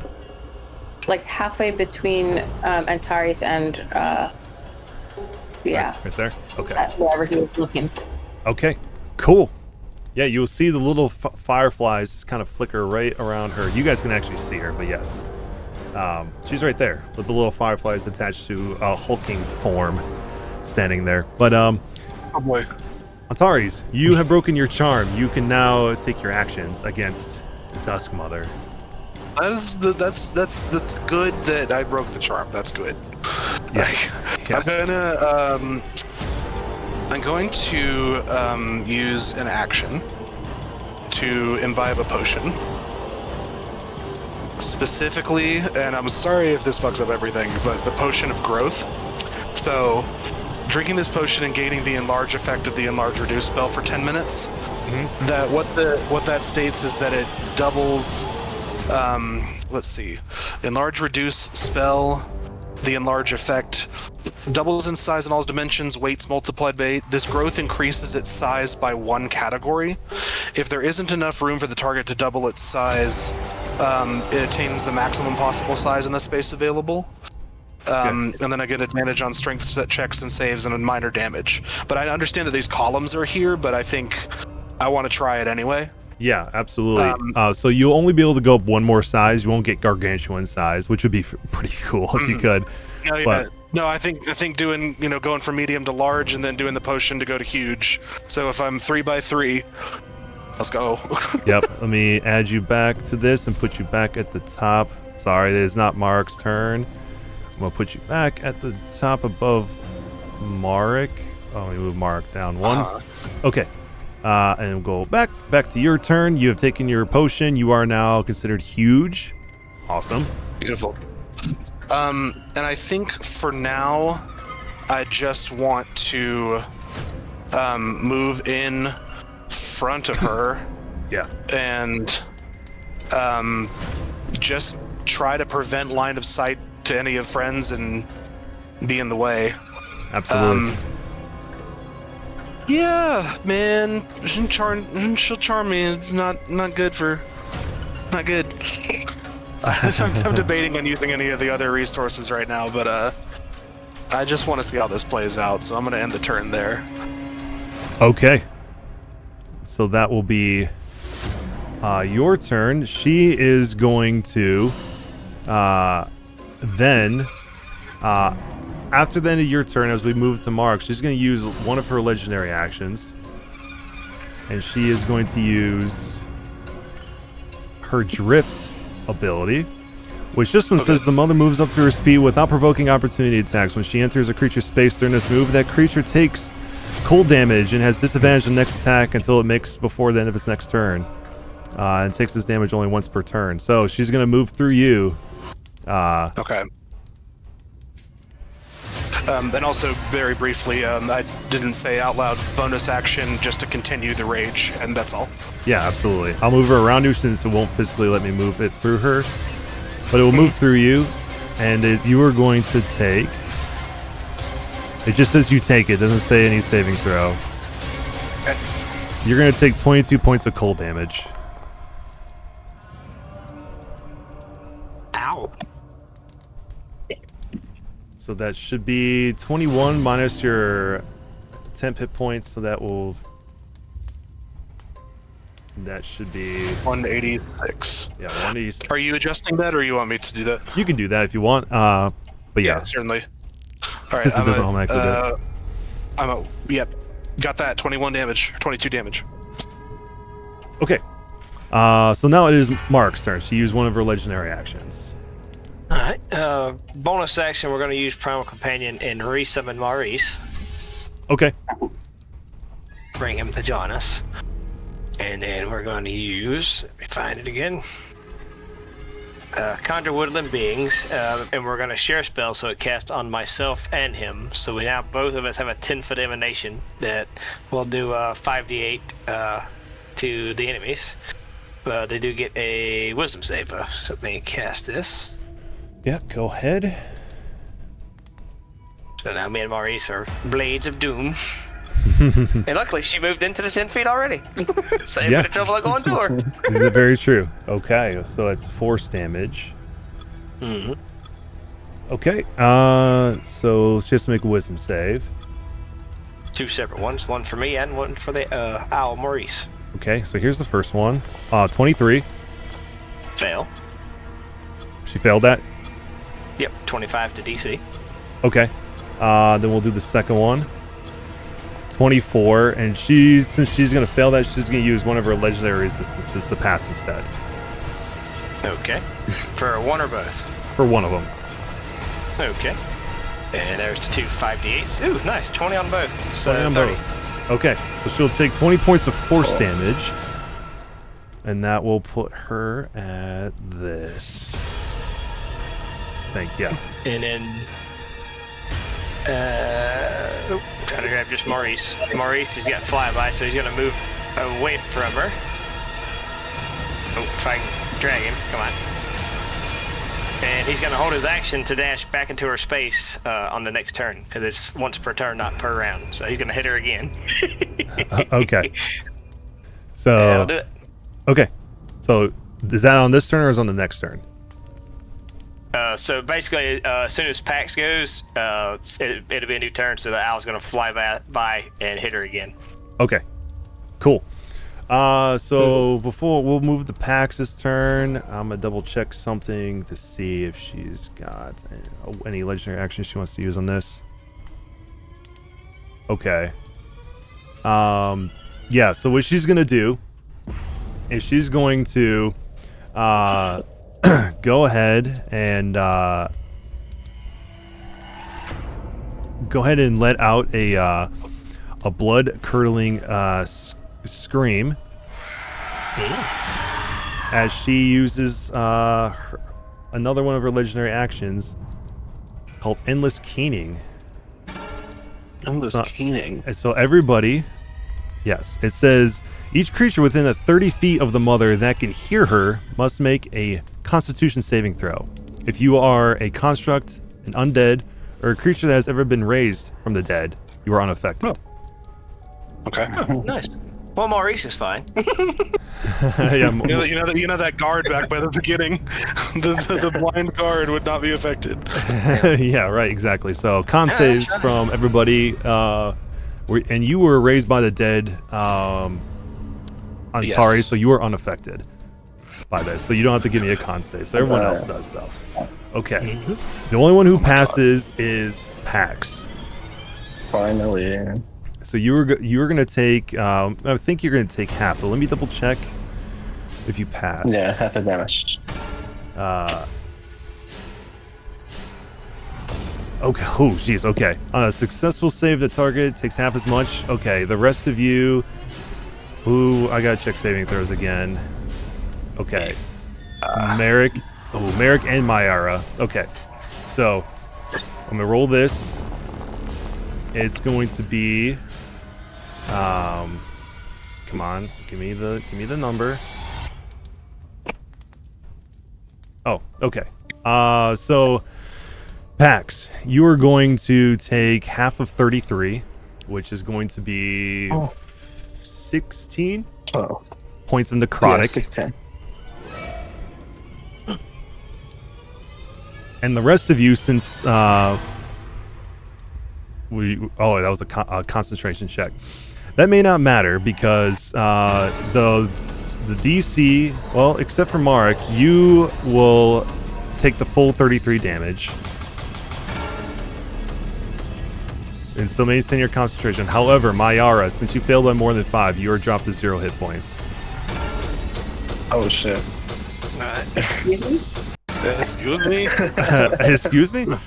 Yeah, this is what I'll read the full thing what it says. So it says each creature within 30 feet of the mother that can hear her must make a DC 22 Constitution saving throw. A construct, an undead, or a creature that has ever been raised from the dead is unaffected. On a failed save, the target takes 8d6 necrotic damage that ignores damage resistance, if any.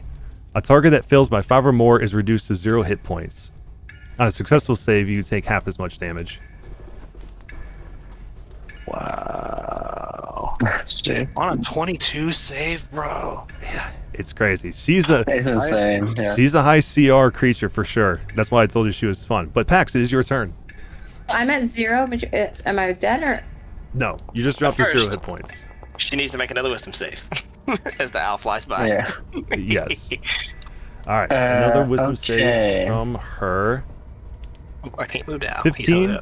Okay. Fail. Go ahead and For roll another that. 20. Yeah, another 20. Okay. So that'll put her here. Excellent. And Maurice is stuck on a pole. I can't move him. Oh yeah, there's a pole in front of you. Okay. You are stuck in a pole. Bing. There you go. Where are you gonna put him at? He's just gonna circle through to the back over here. Okay. Yeah, Well, I can't move him. I'll put him back over here. Okay. Cool. Thank you. Pax, your turn. Cool. If I move like down to the lower right corner, do I get an attack opportunity from her? Yeah, right. That's 5 feet. Yeah, if you move into here and then come down, yeah, you will provoke an opportunity attack. Okay, so I'm gonna stay here and I'm gonna do bonus action hex on her first. Let's see where it is. Okay, hex.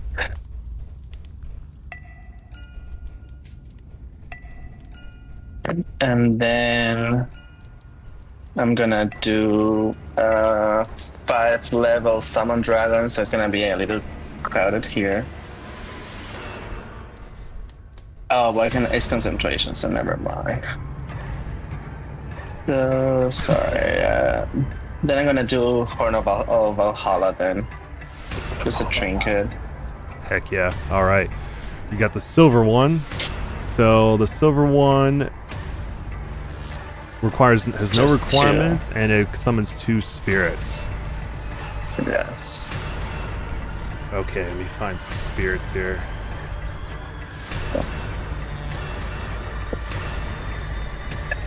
The mob of berserkers. There's one that's basically them, but a Minotaur version. I can't think of the name of it though. So they're basically berserkers, right? Yeah, berserkers. Okay, let me see if I...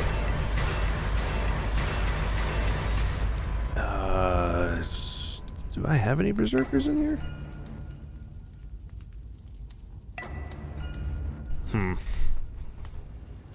Let's see. I don't have any... It's not popping up. For some reason, I had all the DDB things, but it's not giving me a berserker for some reason. So how about... Or whatever warrior you have there, it's fine. Yeah. As long as they hit her. I'll do a sword wraith warrior. How about that? Sure. Ooh. Fun. Fun. These guys right here. Cool. All right, and they have to be summoned within how many feet of you? 60 feet of me. Okay. Any place you want them to be in particular? Yeah, I want them to be close to her, like one next to Morag, and then the left one is fine there. Okay. So if like she one moves, right they here? got attack of opportunity on her. Yeah. Okay. Perfect. And they go on my turn, right? Yes. So yeah, both of them are gonna attack her. Okay. Let me. We'll just. I guess we'll use what they have because they have battle axes and all that stuff on here. So. Yeah. Yeah. Okay. So it can use its martial fury, and it says the warrior makes a battle axe or a longbow attack, and the attack rolls against it have advantage until the start of its next turn. So I think it won't use that. It'll just use its battle axe against her. So I'll go ahead and do that to start with. Roll for that.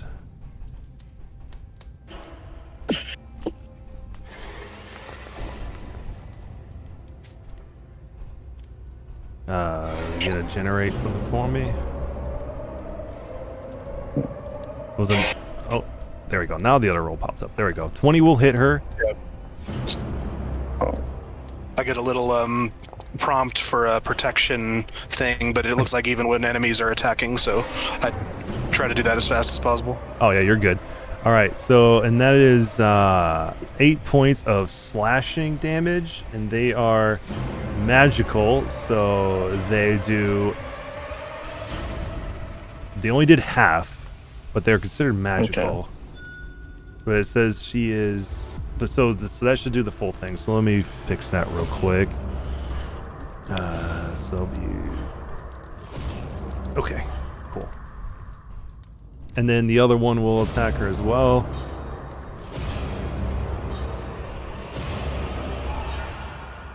No, do not protect the Dusk Mother. And that one will miss. Right. I mean, you can if you want. If you were charmed, that would be useful for her. If I would totally, I'd play it up if I was charmed. Yeah, but no longer. Well, luckily you're not. Okay, so one hits, one misses. Okay. And yeah, I did bonus action, so yeah, that'll be all. Okay. So that will be your turn. It is now the Dusk Mother's turn. Speaking of. Yeah, speaking of. The Lady of the Hour, right? Okay, so she is going to have to look at one more thing. Okay, so she's not going to be able to use that with this since she used up all her legendary actions this turn, but she's going to use her shears, and she's got 3 of those attacks, so she's going to split them up between everybody. She's going to start with the warriors in front.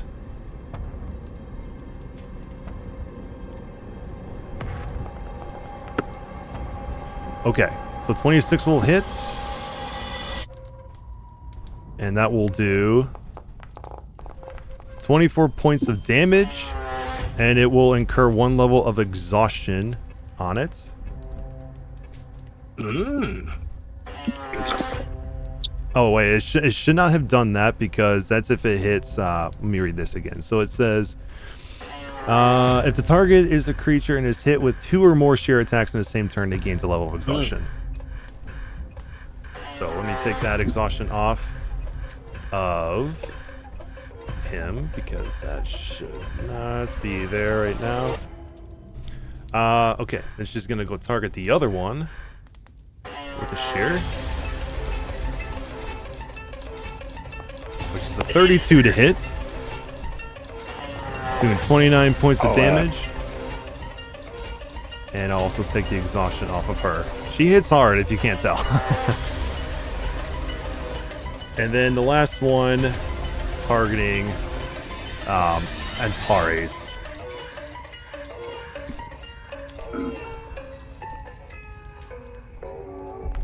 It's 29 to hit. I would like to use one of my spell rot tattoos for shield reaction 30 AC. Yeah, 30 AC. Oh, wow. Okay, so we'll give you your give yourself your 25 hit points back, and then I'll take the exhaustion off of you. You got it. Okay, boom. There we go. And as a bonus action,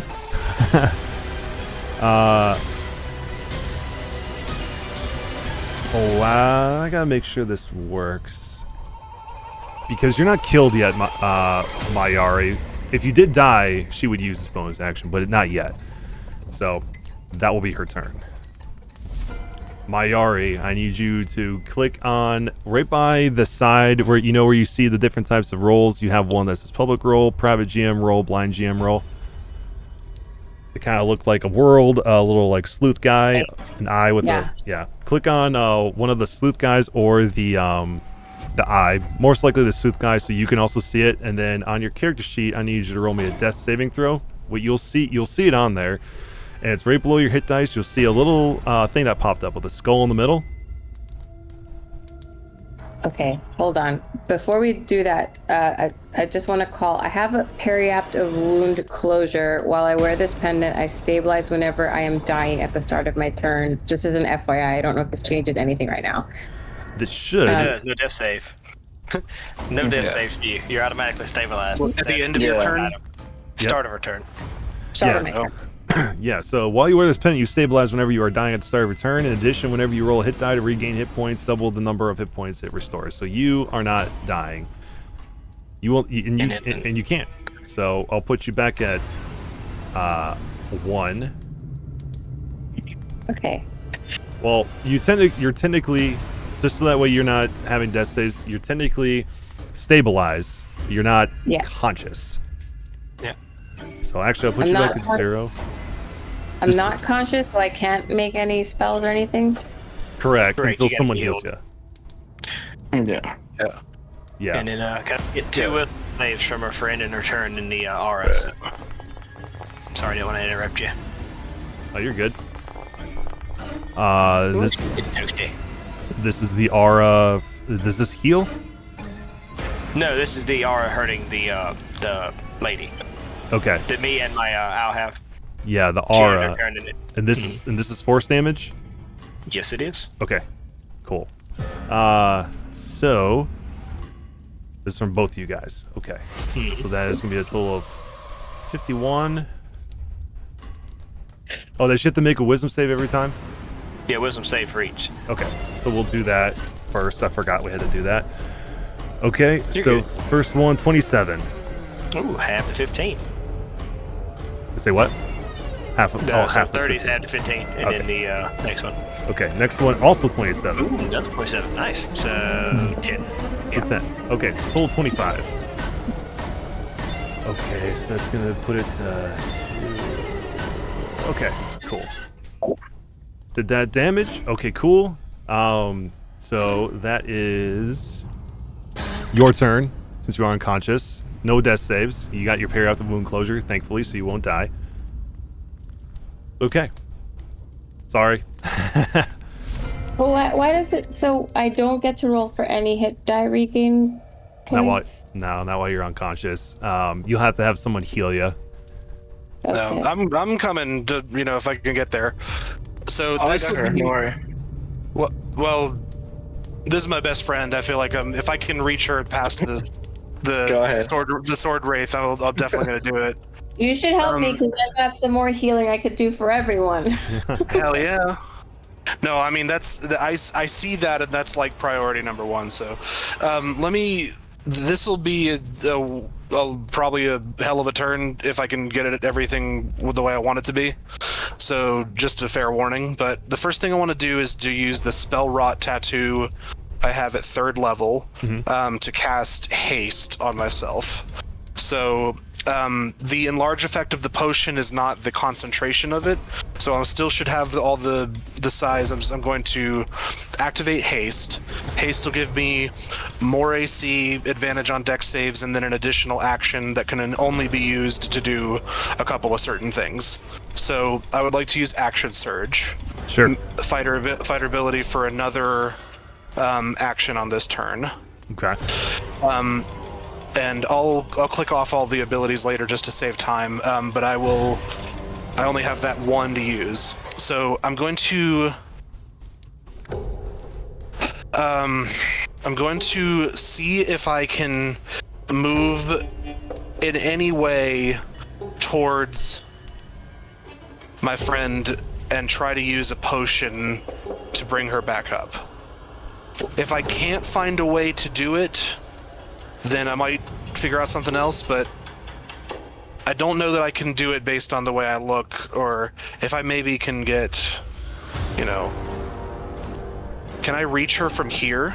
Yes, you can, and you won't provoke an opportunity attack because you're still within her range. Wonderful. Potion of healing greater on Mayari, and I believe that's roll 4d4 plus 4. So you are using a full action? Yes. So what I'm doing is I'm using the full haste. I am using the hasted action, to use that potion, and then I should have another full action to work with. Okay. So because you're doing a full action, I have a house rule yes. that when you do a full action, it does the full healing. Oh, okay. That sounds good.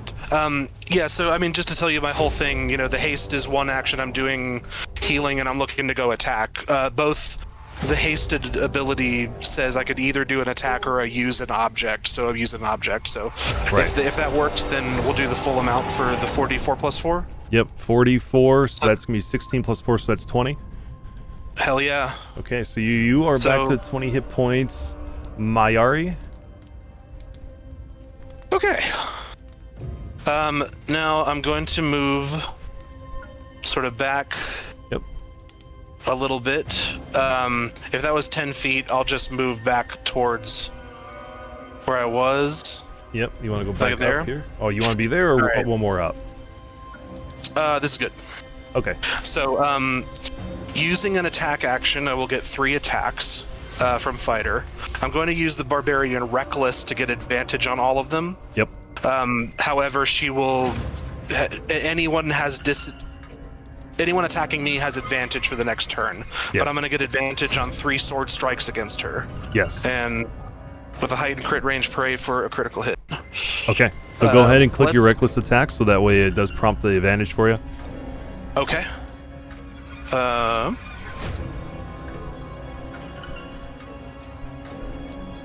Give me just a moment. Yeah, that absolutely. is good. Okay, so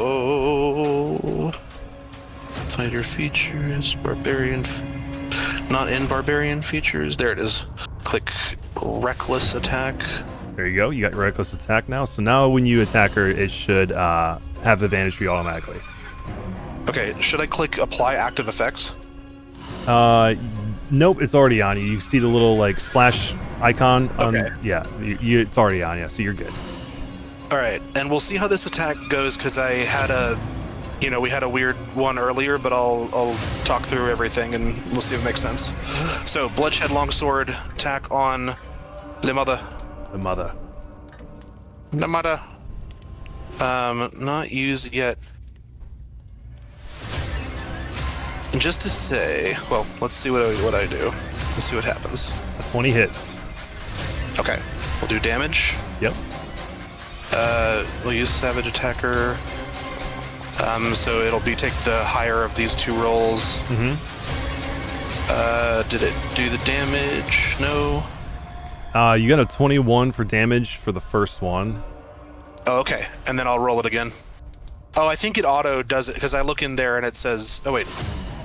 Nope. Okay. Let me hit it. Let me press damage again. Yeah.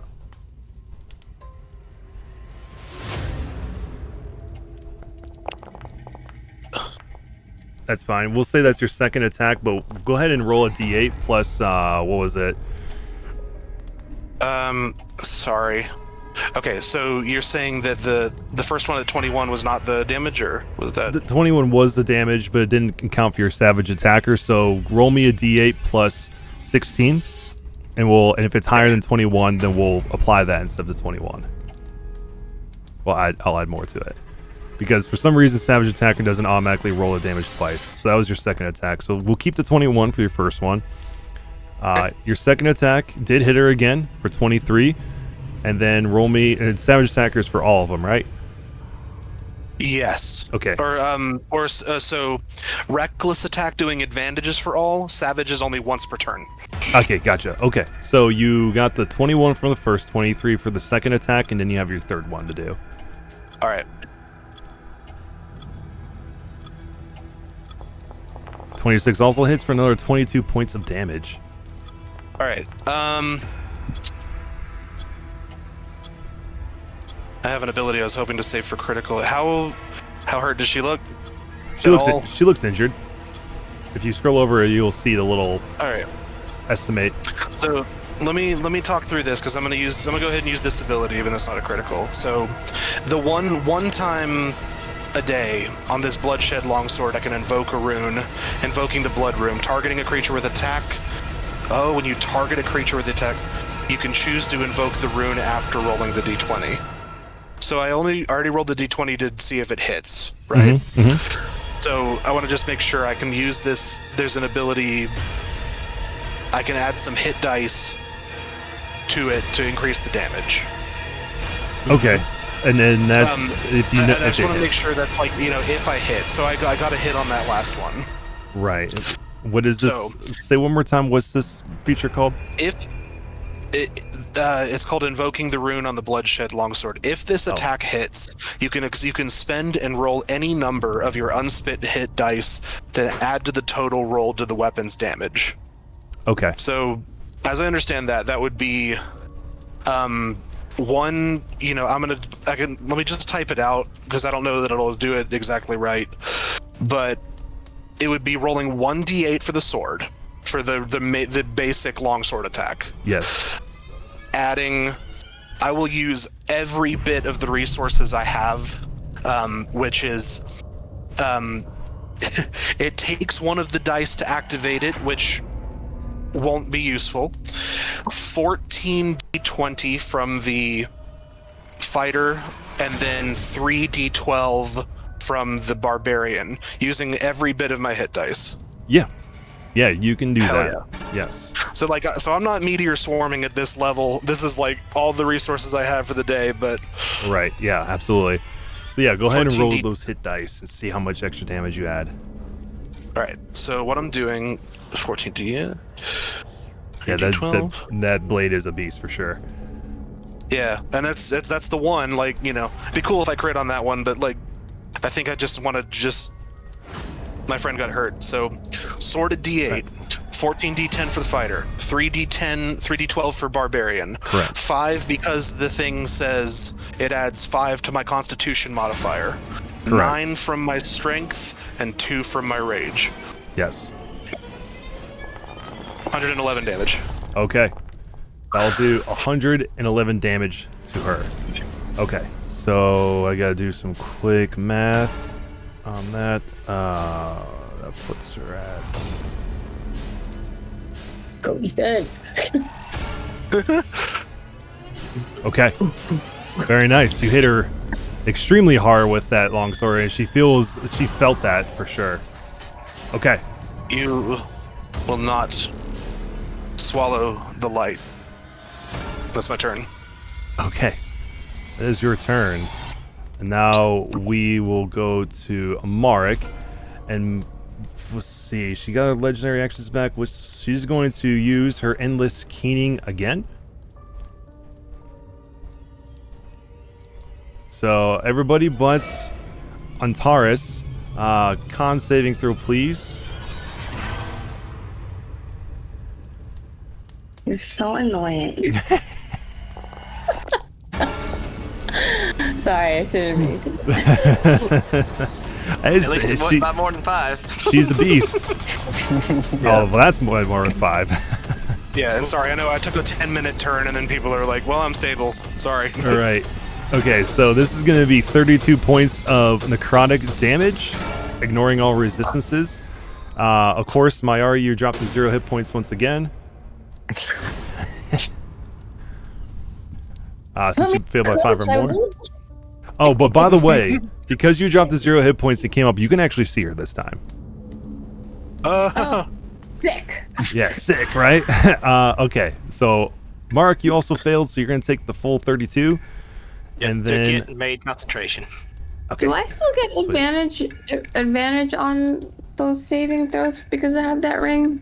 I can't remember if it was. Is it for Constitution? No. Okay, then no. And then Pax, you're going to take half of that, which is going to be 16. Do I get advantage if I have something else for Constitution? If you have something to give you advantage on con saving throws, sure.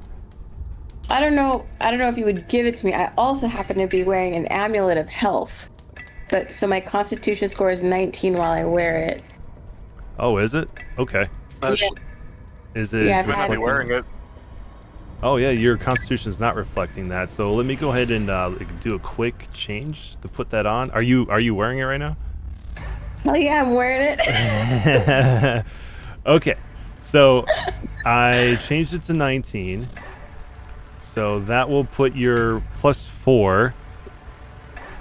So you would have got an extra +4 to that. So that would actually put you at 17. And that would make it where you're still at 5 or more. So you still drop to 0. But we'll keep that in mind for next time, because if she continues to live through the rounds, then that will help you. But okay, so she used her endless keening. You guys took all your damage. Okay, you took half your damage, Pax. Yep. And then you're 0. Okay, cool. All right, Mark, it is now your turn. All right, bonus action disengage, and I'm going to back up to the wall, leaving the radius, being my owl, and then we're going to go back in, re-triggering the aura. So I need 2 wisdom saves. All right, wisdom saves. All right, first one 18. She's going to resist that. So take half of that, which is half of what, 20? 22 down to 11. Down to 11. And then the other one, sad little 13. All right, and 13. We'll do the other save, which she got 29. Oh wow. So 6 on that one. 6 on And this then I will put a couple arrows in her. one. Okay. Let's see. I want a tool. Oh, I didn't mark. Didn't target her. Did not target her. Wah. Build it back up. That one. 25 will hit, which I'm going to have to adjust that damage because that is way more than it should be. But so it's going to be 14. And what type of damage did you want to add to that? First one we'll do fire. If fire seems to work, we'll throw more fire. Okay. I have to go back to her. Put her back where she was.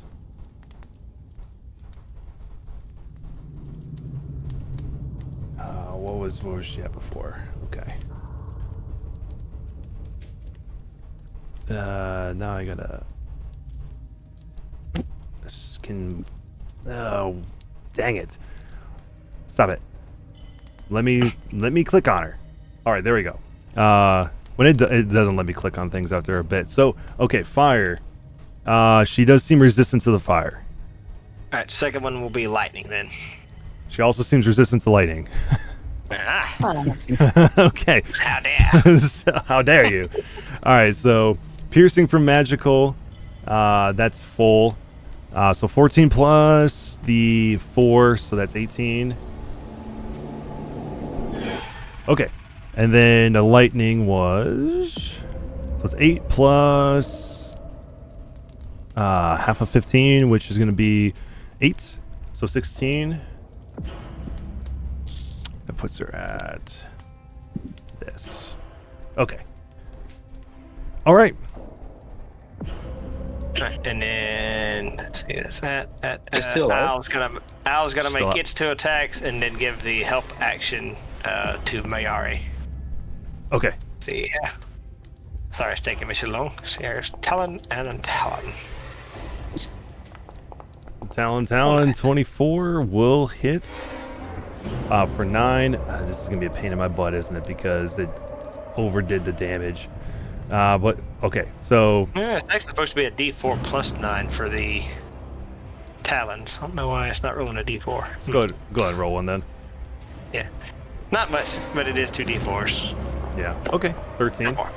So, she's going to take half of that. So that's going to be 7. And then do the other claw attack. Yeah, it was 9 and 9 for the 2 attacks. It rolled both, and then I rolled 2d4 for the 1d4 Oh, they were for both. the first. They were yeah. 29 and 24. Gotcha. Okay. Yeah. Okay. So we'll do another 7 from that. So it puts her here. Okay. All right. So that is you and the owl's entire turn. Mm-hmm. Pax, it would now be your turn. She is going to take a legendary action at first. I'm going to have to remove her from the initiative real quick so I can actually move her, which is really annoying. But let me... I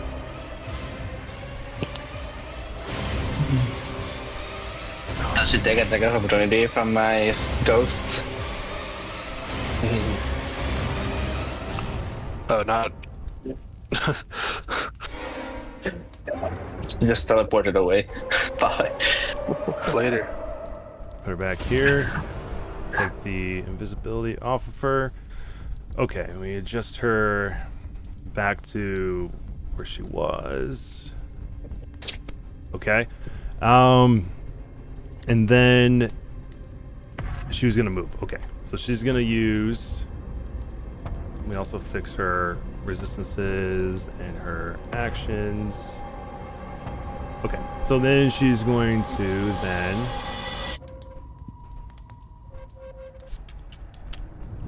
She's gonna use her drift again. And she's gonna move directly through. So I'm gonna have to do this creatively. So ignore opportunity attacks because she doesn't get them from this. Because she's in her drift mode, but she's gonna go through Antares. If it'll let me put her here. Good lord. I'm gonna have to move you Antares for a second. Sure. So I can put her here. There we go. Put you back. Okay. Come back. Who was I command Antares? Alright, you're just gonna have to be there. It won't let me put you back. Because of her space. But anyway, so that is going to be 22 points of cold damage to you, Antares. Got it. I'll put that in. Okay, awesome. Pax, it is now your turn. She's used your legendary action. It is your turn. Cool. She still have the hex, right? So I'm gonna do. Since I have, how are they called? My bracers. That I can cast 2 cantrips the same turn. So I'm gonna Eldritch Blast her twice. So that's gonna be 4 blasts, and each blast has 1d6 added to the damage. Okay, and what type of damage is that? Eldritch is Well, not force, not and- Eldritch, but the hex damage. Oh, the hex. I think. Let me check. It'd be necrotic. It's necrotic, yeah. Okay, go ahead and hit me with those Eldritch blasts. Make sure to target let me her. Yeah. There you go. And also, we're back to disadvantage because I believe you had concentration on those fireflies, right? Or are they not concentration? The fireflies were not mine. No, he's talking to me. Yeah. Oh yeah. I gotta look up those fireflies for a second. Yeah, I gotta look this up too. But go ahead, well, because it may be with disadvantage. 21 still hits. The fit. Holy crap. Yeah, they're 4. There was 3. It was 3 beams, right? 4 beams. 4 beams. Yes, because I'm level 18, so it's 4 beams at level 17. I see. 2 hit, 2 miss. Technically, if this this firefly thing is the case, let me see. Oh, right. Because if it's not concentration and she still has it up, then it may have been able to hit still, possibly. And we'll take whichever one was the first one of those ones you rolled. So fireflies. Can you find it faster than me? I can. It's not concentration. Okay. Oh, great. So we're gonna look at these other ones. 14. The one that missed before would hit her. The second one would also hit. So we're gonna apply all of that. Okay. So the first one was 8 plus 3 plus 4. So that is 15 plus 4, 19 total. And then don't bother with the hex because she is immune to necrotic. Okay, and then as bonus action, since I have that bracers, I'm gonna do Eldritch Blast again her. Mm-hmm. So let's try again. Try again. 20 does hit for another 8. Just die. Oh, you get to do 4 more? Yes. Dang. Okay. Rules as written. Oh yeah, you're poisoned. You're poisoned. Oh, So you do have poisoned. disadvantage. Oh. Oh, so those did account for, okay, now I see why I was doing it. I was wondering why I was automatically doing it. All right, I have to give her some health back here. Okay, so they applied the ones you did, so I gotta get 4, 8. Yeah, I just gotta give her 8 back. Okay. Did any of those crit her? No. Okay. No. So just gotta give her 8 back here. Cool. I'm sure you guys love that fact. Okay. Anything else? Or is that your bonus action? Yeah, and then I'm gonna move my berserkers towards her and see if any of them can attack. So Okay. maybe just one of them, right? I know their speed. Their speed is 30 feet. And I moved one of them. They came from here. That was 20. This one came from here, which is 25. So they both can get there. Cool. Okay, so then attack. Okay. Go ahead and do this battle axe attack. Do not protect her.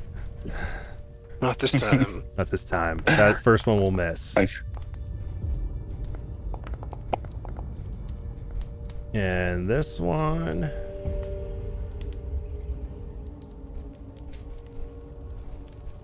will be a critical miss. Okay. So this one will swing wildly, and it'll actually hit this guy to the north of him, doing 9 damage to him. And they both it. So that will be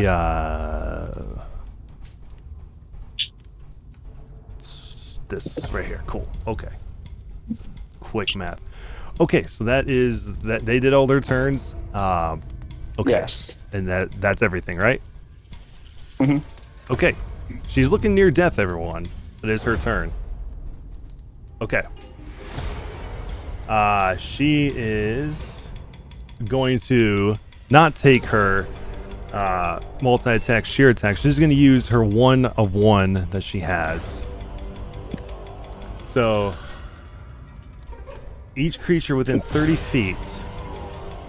So I have to do a little measurement to see how far everyone is. You're obviously close. Oh boy. You're at 32, so what she's actually gonna do, is she incorporeal? I gotta see real quick.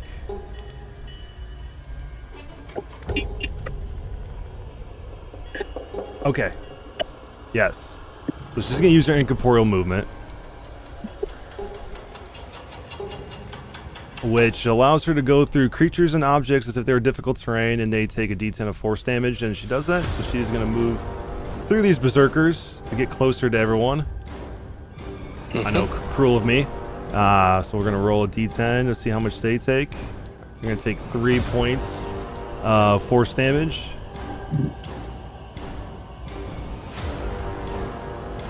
And put them here. Okay. Now you guys are all within range for this, so I need everyone, except for Antares, because you were raised from the dead at one point, so you're fine. But I need everyone to roll me a wisdom saving throw. Please, for the love of all. Wisdom, really? Let me charmed again. Okay, so 16, 15, and 8. You all fail. Interesting. It's a 22 DC. By the way, what's that? No, I was like, what's the deal? All right, so I gotta read this one more time as I hit this. We're gonna. Wait, She's gonna do I have to manage again? Sorry, I need a reminder with the ring that I have on that wisdom. I actually have to double check something because you are also unconscious, so you might automatically fail this. Unconscious creature is incapacitated, see the condition, can't move or speak, and is unaware of its surroundings. Creature drops whenever it's holding. Automatically fails strength and dexterity saving throws, attack rolls, have advantage. Okay, so no, you can still roll it, and yes, you do have advantage because of the ring. It was only strength and dexterity that automatically failed. Come on. No. All right, so you're all gonna take the full effect of this. I'm gonna have to target. If I may, I do have another heroic inspiration that charges every time it comes back to me. I'd love to use that to give my Ari one more roll. Yes, I will allow Thank it. Oh man, you're just gonna take what this gets. This is gonna hit every single one of you, including the owl, your berserkers, all of you, except for Antares, because he was raised by the dead at one point. So this would be called mournful tolling. Roll. Oh my gosh. Oh, the owl's been returned to life. Mournful tolling. The owl. Oh my god. You all are going to take. It says you all failed still, so you're all going to take 86 points of psychic damage.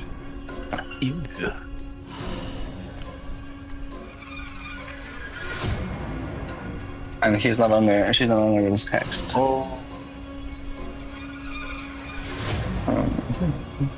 So this will wipe out both your berserkers. This will obviously wipe out the owl. Mark is unconscious. Pax is near death, and then Mayari, you cannot be killed by that because it didn't hit your full hit point. So you're still unconscious. You're still up. Well, I was okay, but I applied the damage and you applied it. Sorry. So I actually took a little extra. Because I was like 106. Pretty bummed I can't fight this mega enemy cards. You said you're at 106, Mark? Yeah, so that would be at 20 then from 86, right? Yeah, 86 Yes. down to, yeah. Yes, correct. All right, I gotta read one more thing to make sure that I've touched on everything. Ho ho ho! Ho ho ho! And What's up with the ho ho ho? Okay, so I'll read this full thing. The mother focuses her wail into her bell as she screams out through her bell. Each creature within 30 feet of the mother must make a DC 22 wisdom saving throw. A construct, an undead, or a creature that has ever been raised from the dead is unaffected. On a failed save, a target takes 14 d10 psychic damage that ignores damage resistance, and the target becomes stunned until the end of the mother's next turn. So, Mark, you guys are stunned. You already are stunned, it looks like. Yep, you are. And same with everybody. Okay, everybody's stunned. Owl's gone. Berserkers are gone. 3 of you. We got 2 people near death, 1 unconscious, 1 guy barely injured. Okay. So that was her mournful tolling that she had used. And then let's see. I don't think there's anything else that she can do. I have to double check. And I just realized I should have been rolling those wisdom saves with advantage. But it is okay.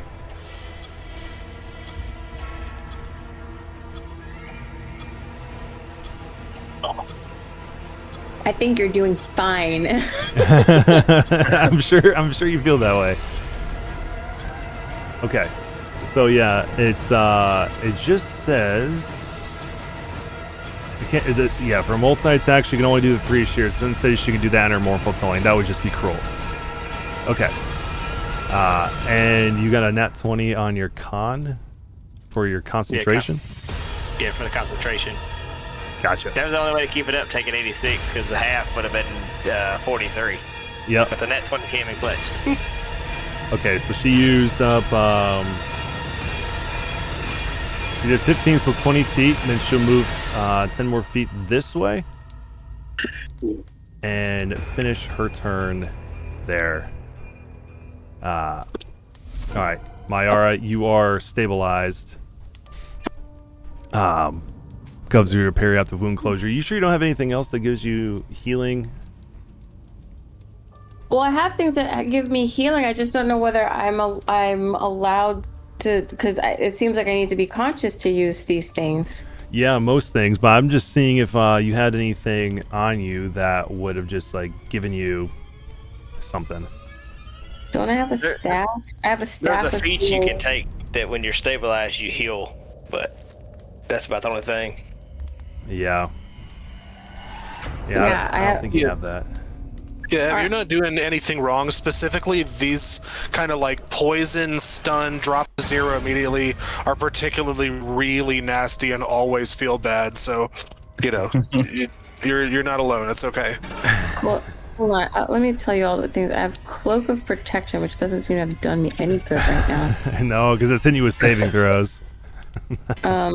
The Staff of Healing I would need to be conscious, right? Yes. I believe so. I have this like Ring of Spell of Storing, but I think I need to also be conscious for any of that. Yeah, she wasn't really casting any spells. This is so annoying. Can't even help my people. I'm probably on Travis. I think I was gonna kill her though this next turn. Yeah, she I'll might heal die. you. Yeah, for sure. But like I'm sort of bummed because then everyone killed her without me and I'm just witnessing, but it's fine. I guess I'm just here. I'll tell you what. You definitely helped doing everything throughout the whole day forever. Like, there's a lot of good that happened too. Oh yeah. So I will give you this because you are a cleric. Do you worship a god? Yeah, I can't say his name, but he's a sun god. Amaram. Hold on, it's in my background. Okay. No. No. I will allow you at the start of your turn, if you would like to try to pull from your god a divine intervention to bring yourself back to life to be able to help your party. But what I would need is for you to tell me what is your wisdom modifier, or what is the stat you use for your spell casting? +6. Wait. What do you mean? +6? Oh, yeah. Do you use wisdom, right, for your spells and all that? Okay. So your modifier is +0. +6, isn't it? That's your spell cast. That's your saving throw. So. Oh yeah, it's +0. Yeah. Your actual modifier. Okay.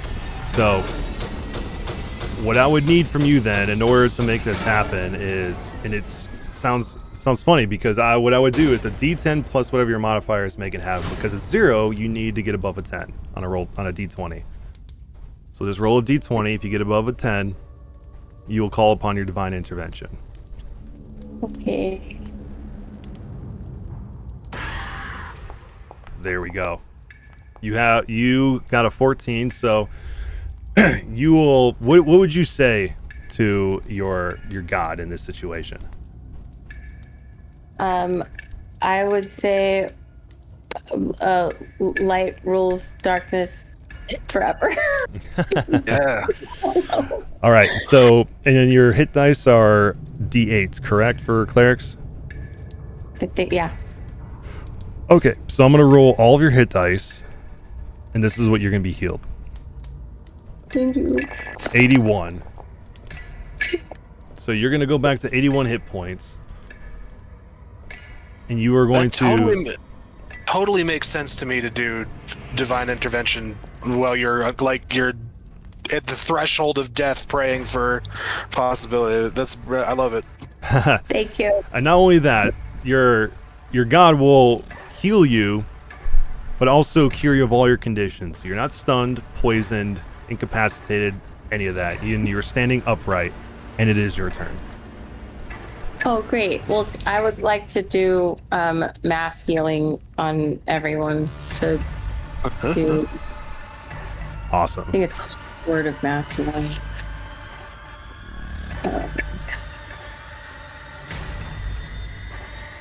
Since I'm not going to risk attacking and not doing damage.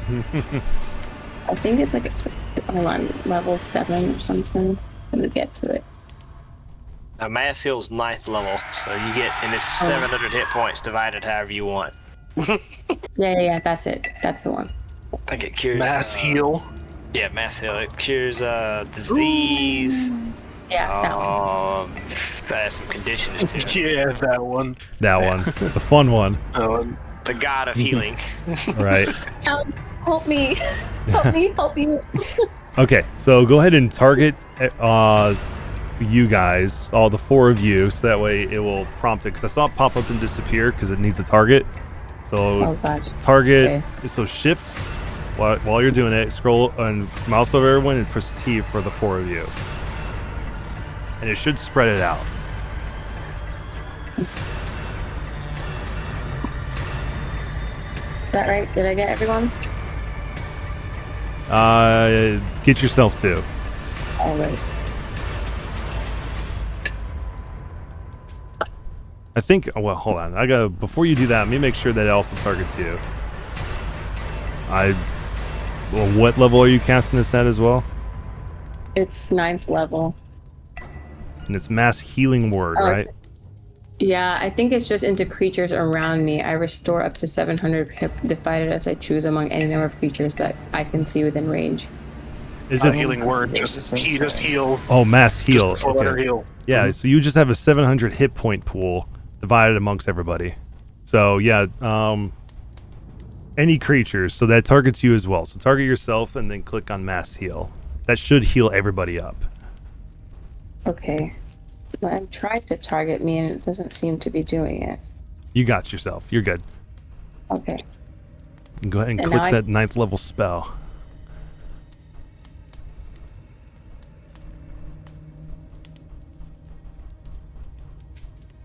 There's your 700 there. So now everybody is back to full health. Oh my god. Gotta love level 18 clerics, huh? Gotta love divine interventions by a nice GM. Well, you're a cleric. It makes sense, right? Yeah, I guess so.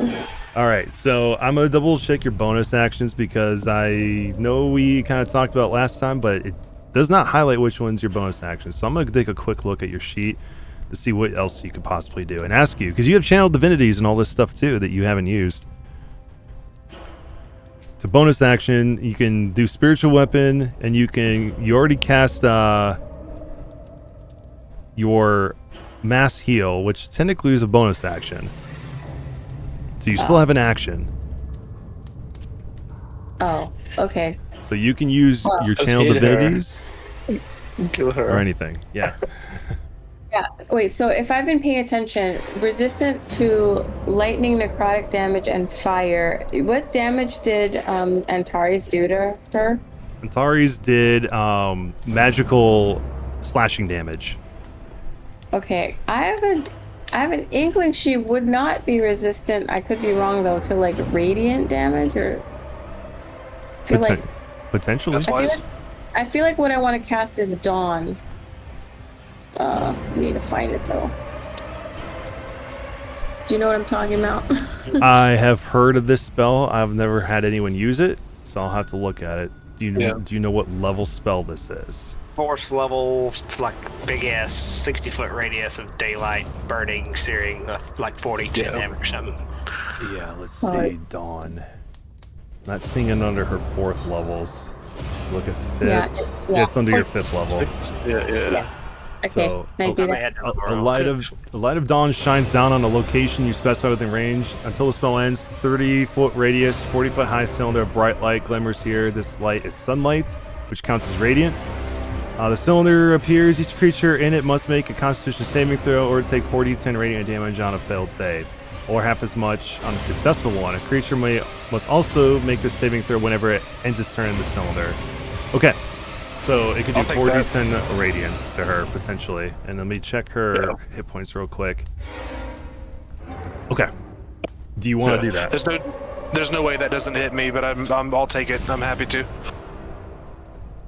Yeah, I was gonna ask before I do that, because are the rest of us okay? I mean, I know that just healed everybody, but like, Yeah, we're all full. Bro, you're Not a scratch. You're doing great. let's do it. Let's do it. This might end the fight here. I'll find out. Mm-hmm. So if she's doing Dawn, and you said it was like a 30-foot cylinder or something? Mm-hmm. 30-foot radius, so 60 feet wide. Just the entire room. I'm gonna go. Okay. Fair. Yeah, so probably everybody. So let's see. Spirit, you're gonna center it on her, right? Yeah. Okay. So put it out to 60 feet. Yeah, that's gonna cover the entire room. It's gonna douse you all in I'm gonna sunlight. get a 10. Yeah, it's big. Here comes the sun. Da-da-da-da. Ooh, my computer's slowing down. Yeah. She got vaporized. She was vaporized in the light of the sun. I'm not sure why it rolled twice for me, but I'll take that 16. Maybe you had advantage or something, but okay. So you did 24 points of damage. She passed her saving throw, but it did. Well, hold on. It did 24. Yeah. Did it take her? Yeah. Okay. So it did 12. It did 12 damage to her. She had 11 hit points left. Yeah. So, Mayari, how do you kill the Dusk Mother? Yeah, so I basically, when I got revived by divine intervention, I feel like I got lifted up from my chest, and I spread my arms out really wide, and then I pointed my arms toward her, and then had radiant light just come down, shoot through the building we're in roof, and just go straight to her heart, and then have a bunch of rays of sunlight go through her body in a bunch of different ways. Yeah. And then she poofs. And I said, my god Aminator says hi. Whatever it's called. Yeah, whatever his name is. Yeah, that guy. Okay, so as you do that, you see the beam of light cast down straight through her, through the ceiling, and then you see her spectral form start to coalesce and break as you hear her let out one last scream, as she is not quite done with you just before she dies, as she's going to do one more thing. Charm me? Not charm you, no. I'm ready for it. All right, so she is going to hit you with a lair action. What action? A lair action. Have it crumbling down. So I need all of you to give me a charisma saving throw, Oh. Finally, something including Astaris or Antares. Gotcha. Yikes! Yeah, Yikes! You mind though? Got nothing. Oh, sorry. Stay in, right? 29. There's the saving throws we've been looking for all day. Plus 10 on charisma. That's what did it. There you go. Okay, so she's going to hit you. All of you fail except for Pax. So first thing that's going to happen is she's going to hit you with the thoughts of loss, which is going to whenever a creature within a mile of the lair, if they fail a charisma save, from this point onwards, you will no longer gain the benefit of a rest. And on top of that, she is going to... I gotta look at this again. Dang it, I just saw it too and I forgot what it said. Okay. Okay, it's been a lot of hours.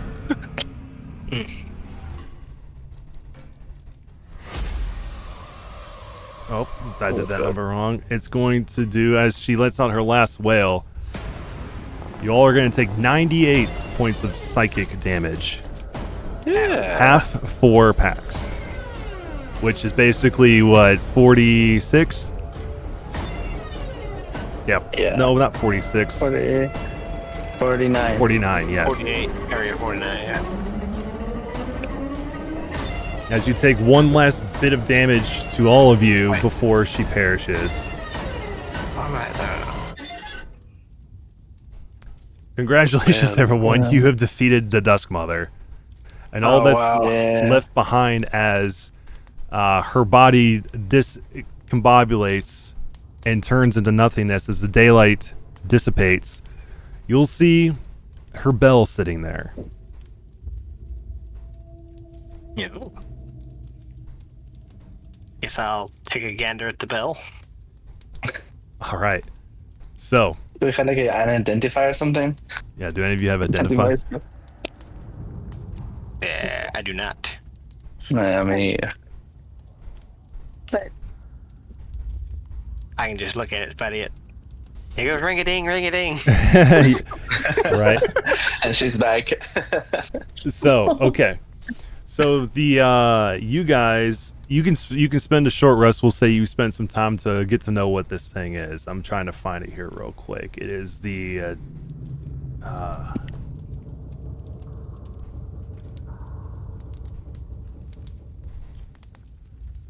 come on, where's the bell at?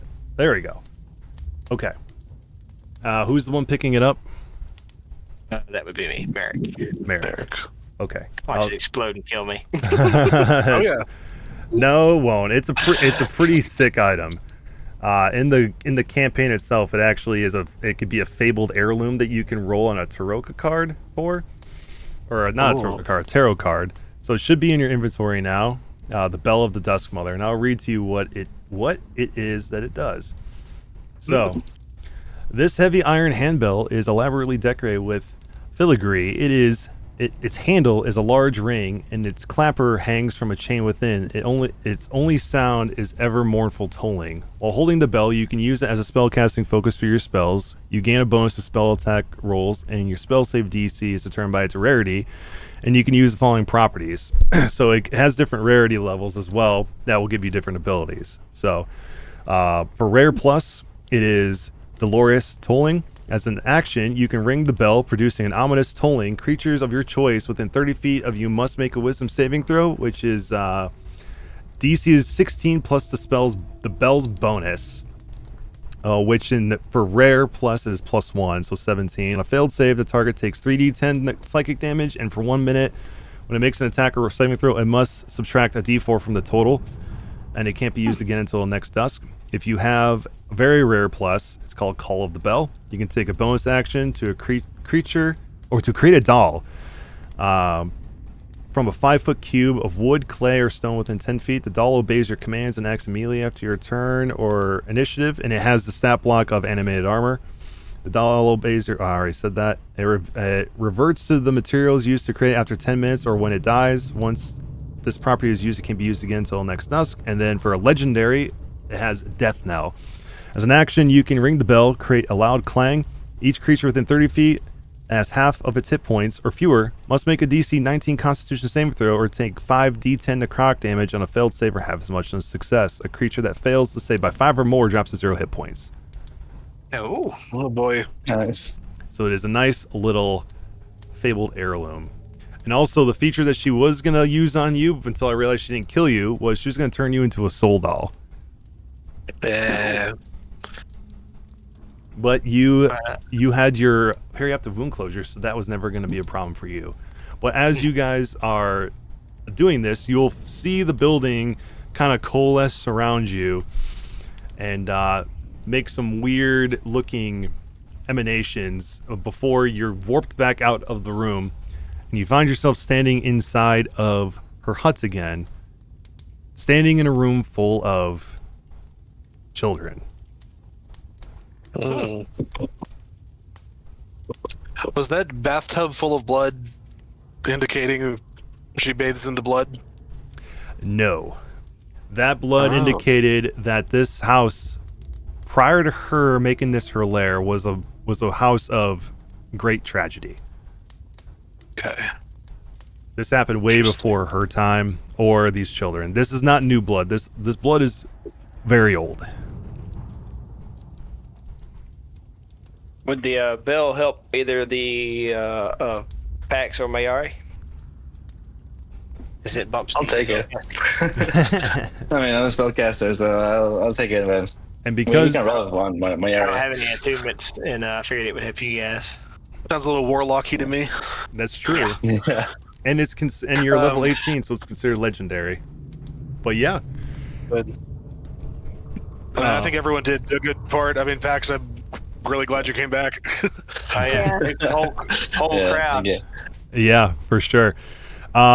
Just to touch a little thing before we end this, what would each of your characters do from this point onwards? Now that you're standing in a room full of children that are no longer dolls. I guess escort them back to town. I got to go back to town anyway to get my immovable rod back. Yeah, and then That's right. go back to hunting the fella I was after. Okay. And you'll notice all those adults in there no longer have sutures tied on their eyes or mouths, and they seem to be out of their stupor. Yeah, I returned to size. I returned to the lower size and just approach Mayari and say, "Light rules darkness forever." That was like not the best line that I could think of, but thank you. It was fucking best line ever. Yeah. Rob the town bank before I leave. You would. So I would probably check that, like, I know that they're out of their doll state or whatever, but I still just want to check that they're like all healthy and heal them if they're not. I'd probably go find Ash and let some of them ride on his back on the way back and basically just be as comforting as possible as they get returned to their parents. Awesome. Yeah, they were in a bit of a malnourished state, not to the point where they looked horrible, but you could tell that they were slowly dying inside of their souls being in the dolls when they were turned into soul dolls. But for the most part, they're okay. Just shaken, disturbed by what they saw and what they dealt with for the last however long this has been. And the adults too, of course. There's a church full of their defecation that they're like, what are we gonna do about cleaning this up? Especially the priest. I feel like that's something that I'm not really above doing. So I think if Mayari and I are like trying to see to the kids taken care of the best as possible, then I'll probably do some of that dirty work and assist, especially, using another bit of that larger form to help carry both people and items and nonsense and whatever it could be to maybe try to reconstruct the town a little bit before we leave. Yeah, absolutely. Okay. Yeah, I agree. I think I'll stay like a couple months, like help rebuild everything and try to help them out, and like a side gig, kind of like on overnight, gonna stay and try to reverse engineer the bell to try to see if I can like connect with my loved one, right? Was the whole goal of PAX coming here. So we use this bell for something. Yeah. Well, now was your love here in Foxwillow? Well, I don't know yet, but I don't think so. I think I have to keep searching. Quest Okay. continues. The quest continues. Maybe at level 20 you will find her, right? Yeah. I hope so. Maybe. Well, awesome. I think the name of this last light belongs to her with the Mayari's final flash. Pretty dope. Yeah, that was a really fitting ending for sure. Well, that was The Last Light Belongs to Her, the one shot for today. That went quite a bit longer than I said it would, but it was worth it in the end. Yeah, it was fun. Long, but fun. It was Super good. fun. Thanks for running it, man. Made it really accessible and fun for everybody, even at ridiculous level, ridiculous timing. So Yeah. I don't think there's a way that you can do this exact thing without it taking a long time. So, but Yes. we're all invested. Yeah, I honestly absolutely. thought the same. I was like, it's such a complex level. I don't see it taking. So not just you, but I want to thank everyone for staying as late as you did to help us have a really fun story. Yeah, absolutely. Hell yeah. Yeah, it was really fun. But what I like to do after each time I run a session of any kind, one shots or campaigns, I like to ask the players what their highlight of the session was and what their low light was. And it could be anything. It could be something for me that I've done wrong. It could be technology. It could have been anything. Anything that's a low light or a highlight. So we will start with Antares. What's your highlight and low light? Yeah, I mean, this is my first time doing. I've started start playing for maybe a couple of weeks and played a few games. So I've played for maybe 5 years out and DM'd some outside of. Offline. So I'm just getting used to doing all the tech and doing online stuff. So I don't know. I mean, I don't have the best computer and the best resources. So I think, hitting that 99% and hitting that black light was like, I wouldn't say it was frustrating. I'm just like, I don't want to be making anybody wait necessarily. But I think at the same time, I think you were really fluid with it and made it so where like, okay, well, you can make a roll happen or you can have someone do this thing, and it made it really comfortable. I could say a lot of things about the game. I think for me, I kind of knew and wanted to play into. I didn't know anything about the story that you were running. I think as we were going along, I realized like, okay, playing the big melee guy, part of the fun of that is like, oh, I might be charmed and might be turned on everybody, and that's really scary. So I kind of wanted to play into that a little bit, but I also felt like maybe I'm going to use my resources to prevent it, because why wouldn't I? But I'm kind of like, as a player, I like seeing terrible, scary things happen, so I'm like, maybe that'll happen. Right. But so that was of the session. Of the narrative for me. But honestly, dude, I think you're just really talented, patient, experienced, and you made it a really good time for everybody. I appreciate it. Thank you. Awesome. Yeah. Thanks for sharing that. What about you, Mayari? Sorry. You said one. Can I say like a few things? You can say however many you want. I only asked for one, but you can say as many as you want. Okay. I'll plus one. I'll plus one actually a lot of what Ethan said, because I didn't get to any point of frustration, but I was like, oh, I wish this Foundry thing, whether it's our systems or whatever, I wish it was more fluid for us. Yeah. But even with that, you again kept it moving along. That I didn't feel like any sort of flub or anything. Mm-hmm. But that would be the only low. My highlights are, I always really appreciate when, especially a stranger, a player chooses to have some sort of like affinity with me. Like there's no reason to do that or be loyal, but it really like warms my heart when someone. My very first experience playing D&D, someone in my campaign stole money from me, and I was just like, Man. so, and that was a friend. So I was just like, Yeah. what? So when I played on Start Playing Games for the first time, and then I had this like moss creature thing that would play with my hair. I was just like a merfolk thing. I was just like, this is so cute. It's like flirting with friends. Right. Yeah, right. So yeah, when you said you'd protect me, Ethan or Antares, I was just like, this is cool. Yeah. So I appreciate that kind of interaction. And then obviously like a big highlight is like you helping me get to do some play in action by calling that divine intervention, because I really felt like I wanted to be like, I built a cleric so that I can do some damage but also do healing. And I was like, I can't even heal myself and I can't heal my friends. Yeah, it was a brutal she's a brutal creature. She's a CR24 creature, and she typically in the campaign she's for level 19 people, and I thought that based on how many magic items you guys are gonna have, I thought she'd be perfect. I love the theme of her, and I thought with everything you guys were gonna pick up, she would be a challenge, but nothing that would be insurmountable. Right. Yeah. And I'm glad that I asked the question of if anybody was reborn at some point, because it would have been very interesting to see that you guys go down there and you cannot see her at all, and she's just blasting you guys from every direction. Thanks Totally. for leaving it, Ethan.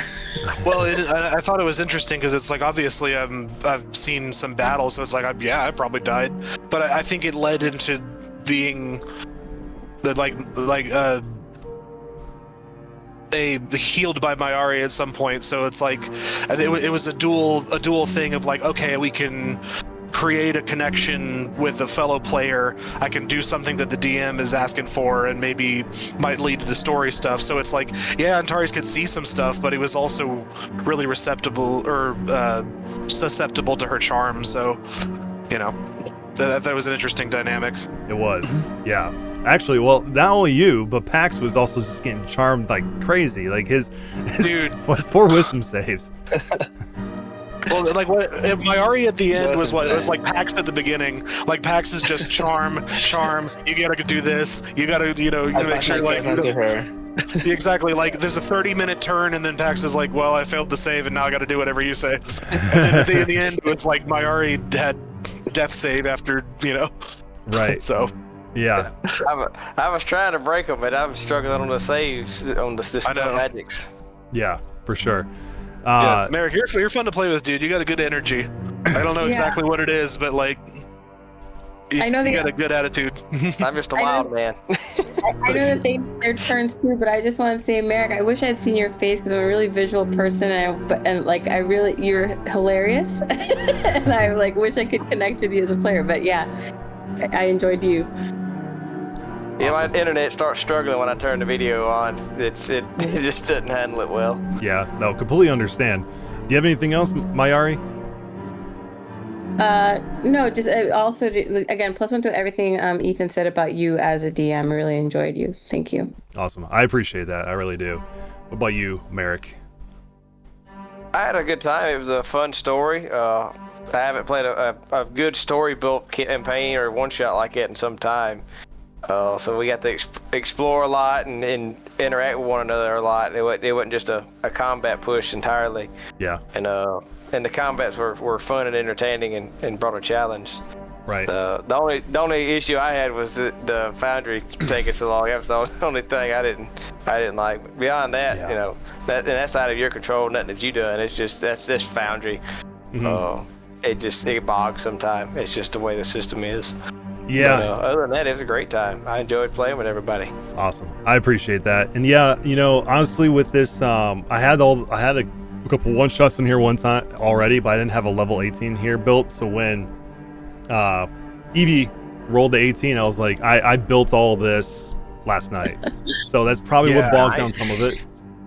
But it's entirely possible that was part of the reason why everything was a little wonky.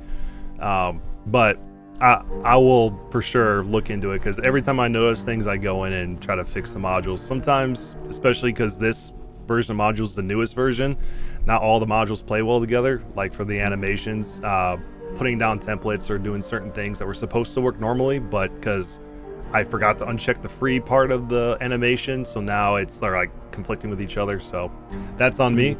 But now that I know it's there, I could definitely fix it for next time. But yeah, Foundry usually is always what people tend to bring up is what's the issue, whether it's something doesn't work quite right or some setting I put in there that made something not work the way it's supposed to, that I'm learning as I go to with Foundry. So but yeah, I completely understand that, and that's not typical where people have an issue getting in for every time we activate a new map, but it couldn't be my internet too, because it's hosted off of my server here, so that's probably part of it. And I have a 50 megabit per second internet right now, which is probably part of the reason. But come Monday, I should be getting better internet, so that should hopefully fix any potential issues in the future. But yeah, noted. Foundry, I will make it work. I'll make it obey my commands. But thank you for sharing. It's not. I mean, it's a grand experiment, like you said. If you're trying to do a new level with it, but I mean, I think it could be, like, I mean, my internet service is really not that great. Like, I shouldn't be getting as high ping as I do based on some other games I've done. Yeah. You know, and so I might even alone contribute to minutes of lag. So, you know, I'm just grateful to play.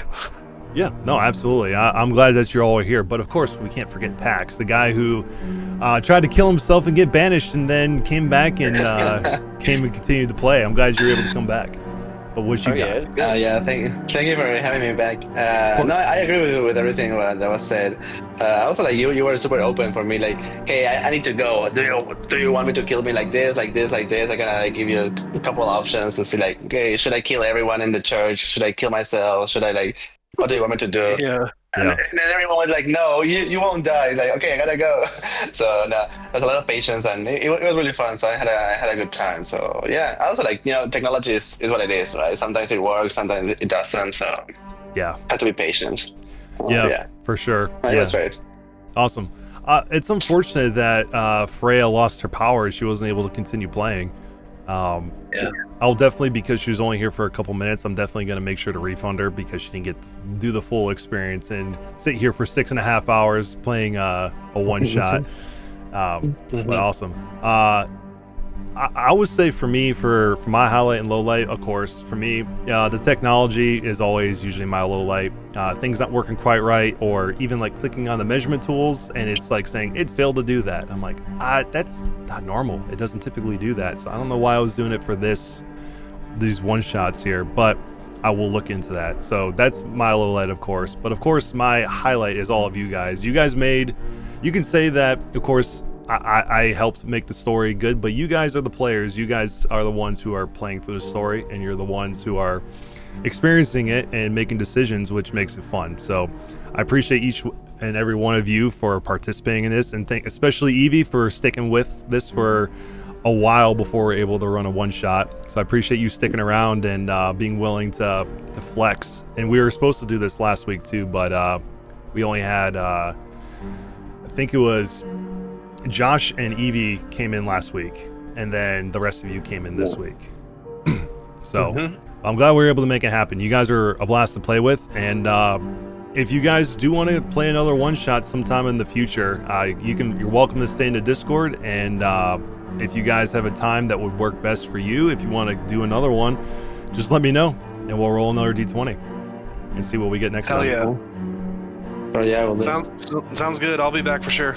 Awesome. Yeah, same. I appreciate it. Well, cool. Well, that's all I've got for everybody. I'm going to go ahead and switch it to the ending screen here real quick just to finish out the recording.